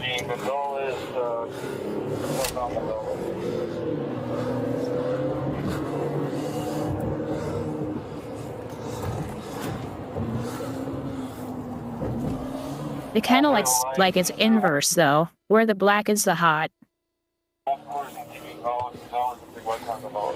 Wow, this dude picked up big time speed. We're having flat tires? Yep. I don't know if we got all his tires. I'm confident I got at least 3. Up through 63rd, continuing westbound Gonzales, now through 64th. Now through 64th. Get some more spikes set up to the south on Coors. Approaching Coors in about 30 seconds. Got his flashers on.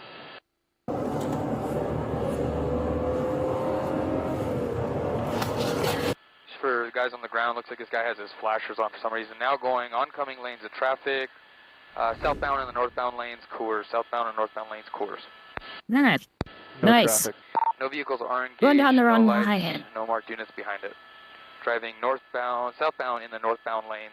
Southbound Coors in the northbound lanes. Through towers, continuing. Southbound Coors, northbound lanes, through tower. Ah. I'm sorry, I didn't quite catch that. Nice. Right on overhead. Goddamn Google Maps. Vehicle just stopped and reversing now.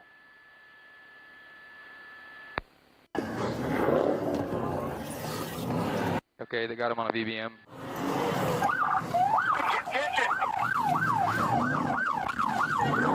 There you go. Completely pinned in. Somebody has gone from the north to south, and face that side. Nice. Somebody to the master side.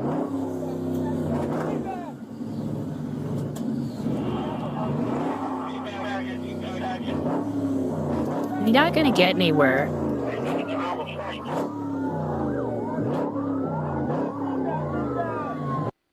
Somebody's smoking there. Yeah, the tires on that truck are trying to keep it there because he keeps trying to get out. Reverse, reverse!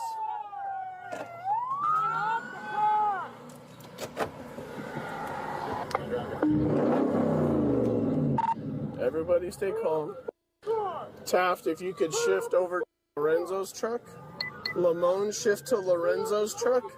Arrest team is going to be on Lorenzo's truck, passenger side. Sam 38's truck, passenger side is going to be our arrest team. Sam 38 just... Yeah, you damaged the car enough already. Put your windows down so we don't have to damage it more. Your car is too expensive. Hold. I'll have you back up in a second. Can somebody switch How to much is a south Hellcat now? so we can request K9? This was only a year ago.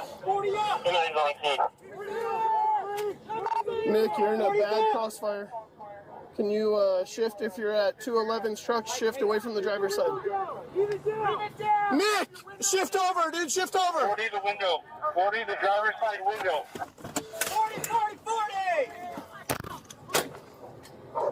OC coming in next! 40, 40, 40!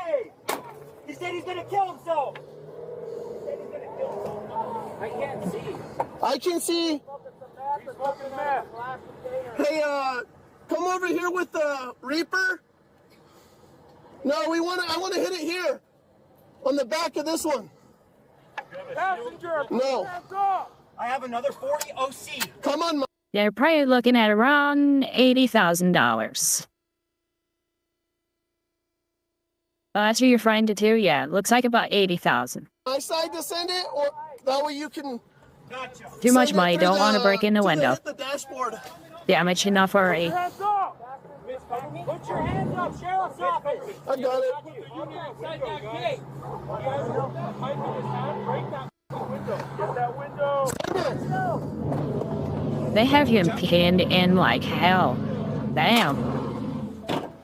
It's a bad angle. No. Hands up! Hands up! Sheriff's Office! Sheriff's Office, hands up! Wait for it. Sheriff's Office, hands Hit up! that window now. It's weak. Oh. Josh, I'm right over your I need head. to breach this window ASAP. Yeah. Put this. I'm going low. Yikes. Stop breaching! Stop breaching! Stop breaching now!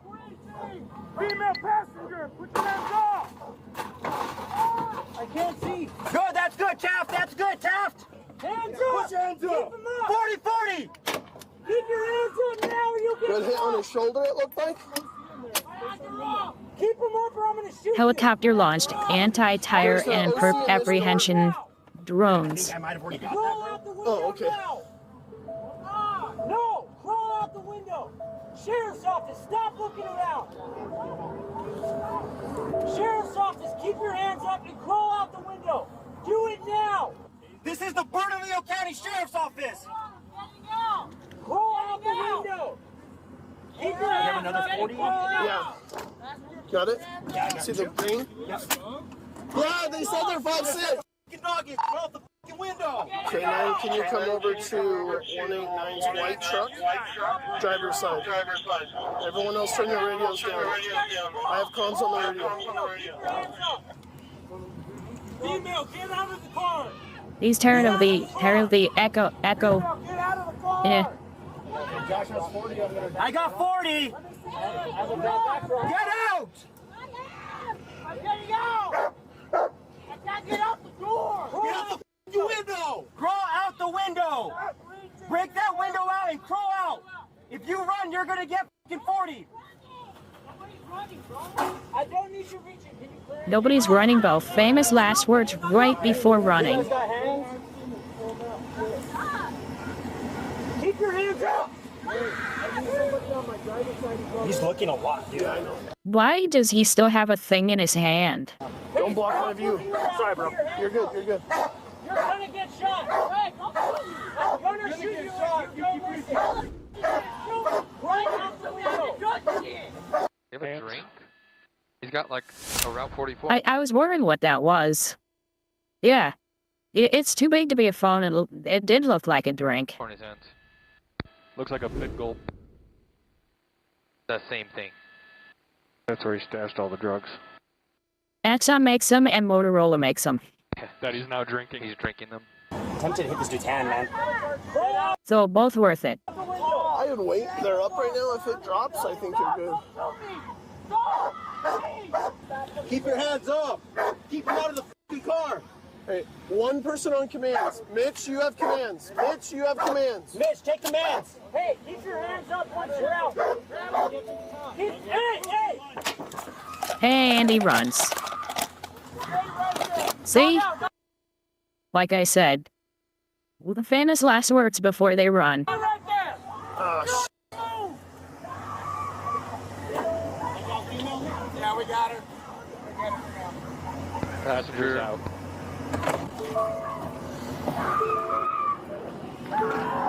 If so, he failed. Ah, man, look at all the damage to the front of that car. Damn it.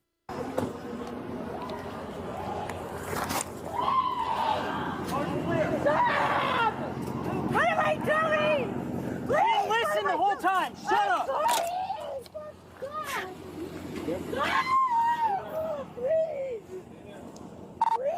vehicle is clear. Ah, God. I'll be switching over to You tried to run. Of course. South. And I'll start 43. I'll switch to south. You're good. Whoever's taking this case, mine. Make sure for sure that we get everything from air support. Yeah, I got it. Send everything over. Is that on him? Yeah. Pants, armor piercing. 103. Notify Sound 31.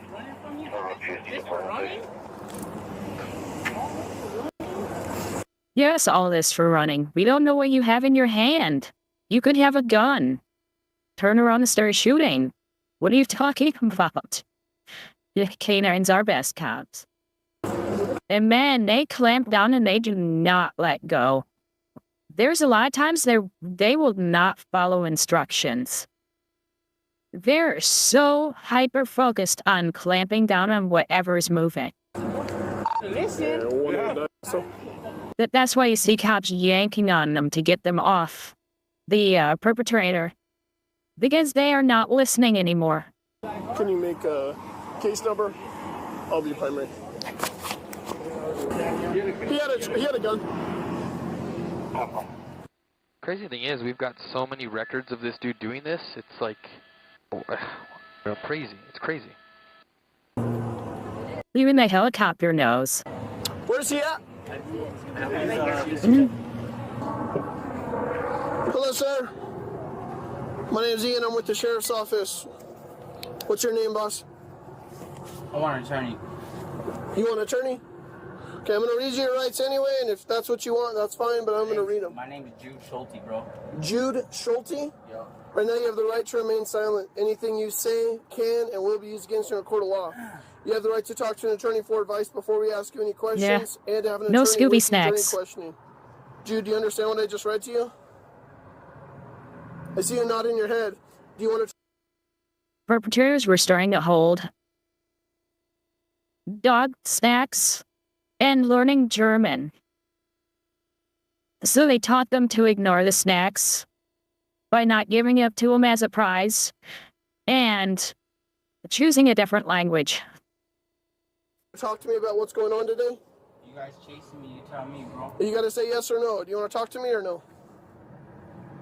Is it night vision? That's not like my night vision. Talk to you about what? About what's happened over the past few weeks. What happened today? What's happened over the past few weeks? Do you want to talk to me or no? What's happened? I'm asking you a yes or no question. I'm asking what I'm being detained for. I'm asking. Because the front of his car, where it would have been hotter, was dark. And the rest of the car was lighter. In my night vision on my security camera, the whole car would be the same color. Asking you if you want to talk to me. I'm asking. If you're not going to answer me, then I'll just assume you don't. So I can't ask what I'm being detained for? I'll explain everything after you tell me whether or not you would like to speak to me or if you'd like to have an attorney present, as I just read to you. I want an attorney present, bro. Okay. But you can tell me what I'm being detained for. Nope. You're going to jail. For what? Ag fleeing, stolen vehicle. I got to check your history. You got a gun on you. We'll see. That's where, if he asked that, I'd say guess. Hello. Some of those people did learn to speak German to confuse dogs. That's what they changed to. I think it was Norwegian next, and then something else after, and I don't know what it is. My name is Ian. I'm with the sheriff's office. What's your name? Mercedes. I'm going to read you your rights. Has anybody ever read them to you? Yeah? Cool. I'm going to read them to you just in case. So right now you have the right to remain silent. Anything you say can and will be used against you in a court of law. Mercedes, do you understand what I just read to you? You said yes? Sorry, it's loud. The helicopter's over here. I can't hear well. Well, I just thought it was thermal because it was a different color where it was hot. That's all. She said yes. What's going on today? You have no idea. Why didn't you get out of the car when we're all yelling at you to get out? My legs hurt. Sorry, you were freaking out? Why were you freaking out? Yeah, there's a lot of us. Haha. Did you see our lights? Okay, but so even when we were out here with you. So you were going like 130 miles an hour and you were afraid of the cops? Your car boxed in. You were scared to come out to the cops. I was scared.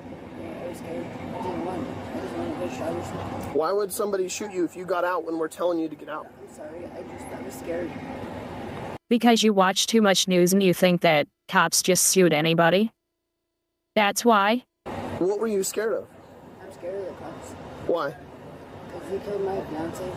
I'm sorry to hear that. That wasn't me. I don't know anything about that.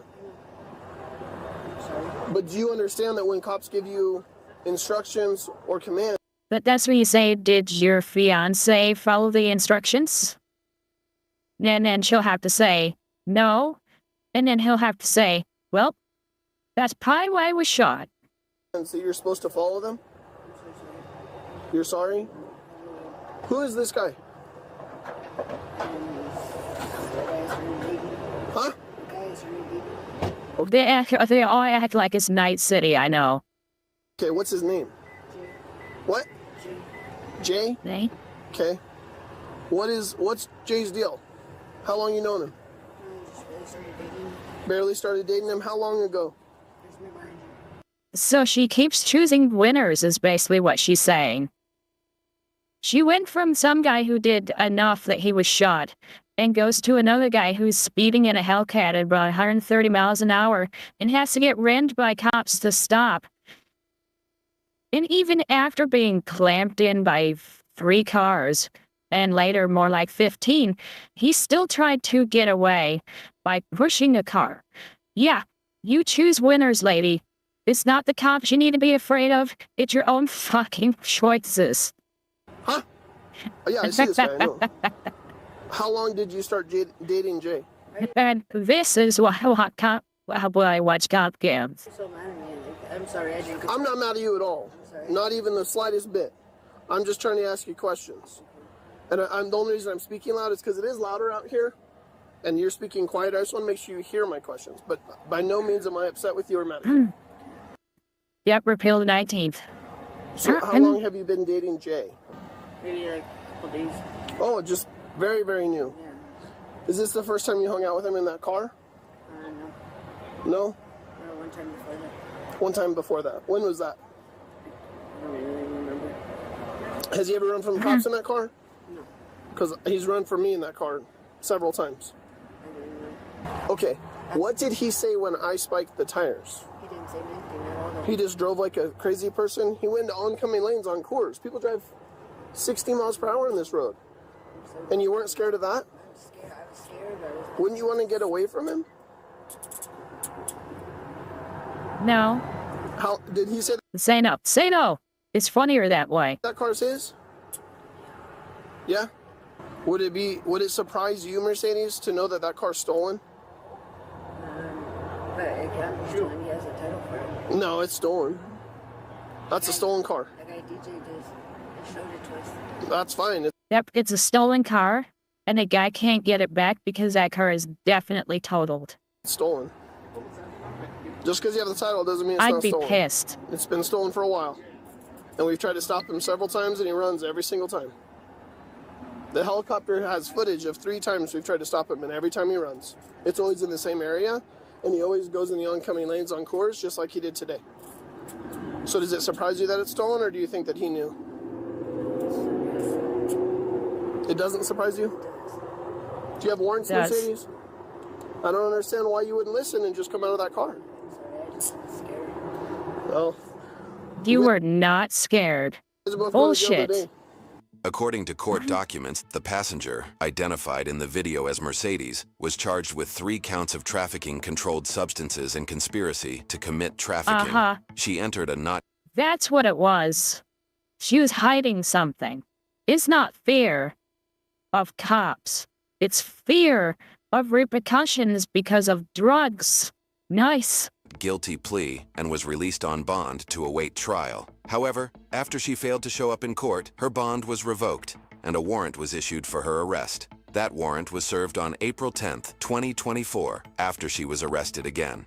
This time, she was charged with 2 counts of trafficking a controlled substance, receiving a firearm from a felon, and receiving a stolen motor vehicle. She entered a not guilty plea, and she is awaiting trial at Metropolitan Detention Center in Bernalillo County. She is... Okay, at least they didn't give her another bail amount so that she could bail herself out and not show up again. That is happening. People have been given bail. They pay to get bailed out. They don't show up. And they get a warrant out. And they get another bail. And they bail themselves out and don't show up again. They do not learn sometimes. These cities are so dedicated to not giving bail and letting people out that they will have people just leave over and over and over again. Is innocent unless proven guilty in a court of law. The driver of the vehicle, identified in the video as Jude Schulte, had a long list of priors dating back 10 years, including multiple related gun Gee, I couldn't tell just by looking at him. Anyways. Charges and aggravated assault. He was also previously found not guilty of second-degree murder, all stemming from the same Yes, bring back bounty hunters. incident. According to a statement put out by the U.S. Attorney's Office District of New Mexico, Jude was also previously sentenced in federal court for methamphetamine We actually do still have bounties. It's just not on Americans. trafficking. This time, Jude was charged with a laundry list of crimes, 3 counts of trafficking controlled substances, conspiracy to commit trafficking, receiving a stolen motor vehicle, aggravated fleeing an officer, evading an officer, reckless driving, possession of a firearm by a violent felon, 2 counts of criminal damage to property, and driving without a license. All charges against him were dismissed by the prosecutor once the feds took up the case. He was charged with federal crimes related to trafficking methamphetamine and possessing a fire. Maybe he should have, said, "Yes, Judge, I am guilty, because I don't want to deal with the feds." Because now that it's been dropped and the feds decided to charge him with it, he's fucked. When the charges go to the feds, it's because the feds know they can win. That is why the feds have like a 99% success rate in court. It's not because they did something to the judges, as they didn't blackmail them, they didn't pay them, nothing. It's because they only do it when they have hardcore evidence. They know they got this guy.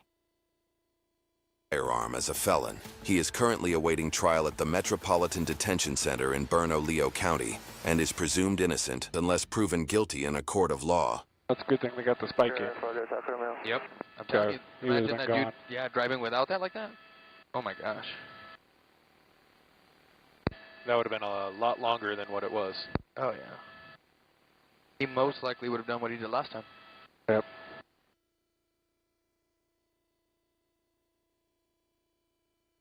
But those are kind of bounty hunters, I guess. But those are still just bail bondsmen now.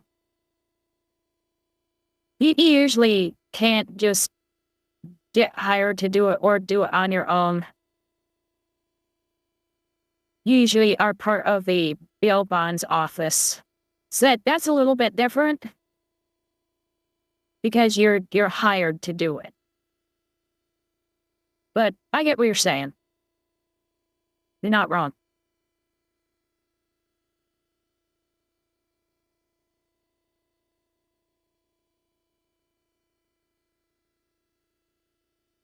Oh, so some states do have freelancers, because a lot of states won't let you do that. But they don't want to have the responsibility. Yeah, if they go after the wrong person and they kill the wrong person, they could sue the city or the state.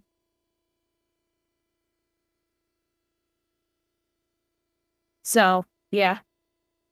A lot of them don't want to take the liability on it. So I was given this yesterday, and it's way funnier than the Brandon Tatum one that I remember. So we're gonna watch this. It's pretty much the same thing. Oh, say they just do the abduct. I mean real bounty hunters. Like actual bounties. If you can provide proof of death, you get the bounty. That's different.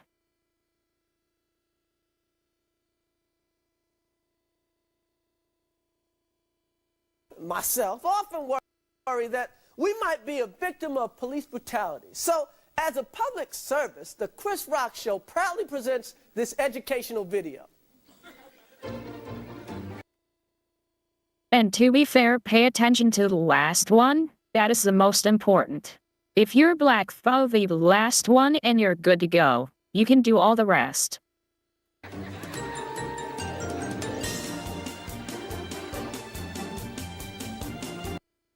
On a federal level, we do have dead or alive.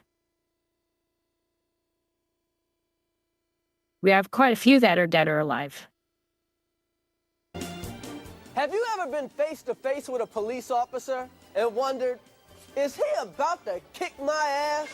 Well, wonder no more. If you follow these easy tips, you'll be fine. First, obey the law. Laws were made for a reason. Okay, maybe follow the first one too. Think of them as hints. You heard Think of them as hints. people say, man, I wouldn't do that shit if I was you. Well, here's some of that shit. Carjacking, armed robbery, arson, selling drugs, buying drugs, stabbing, shooting. You know, you probably won't get your ass kicked if you just use common sense. If you jump a subway turnstile, you might just get off with a warning from the police. But if you jump a turnstile carrying a loaded gun and smoking a joint, then maybe you need your ass kicked. Nice. We all know what happened to Rodney King. But Rodney wouldn't have got his ass kicked if he had just followed this simple tip. When you see flashing police lights in your mirror, stop immediately. Everybody knows, if the police have to come in... Well, nice. If I can't hire the A-team to collect the bounty and profit, then it's not enough. Get you, they're bringing Nice. an ass kicking with them.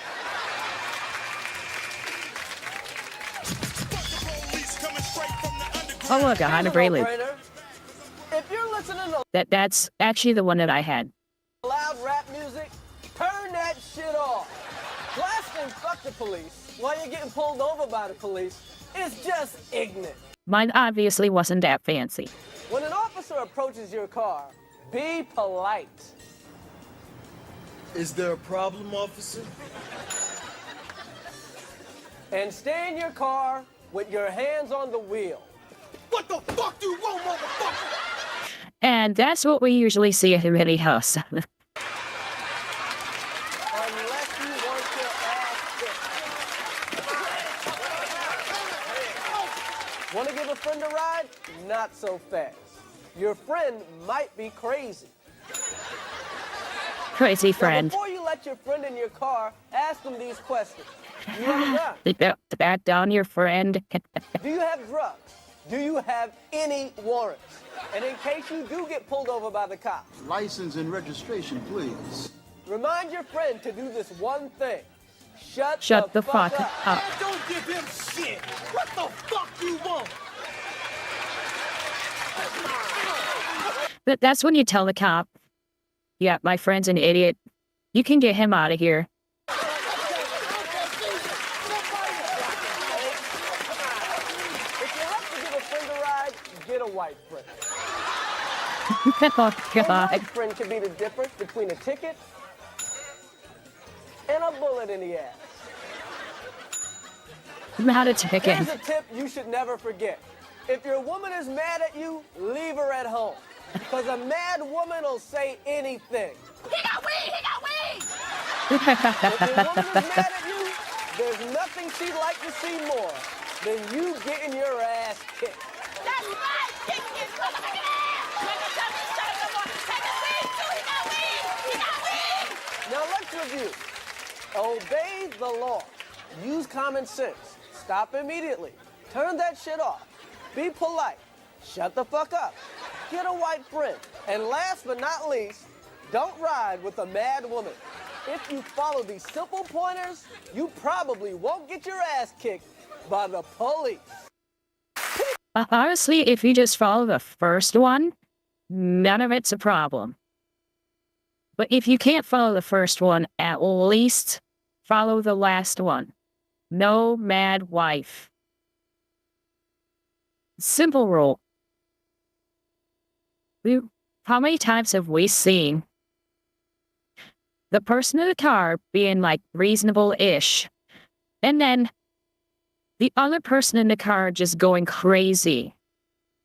Yes, we've actually seen what was shown in here.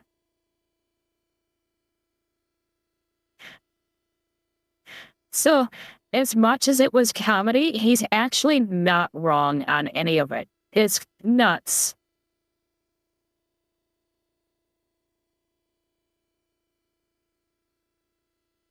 I want the Family Feud.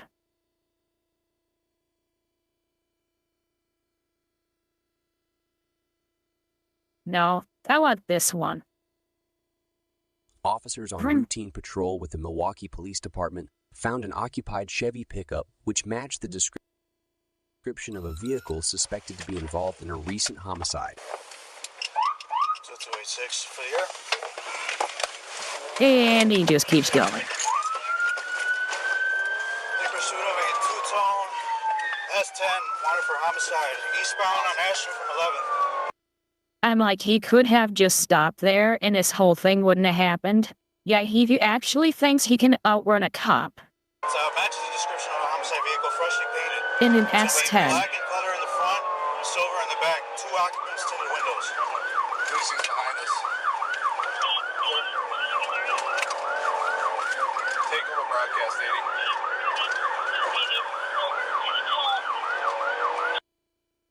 80. Okay, to be fair, have you ever seen me and Raging Golden Eagle in the same room? 2 occupants. 2 occupants.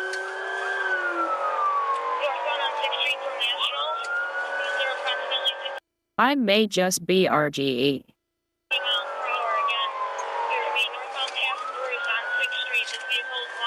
And no, he has a southern accent. I do not. I grew up in Ohio, so I have an Ohio accent. And it's North Ohio, not South Ohio, which may as well be Texas.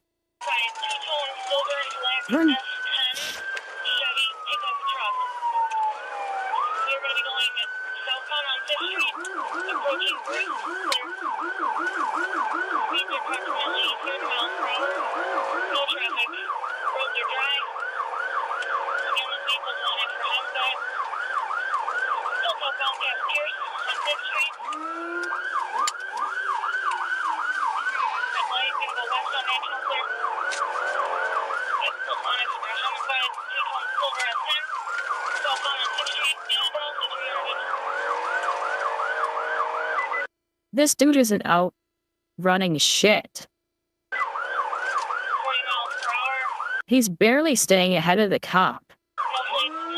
Wee you, yes.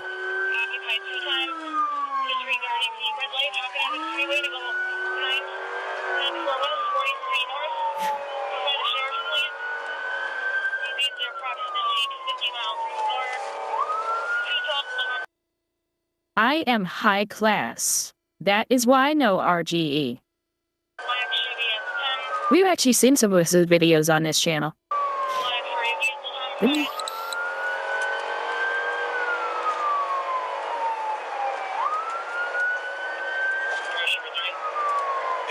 they're doing a lot of further movement in the center console, reaching down and lower the seats. Probably aren't in some sort.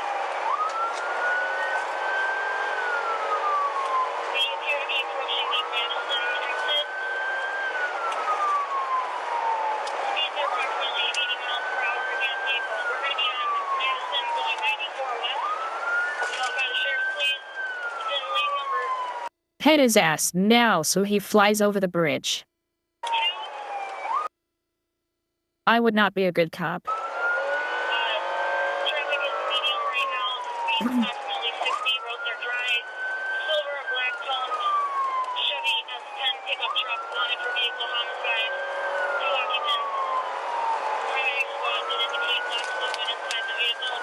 Yeah.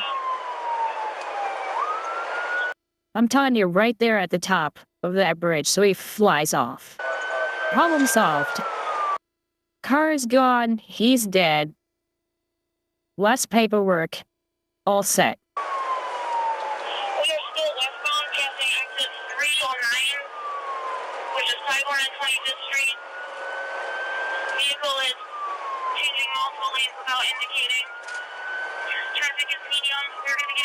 Quagmore exit.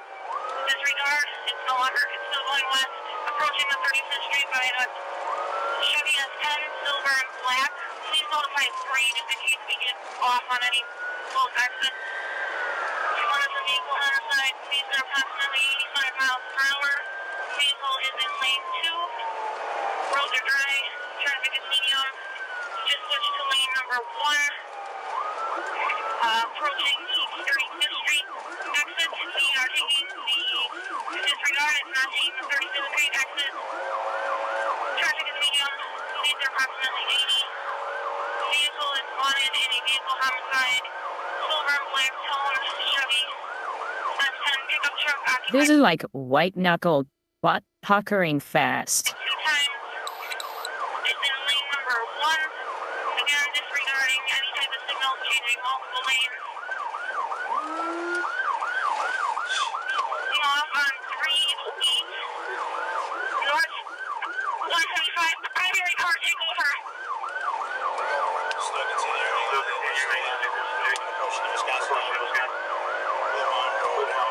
Man, that was close.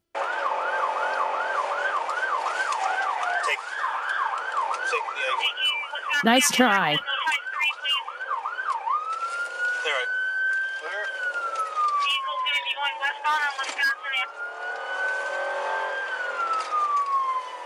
I thought that was almost going to be interesting. Damn. I know, I shouldn't wish that a trucker gets their trailer hit, but it would have made for an interesting video.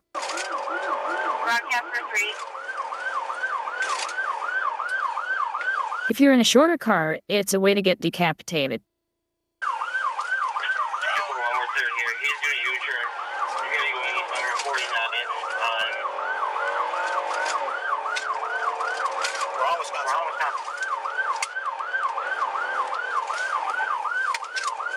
For all that distance he had for a while, he lost all of it.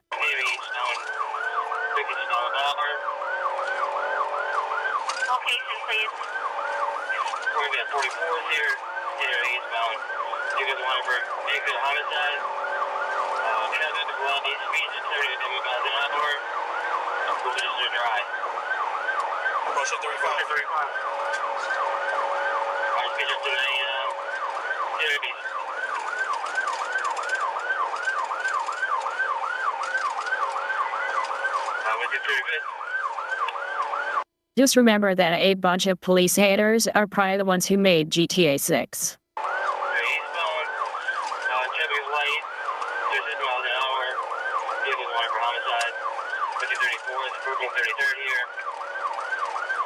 A bunch of cop-hating communists made GTA 6.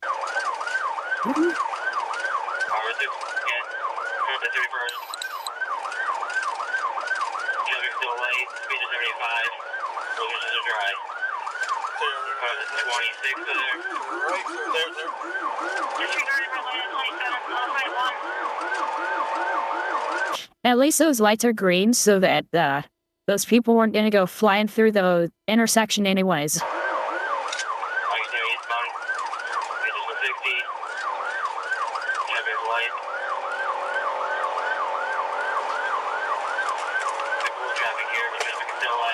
That is fast.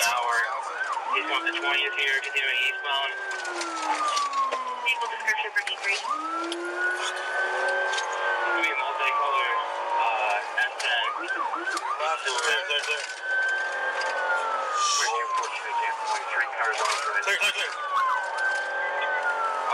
light at 17th and 16th, continuing eastbound.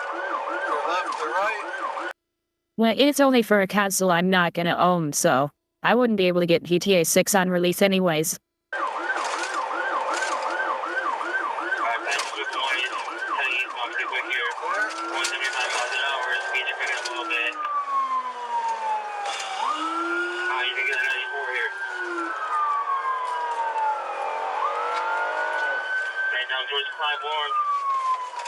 Jeez.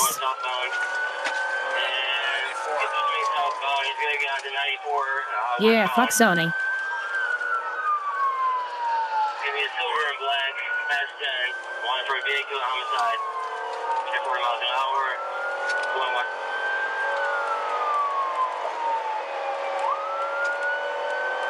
I-94, traffic is medium. Streets are dry. Speeds are 90 miles an hour. Check the travel, please. Damn. Westbound and 94 westbound. On a road where you can't pit him. Don't say 51 exit. Then C westbound. My traffic is still medium here. Speeds are 97 miles an hour.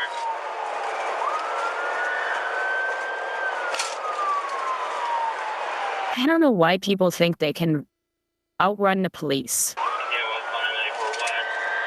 Speeds are 98. Traffic is medium. It's picking up a little bit here. How?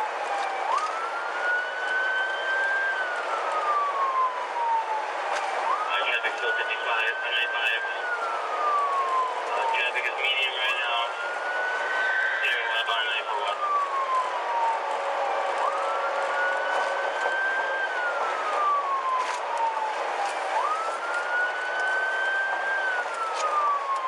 Lot of movement underneath the seat. Location. We're westbound and 94 west zone. God, it is so rare for it to happen, though. Past the Bruce Boulevard exit, continuing westbound. I'm actually surprised they didn't call this off because of the road being busy. Speeds are 80 miles an hour. Traffic is picking up. It's getting pretty heavy. Yeah, they will find you. We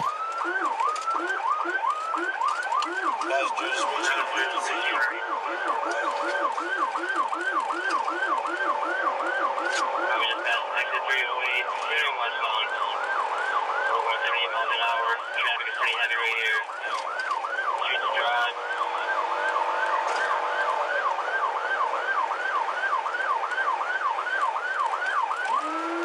Yeah, so they're running from flight from consequences.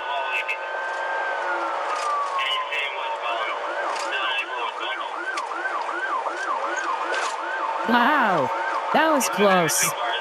Damn. Nice driving, though.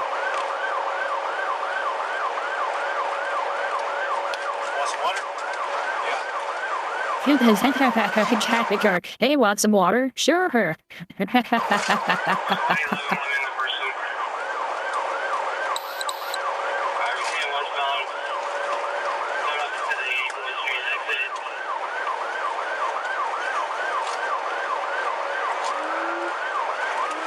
Yeah, I'm just surprised they didn't call off so that they could see if he would slow down around all that traffic and not cause an accident.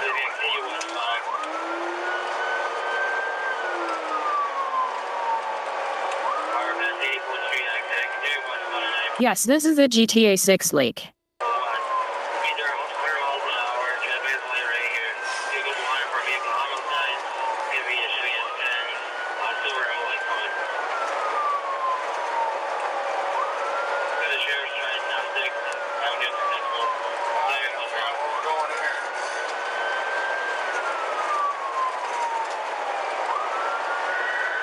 Well, keep in mind that some of these game companies and movie companies are leaking stuff about their games early as an A/B test to see if they should change anything in their game based on raging.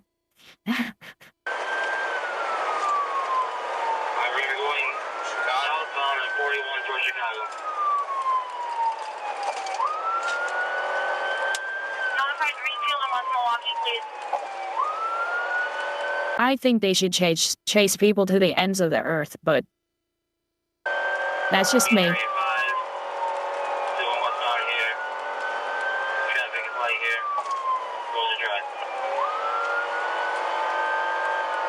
You know, somebody in dispatch could say, yeah, back off, in the hopes that maybe he'd stop going 100 miles an hour, maybe, you know, go down to 60. Do they think they're not being followed anymore?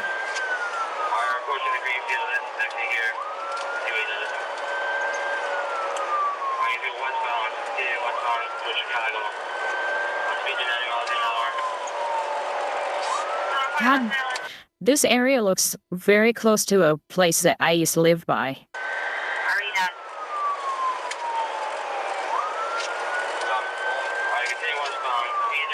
Same dividers and everything.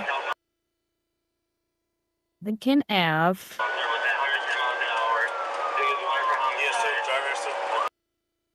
And it didn't give a name for it. National Ave, Lincoln Ave. E5.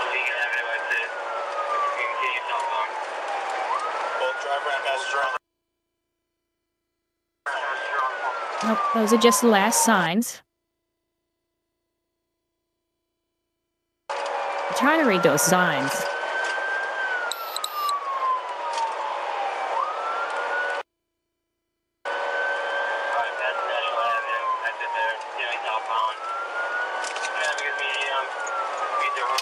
It is an accident waiting to happen. And the cop has experience. The guy in the truck might not.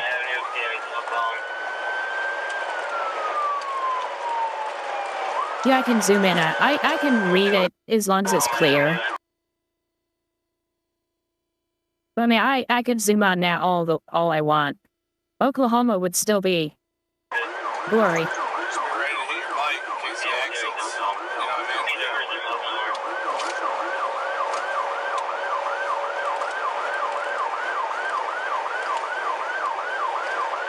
That sign literally said new mail. NU. Oh God.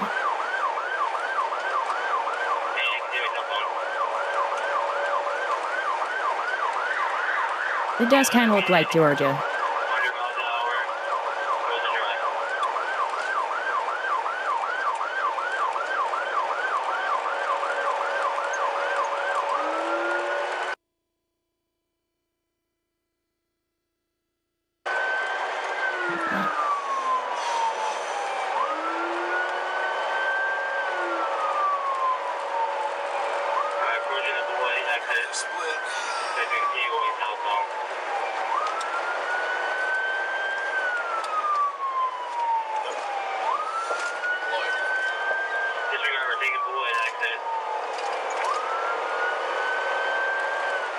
Yeah.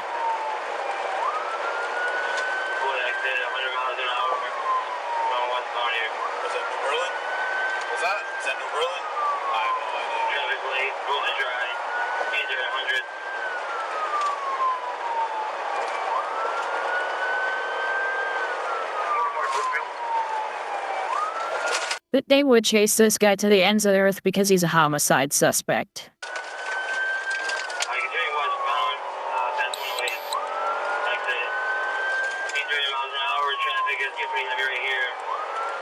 Yeah. Detroit and Chicago. I saw that. I saw that too.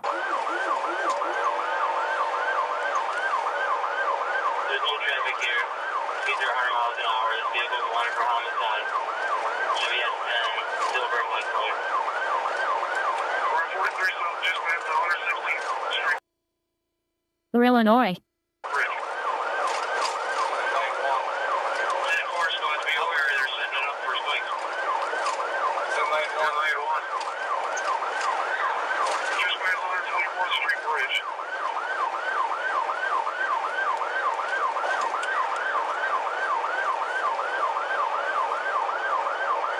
It looks like Ohio.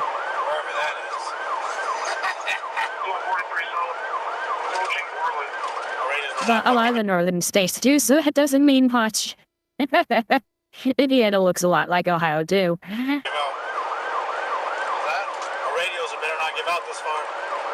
70 miles an hour, Ohio does that.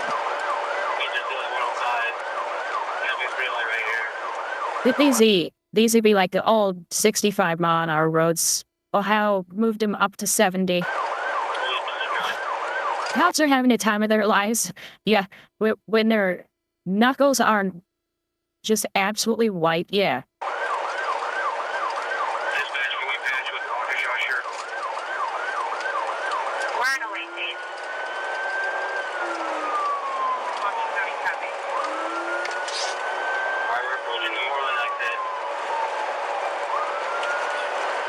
See, that water tower would give me a better idea.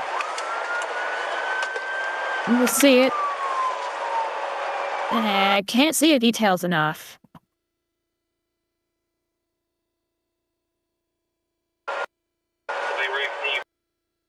Yeah, I can't see the details on it. Water towers in Ohio usually have a lot of information on them.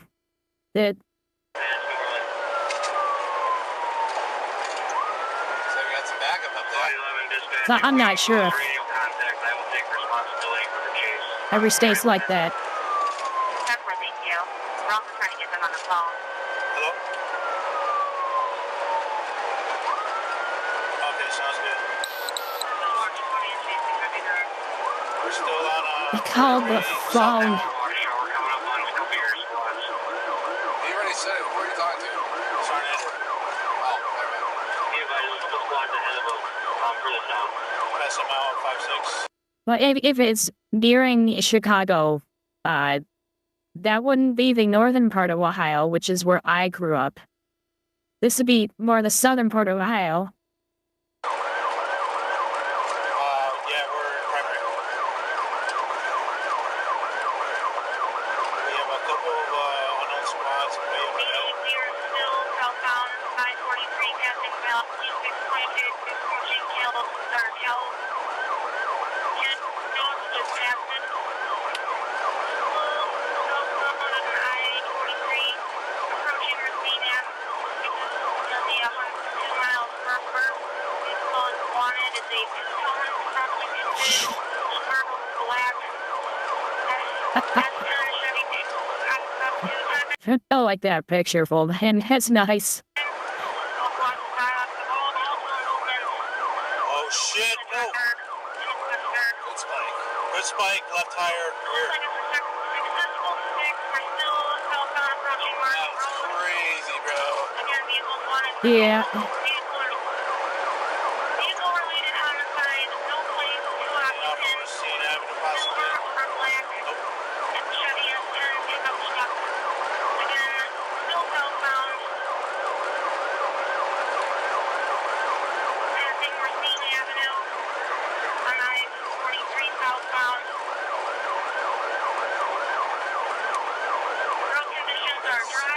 Here's your chance. Take him out. Oh, yeah. It's tilting.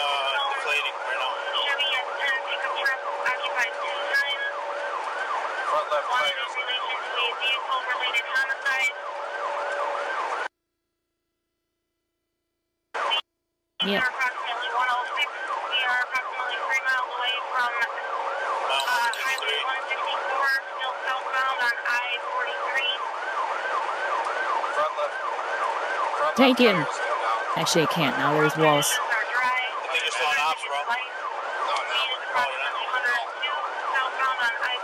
Exactly. This is why you invest in run flats. Ready for the flip, sir? I've actually talked about those before. Sticks coming. Mystics. Oh. Damn, he saw him.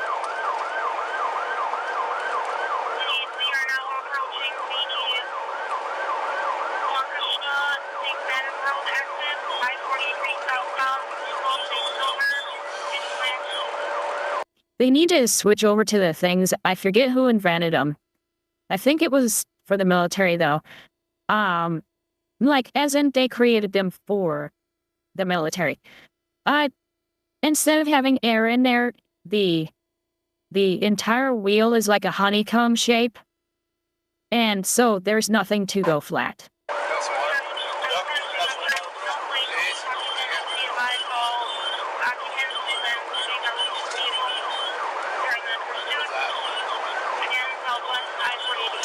Sergeant Andrew on speaker. In case we lose contact.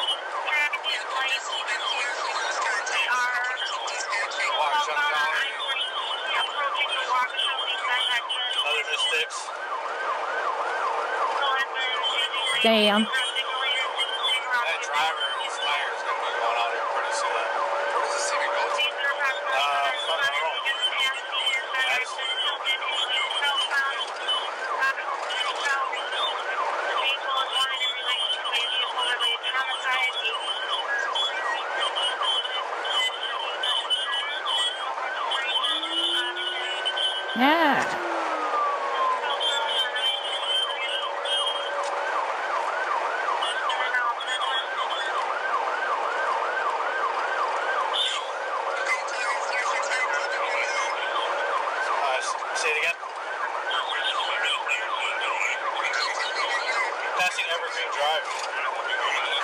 Still on the... The drivers are mostly doing what they're supposed to do now.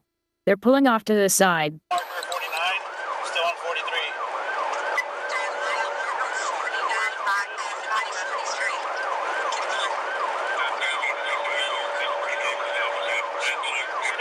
Speeds are about 108. It's going to be a two-tone silver S10. Black and silver. Okay. Still continuing on I-43, mile marker 48. I-43.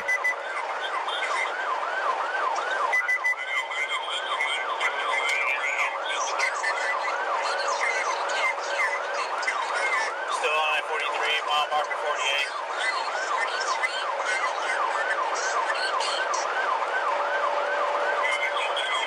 Traffic is very light. Speeds are about 105. Ow! Take him!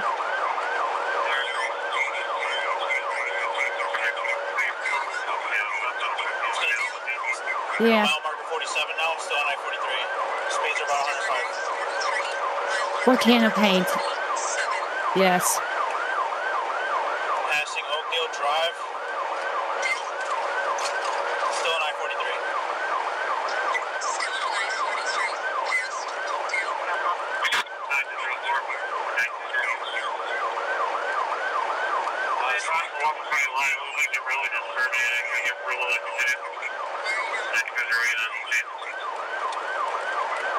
Still on I-43, mile marker 46. Minders would be shot.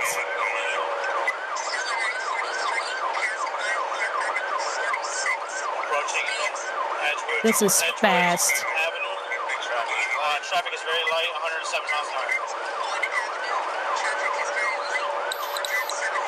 Inspector is still with us for the night watch. Sly is still with us. Yep. Black in the front, silver in the back.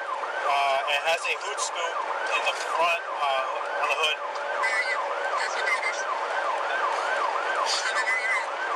Passing, approaching Waterford, Maguanago exit 43.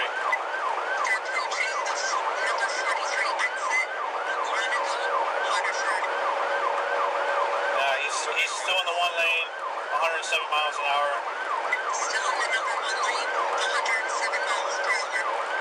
Now we're in the two lane. There's a deer when you need it. Oh god. I already hit 2 deer in my life. I don't need more. Oh, jeez. One of them on Christmas Day, too.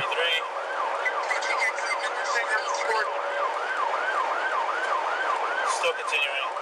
Then knock it off. Mile marker 44 on I-43.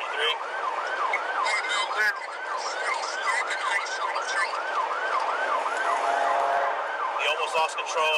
Missed the sticks. Mile marker 43, still on I-43. It makes me sad. Speeds are about 107 miles an hour. You know that there are people who think that reindeer don't exist? That they're not real? They're just a story? Like what?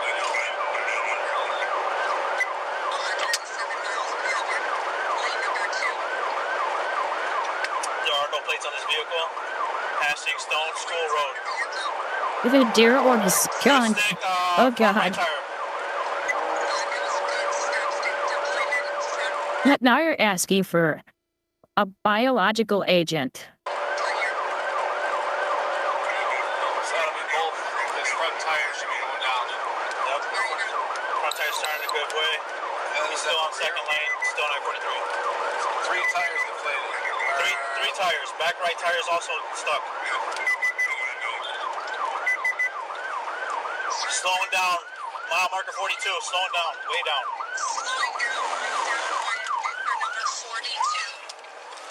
He gave up. Damn.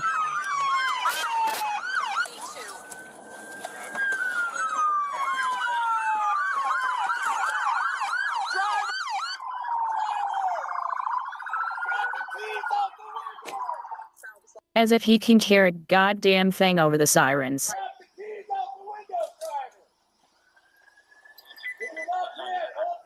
Before 42, they're ordering subjects outside of the vehicle.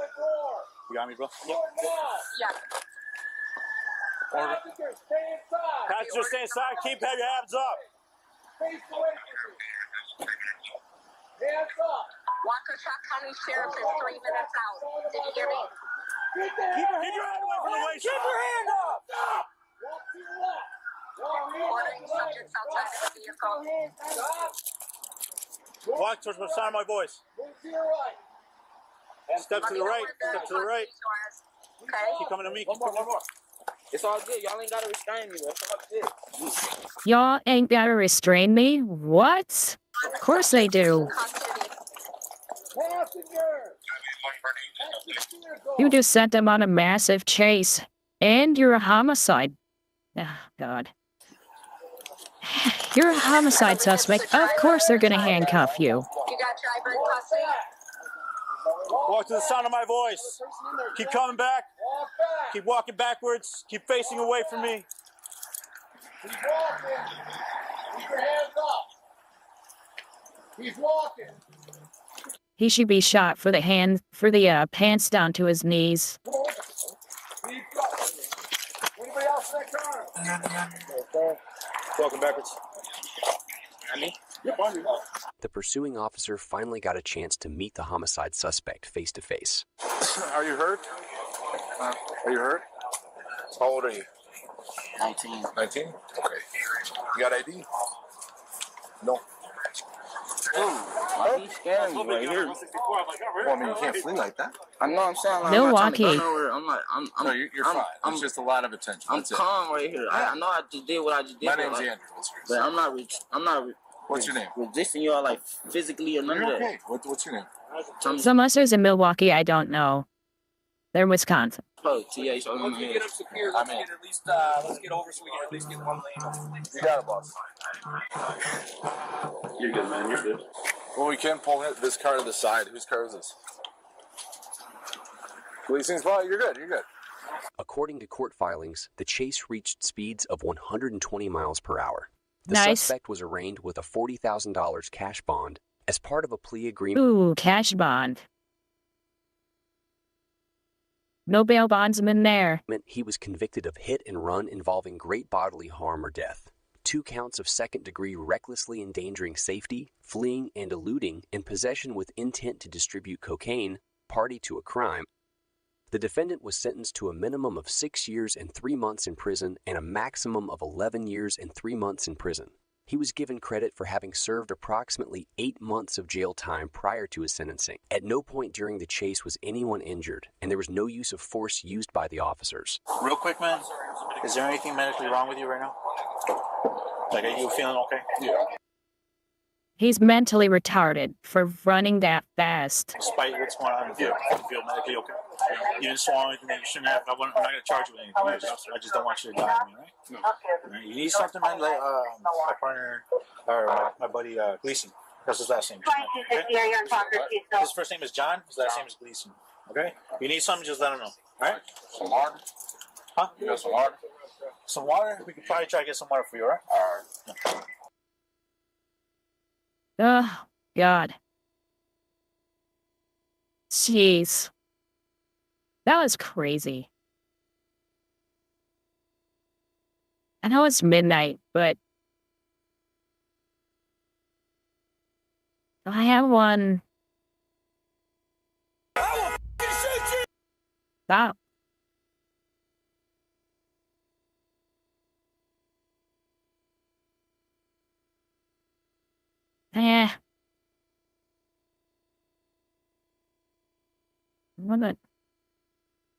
How one man tore apart a small town. We're gonna go late tonight. I have tomorrow off. I don't want a mental institution. He needs to go to In Paducah, Kentucky, officers respond to the scene of an alleged Oh, God, I was so tired yesterday. arson. No good, Bob. Sorry, error. You can back it up. To get the puppy. We're gonna try. my truck. Where is it supposed to be at? She's in this room. What's her name? Lily? I got that trip. Thank you. Good man. There you are. I'm going to do a quick walk around. I can guarantee it's the most productive thing he'll do all day today. He did eat. Well, yeah. He ate the poop, you know. I don't know about the poop part yet.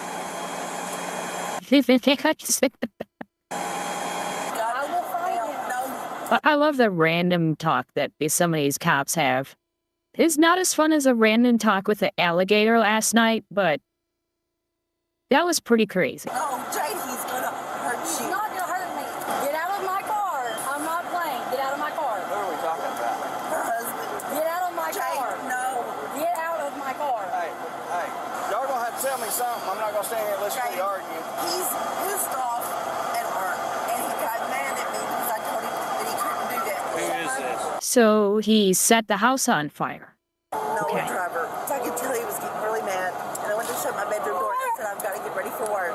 And he punched me in the face, pushed me down on the ground, and choked me, and he hit me a couple more times. And I finally got So the dog was a smart one there, basically. him to get off of me. And then I was going to get in the shower, and he said, where are your keys? I said, you're not taking my car nowhere.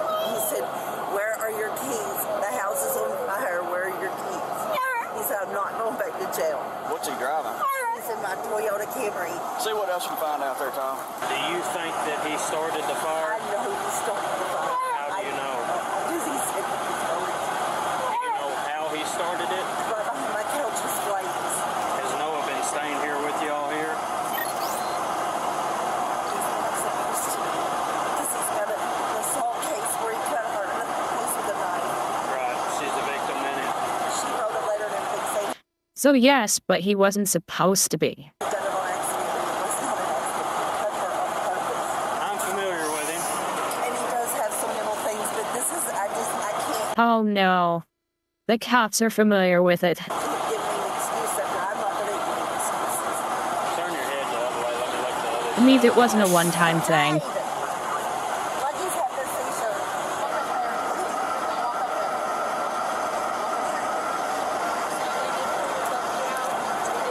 Okay, that's just loud.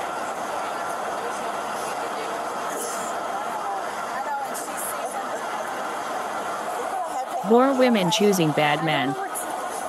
Just hold the dog for a moment for us. Just hold her where she's not hitting her head, okay?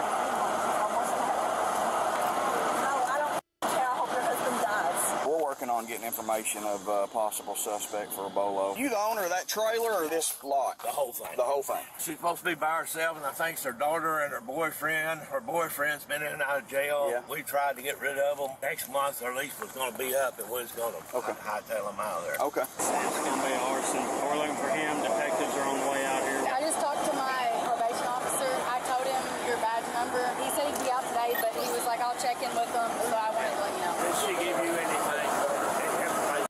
And that's why probation officer. It's under investigation. I'll put it that way. Well, anything she tells you, take a look. Yes, real victim landowner. Don't do anything stupid. It's going to get yourself in trouble. I won't get myself in trouble. You got to quit hanging around this dude. Not good for you or your health or anybody else. He's off his medicine. That's no excuse. He doesn't care enough to take his medicine and stay on it. He was on it. His insurance lapsed and he couldn't afford it. It was going to be like $700. Us hurt him? Not unless he forces us to. We don't want to hurt anybody. He doesn't have any weapons. You know where he would go? Think about your dogs right now. They'll be thinking about protecting him. There would be obvious places that he wouldn't go because he wouldn't go to obvious places. We haven't seen him that either. The little puppy died. Any ideas? She said she's got her door locked. We're not going to hurt him, but obviously you can't be doing shit like this. He's got multiple personalities. I get it. I understand. Well, no, I know that, but like as far as when y'all find him, he's got multiple personalities, and that needs to be taken into consideration. Right. So nobody shoots him. I don't want anybody to hurt him. How long has he been off of them? The insurance stopped paying for it like a month ago. What's he on them for? He's on clonidine, Vraylar. It's antipsychotics. Nobody in this department would intentionally hurt him without having to protect themselves. Yes, regardless of whatever people say about cops. Still defending him, yep. Okay, none of us are Always. in this department or in it for that. His mom was like, you see him, call the police, and he's trying to come over and do this and do that. And He said he was coming to kill you. House on fire. He did. I see him come out my crib. Call the police, I'll let you know. Thank you. He's going to look for Trey. He said he was going to kill him. Why is he looking for him? I think something happened between the two of them. Where did you see the fire at? Behind my couch. It went so quick, and there was so much black smoke, black smoke. I don't know what he poured or put on it, but yes. Yeah, depending on how old the furniture is, it could just be from that. They were saying Trey's name, so Trey's fine. As a possible location that he was trying to go to. I just want my car. He took everything else from me. I need to poop, so I need to get out of here. I need to poop. I like it. I was on my way to do it when I got this call. But it is my car. Does your car have OnStar or anything? It does. I don't pay for it, but I know that if I can find the number to get a hold of Toyota, I'm sure that they can find it. But he doesn't know it has the help. He choked me, and I mean, I couldn't get even the slightest little bit of breath at all. And then he grabbed my arm and told me he was going to break my arm if I didn't quit screaming. And then I went and got in the shower because I thought, I'll just come and get in the shower, maybe he'll think. And I texted her and said, don't come home. Is it okay for me and Jerry to go in and start working the scene? You're cool with that? Okay. Friday, July the 12th at 8:19. Wow. I'm going to do a walkthrough here Damn. on body camera at this residence, possible arson. The victim of the assault stated that she had been punched by the suspect, gone into the bathroom, and when she came out, there was a fire behind the couch. It looks like fire may have started on here, given the extent of the damage. In this bedroom back here in the corner of the house, there was a 6-week-old puppy, has passed away due to smoke inhalation. The victim stated that when she came out of this bathroom and into the living room, Oh yeah, DID. there was fire coming up the curtains as if the curtains had possibly been set on fire. So that would be there behind that couch. One more thing here I think that's important to note is from this bedroom where the victim was, that window right there would be her. Do I know about Base Camp? We've actually watched some stuff from Base Camp on here. Tech history, I do not know. Leaflet, I think we watched something on here, but I've watched Leaflet before, Nuxtaku. I haven't watched anything from him in a long time, but I knew of him.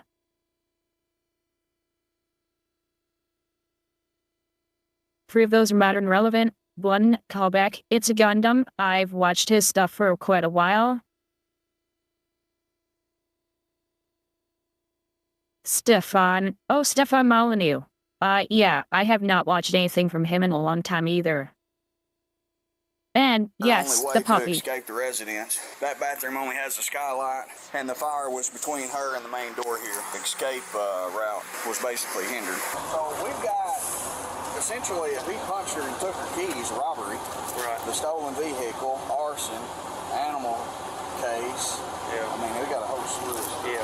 Noah driver, you know who he is? There is a gun in my car, and there's a long sword and a tactical vest in my car. That is a pretty long sword in your car. Yes, I know, it sounds kind of bad. They're samurai now. That their long sword is a katana. They're samurai now.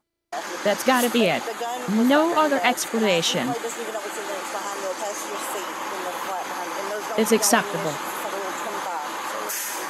Yeah, it's not even loaded. If I connect these two, it'll tell you where my car's at. That's the GPS in my car. No, they're Highlanders. Nice. I like the reference. I know, baby. I would bring her back to you because she's getting antsy and won't sit down. She's just going to wonder. Okay. Stay over here. You'll roll down the hill. You guys let that motherfucker out of jail again. Probably gonna take himself out. Nice. Yeah, he said he was going do to. whatever before they take Where's themselves Jade? out. Jade's down there. I don't care. She's broke her probation. She's down there, though, Mom. Where she needs to go. Throwing a knife at his sister. And then what's Shot your out on social? that. Throwing a knife at his sister. Slicing her daughter's neck throat. And now here he is. And he's out. Okay, and then what's a good phone number in case we got Yeah, they should be fed up. The fact that he's even allowed outside after doing all of this stuff, and if they're right about the mental issues, then he should be in a psych ward, not out on the street. It was one of their houses. I think the one that's down at the bottom, I think it's her house.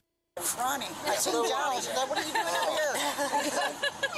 And it's of course The one holding the dog. they just keep letting them out, letting them out, letting them out. It frustrates us. If they didn't, then we wouldn't have this issue, right? No, we wouldn't have this issue. But she could have been killed. He's facing some serious things. Yeah, I don't want a mental institution. He needs to go to prison. I'm sorry. Yeah, I can't get back on this now. If you get to Frustrated. And her daughter needs to go to prison. She needs to go sit her ass in jail. You guys taking that one to jail? Do what? I've only talked to her so far. This is going to take a while to work through this. I don't want to go to jail. Yeah. It's going to be a long while because you have to go through a house that's half burnt down. Like, I need to go see him this morning. He cut his hair on fire. This morning. How do you know? Because I watched him. So you was here when he said it? When he first did it to his hair, and I kind of like got up his hair. Were you here when the house fire started? No. So He told me I have to go. before you But he left, still wasn't calling me by my name. Oh yeah, they got plenty of forest. so you did put that out before you left? Yeah, I put his hair out. And I was like, what does that smell? And he was like, my hair. And I was like, oh my God. It's because we got rid of the mental institutions. They're not taking mental health as seriously when it comes to crime. Because they don't want to put somebody who has serious mental health in a prison. They end up not doing that and letting them out. And because they don't have any mental institutions to put them in, they can't put people in who shouldn't be in prison. He wasn't calling me by my name. He wasn't calling me babe, nothing like that. Like, when he gets like that, it's like... So, I mean, if they have mental issues, they should probably be in solitary so that they're not abused by everybody else. But solitary for too long is considered abuse, so they can't do that either. So they let them out, and then they do something again. It's insane. Almost like a child. I mean, he kept saying, why did you leave me? Why did you...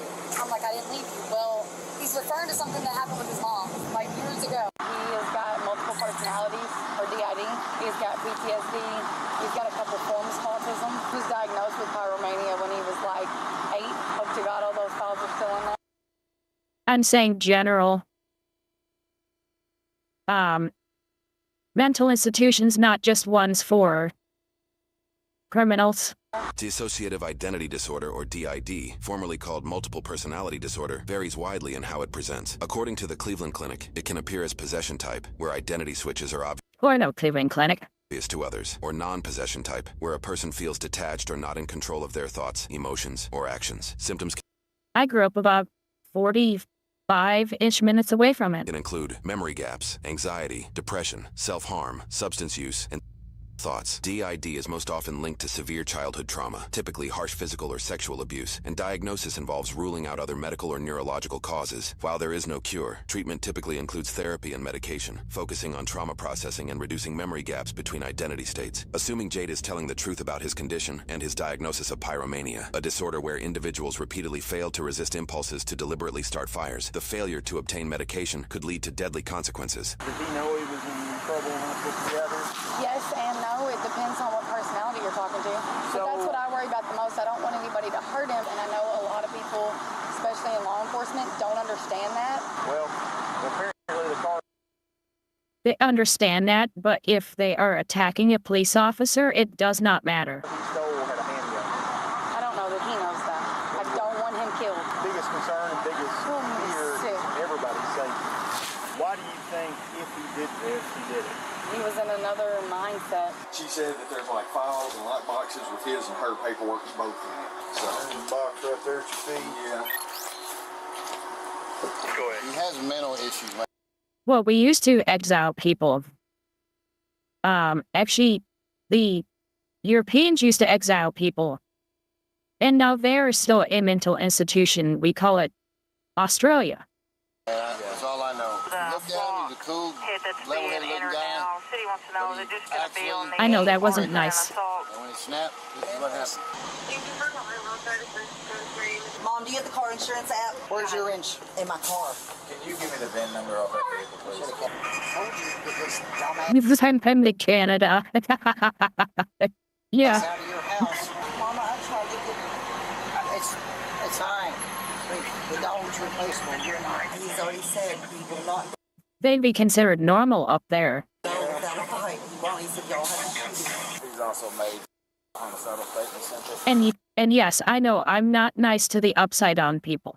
And per the mother, she believes that gun that's in the glove box is loaded. The gun is in the glove box and it's loaded, is what Mom just said. She told me it wasn't loaded. So saying now it might be. Context clues indicate no. I don't know why people say that Australia isn't real. It's obviously real. It's just because it's on the bottom of the disc. That's all. It's not that hard. You just have to look in the right place. Noah may have gone to his mother's house, but quickly left. Send him into an actual PvP server like the Congo. Nice. It appears Noah's mother may have called in to notify police of his location. She advised that he was going towards the railroad tracks and that he turned right out of the driveway. Just now got eyes on him. He's running on the belt line, 21st and Mayfield. Turn right on 21st. That's 10 corner, still behind him, staying with him. Stopping at worst damn spot. Towards Park on 21st. Might cut over on the next road up here, 13. Yeah, why did you stop right beside another car? City's pursuing him. They're at Park, heading towards Downs Road, passing Noble Park. They just lost visual at passing County Park.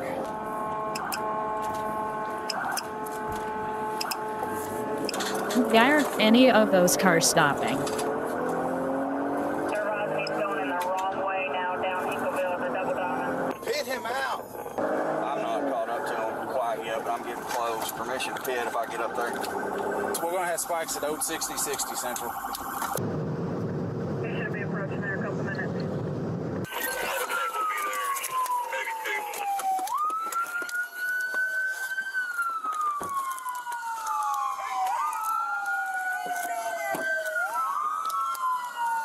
Yeah. Is that him?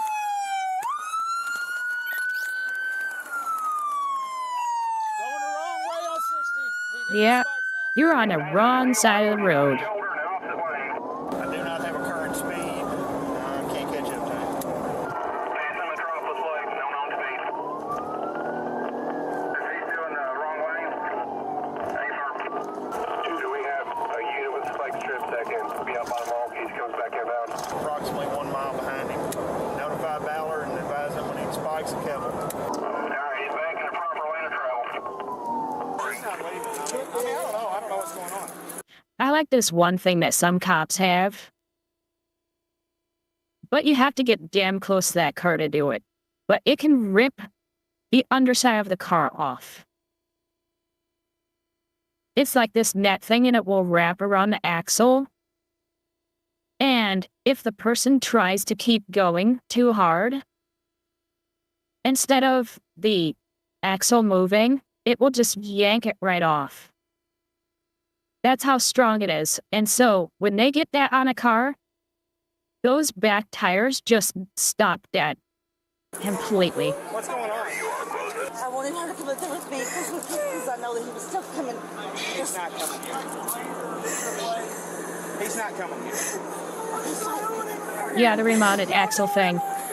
It's kind of like a net. Well, you mount it on the front of a police car, and you have to damn near rub bumpers. Approximately 85 miles an hour. Coming up. Alright, just, if you just want to stay here with her, I mean, that's fine. I don't want him to hurt. He's not going to be hurt today. Stop. He's already wrecked my car. It's still my husband. They were leaving the center trying to get that spike strips out. We're going to get He's still your husband. Okay. Get out. Go. Ma'am. The only thing I ask you here is don't leave, okay? You hear me? Jay, don't move this car. You hear me? I'm not. Look at me. Look at me. Look at me. Look at me. All right. Just please don't leave, okay? just don't want him. We don't want him hurt either. Coming up on Clark Line, speeds approximately 90 mile an hour. Hello? Where you at? Jeez. I'm fixing to pull out on 60. Get off the road. Okay. Bye. Roll. You stupid son of a gun. While in pursuit, it appears civilian vehicles unintentionally block officers, creating distance between them and Noah. While officers are not able to witness what happens next, a semi's dash cam happens to capture the chaos. Whoa. Oh my God. Holy shit. Oh my God. Okay, I don't think they're gonna show it again, so.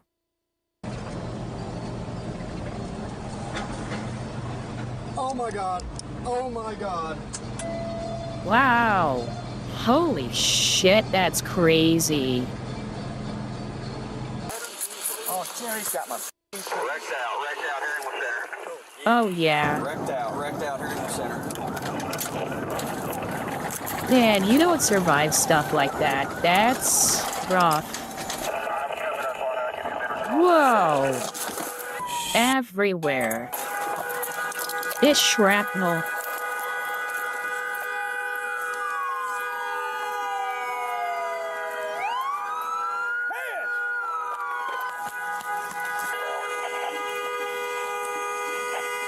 I got you. Can't see you in there.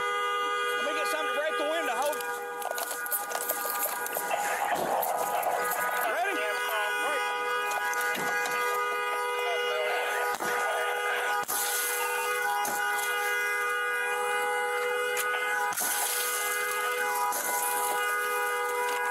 That's why I like watching chases. Crazy shit. Keep your hands up. Keep your hands up. All right.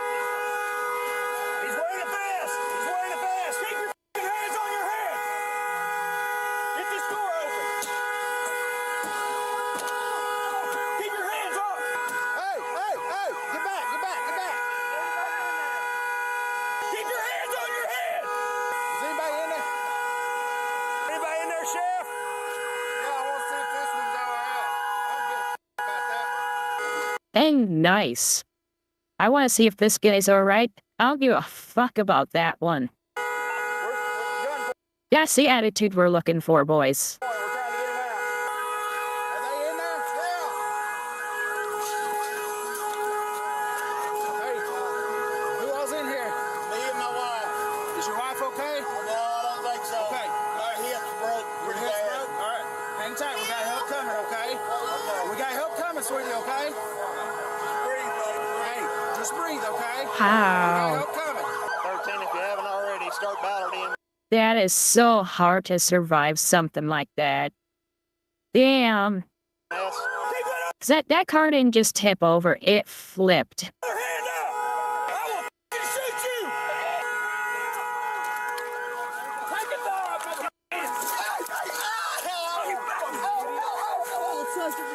Neck off. Get your knee off his neck. Yeah, it's on the other side of the road from the looks of it. Some people were already over there. Yeah, that wasn't really a rollover. That thing went airborne. We're 10-15. We got to check on these others. It's an older lady now.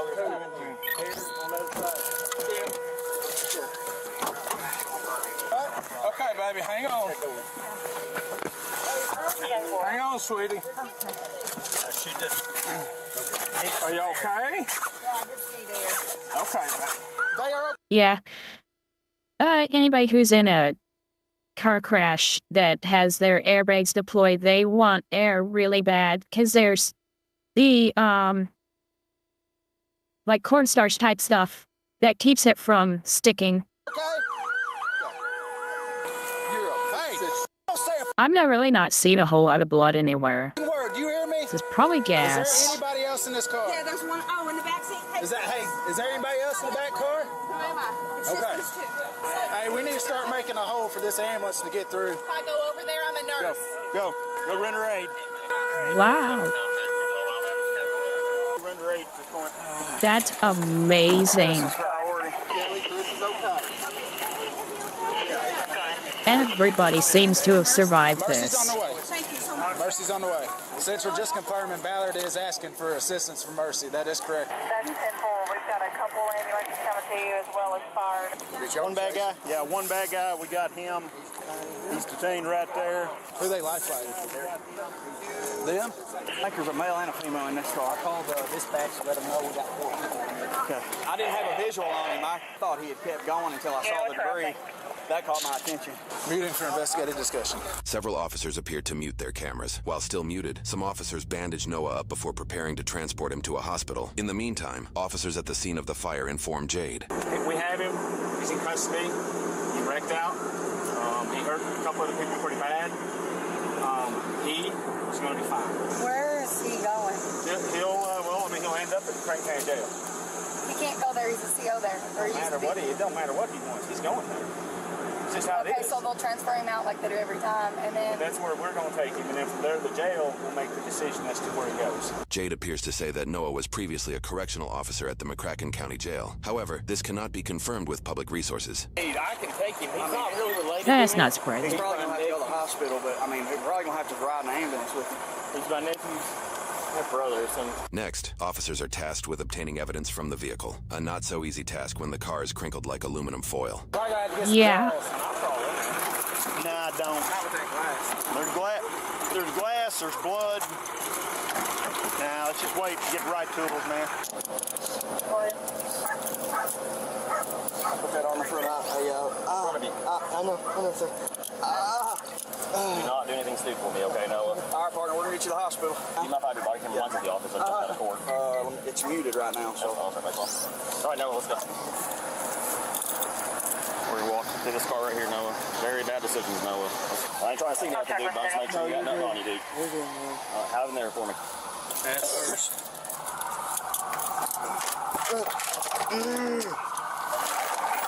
Noah, you gonna consent to a blood test for me?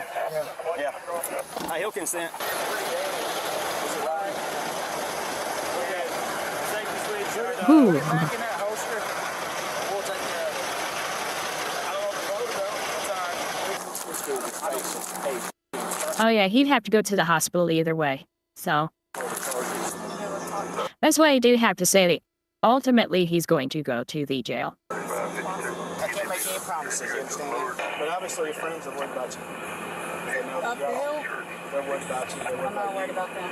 But they're worried about you. Tell them they can all off. My words. But you can tell them I said to kindly off. No matter how bad today is, tomorrow's another day. So tomorrow we start rebuilding. Tomorrow we start rebuilding, okay? I can go get his stuff done. Yeah, it's here. I would caution you not to go in with. It's a disaster. Look at this. What you'll see is this door is open. See the damage, the heat damage? This door was closed. See that? So I'm going to lose my toothpaste. Oh, 100%. My cornhole boards made it. My bear picture made it. Probably worse than what you thought, wouldn't it? Right? You were warned. Don't go in there. It's nasty. It's always worse than what you think. Yep. Fire does nothing good. This is always just collect your thoughts. That's what you gotta do. It sounds like you got some support system there, so use it, alright? Be careful. Do what? I'm not trying to get out of this Baldwin, but will you make sure DEA meets us there? Who? DEA. Yeah, man, there's not much they can really do for you at this point. Tell them I got 50,000 car fentanyl pills and murder weapons, and I know where they're stashed. Noah continues to tell the officer he has valuable criminal information, including data on his phone as evidentiary value. In the house, there's a Nautica backpack. That phone, there's statements on it recording. That phone is broken already. It needs to be get to the text ASAP. Noah goes on to share those individuals retaliated when he refused to traffic drugs to the county jail. You don't tell no. I did. They were my life, man. It made me watch the video. I got out. I tried to get over it. I just take them out. There ain't nowhere you're going to put me. There ain't no ISO tank you're going to put me in that they're not going to get to me. They're probably going to execute my wife. And I would give everything to the DEA task force and ATF. Guns, murder, racketeering, fentanyl, dope, any thing you want. I can tell you really shot him in the face. Y'all just gotta get that phone. Did they get the fire out? That's the last thing I remember. I haven't been out there. No. How many were there? There's like 4 people hurt, man. Don't make a difference, but I braked. I braked and I headed for the tree. Was there any kids? I don't know yet, ma'am. It don't make a difference, but I'm sorry. I wish I would have hit the tree. Yeah, I know. Aren't you already then? Shoof. Yes. I got no freaking wheelchair. Yeah, that house is condemned. Yeah. They'll be like, get the shit out you want, and then we're not gonna let anybody back in. Too much broken, too much glass, too much can collapse. So his car flipped and then the other people were in that. I don't need a blood draw too. Yeah, with those seatbelts, you don't have to reach over. They're nice. You wish to contact attorney this time? Yeah, I'm gonna need to contact my attorney before I say anything. Okay. Have you ever been here before? Yeah, he said he's been with. You drank bleach? Okay. Do you take any medications daily? Yeah, when I freaking just getting my freaking insurance back. I took my meds in like 4 weeks. He told me he crossed over and he said he tried to slam the brakes on. He aimed for the tree. His plan was to go to the Cairo Bridge and send it to the water. You're right to make time and you say you can't work in support your shoe guts. Like, I know I was speeding and I know I took D's car, but it seemed like they died. No. Was there no kids? No kids. I went to recruitment for the sheriff's office. You hit an old lady. Yeah. And KSP, and then I worked at the jail for 2.5. Why'd you set the house on fire? I didn't want to go back to jail. Numbness pretty good? No? Yeah, I don't think he drank bleach. You're yelling before I ever touch you with a needle, you know. Because I've been tortured before. I said torture, I know you. Yeah, but we were held down when we were 13 and shot with us. If he drank bleach, his mouth should be all fucked up. While H and woke up and realized you were in the house and you did not know where you were at. Good thing you gave me drugs. What happened between you and D? Well, you assaulted her. I didn't. Why'd you set the house on fire? I was staying there. You wanted to stay in where? In the house where it was lighting on fire. What did you light on fire? I made a bomb. You made a bomb? What kind of bomb? Firebomb. Out of what? Firebomb. Picture of the chemicals, I'll probably know. It's not livable anymore. Did you know that D was still in there? She was right behind me. I did think that. It can take a while to die from it. I'm trying to kill her. She said you choked her. I did, I know. Were you trying to kill her? And by now, yeah, he should be. So, yeah, I don't think he drank bleach. Where was the gun at? What gun? The gun. What gun? Was there not a gun in the car? There was never a gun. There was never a gun? Okay. Can't go buy a gun anymore. Okay. Did you know that D has a gun? Yeah, but like I'm not gonna use that one, man. I'm just. Why'd you put on a vest? Like you had your vest on. I was gonna use it for weight. So when I went down into the river, that's what they take care of you. That's what they said last time. Yeah, sure. Why'd you go to your mom's house? My mom's. Yeah. I remember yelling. I remember turning off my mom's. And then when the cops got behind you, why'd you not stop? Because y'all weren't gonna shoot me. So that's why you didn't stop? Because you knew we weren't going to shoot you? Yeah. What'd you get so upset at Jade about? You were coming down off meth, and it was what, you were wanting more?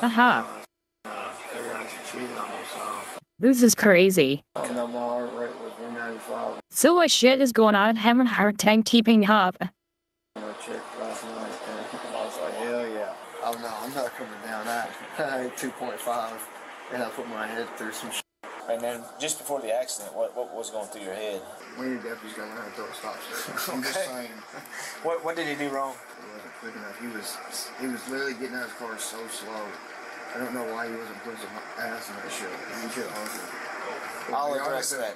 I'll address that. I'm just saying, like, say felony pursuit. Well, We'll send him through some remedial training.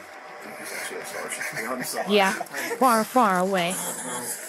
It's all good, bro. It's all good. According to a Kentucky State Police press release, Noah was transported to the Marshall County Jail by the McCracken County Sheriff's Office, adding credibility to his potential but unconfirmed employment as a correctional officer at McCracken County. This case and Noah's previously mentioned assault cases were seemingly processed by the courts simultaneously. Reports indicate he was found guilty on 2 counts of first-degree assault, 1 count of second-degree assault, 1 count of second-degree assault via domestic abuse, 1 count of first-degree strangulation, 2 counts of first-degree wanton endangerment, 1 count of first-degree wanton endangerment involving a police officer, 1 count of torturing a dog resulting in death, 1 count of theft of vehicle valued over $10,000. Consider it torturing a dog. That's great. Another charge. 1 count of first-degree fleeing or evading police, and 2 counts of first-degree criminal mischief. According to the Kentucky Department of Corrections, Noah was sentenced approximately 30 years in prison. He is eligible for parole in November of 2042, when he will be 42 years old. His parole is expected to end in 2055, at 55 years old. Wow, that was crazy. That was so much stuff happening all at once. Wow. That was a lot. Now I kind of regret not watching the crazy stuff about women now. I have this video. It's by Kate Willett. She has a lot of really good videos. And this was going to be about women are starting to see the damage. Because they fucked up so much, they are pretty much ruining dating for themselves.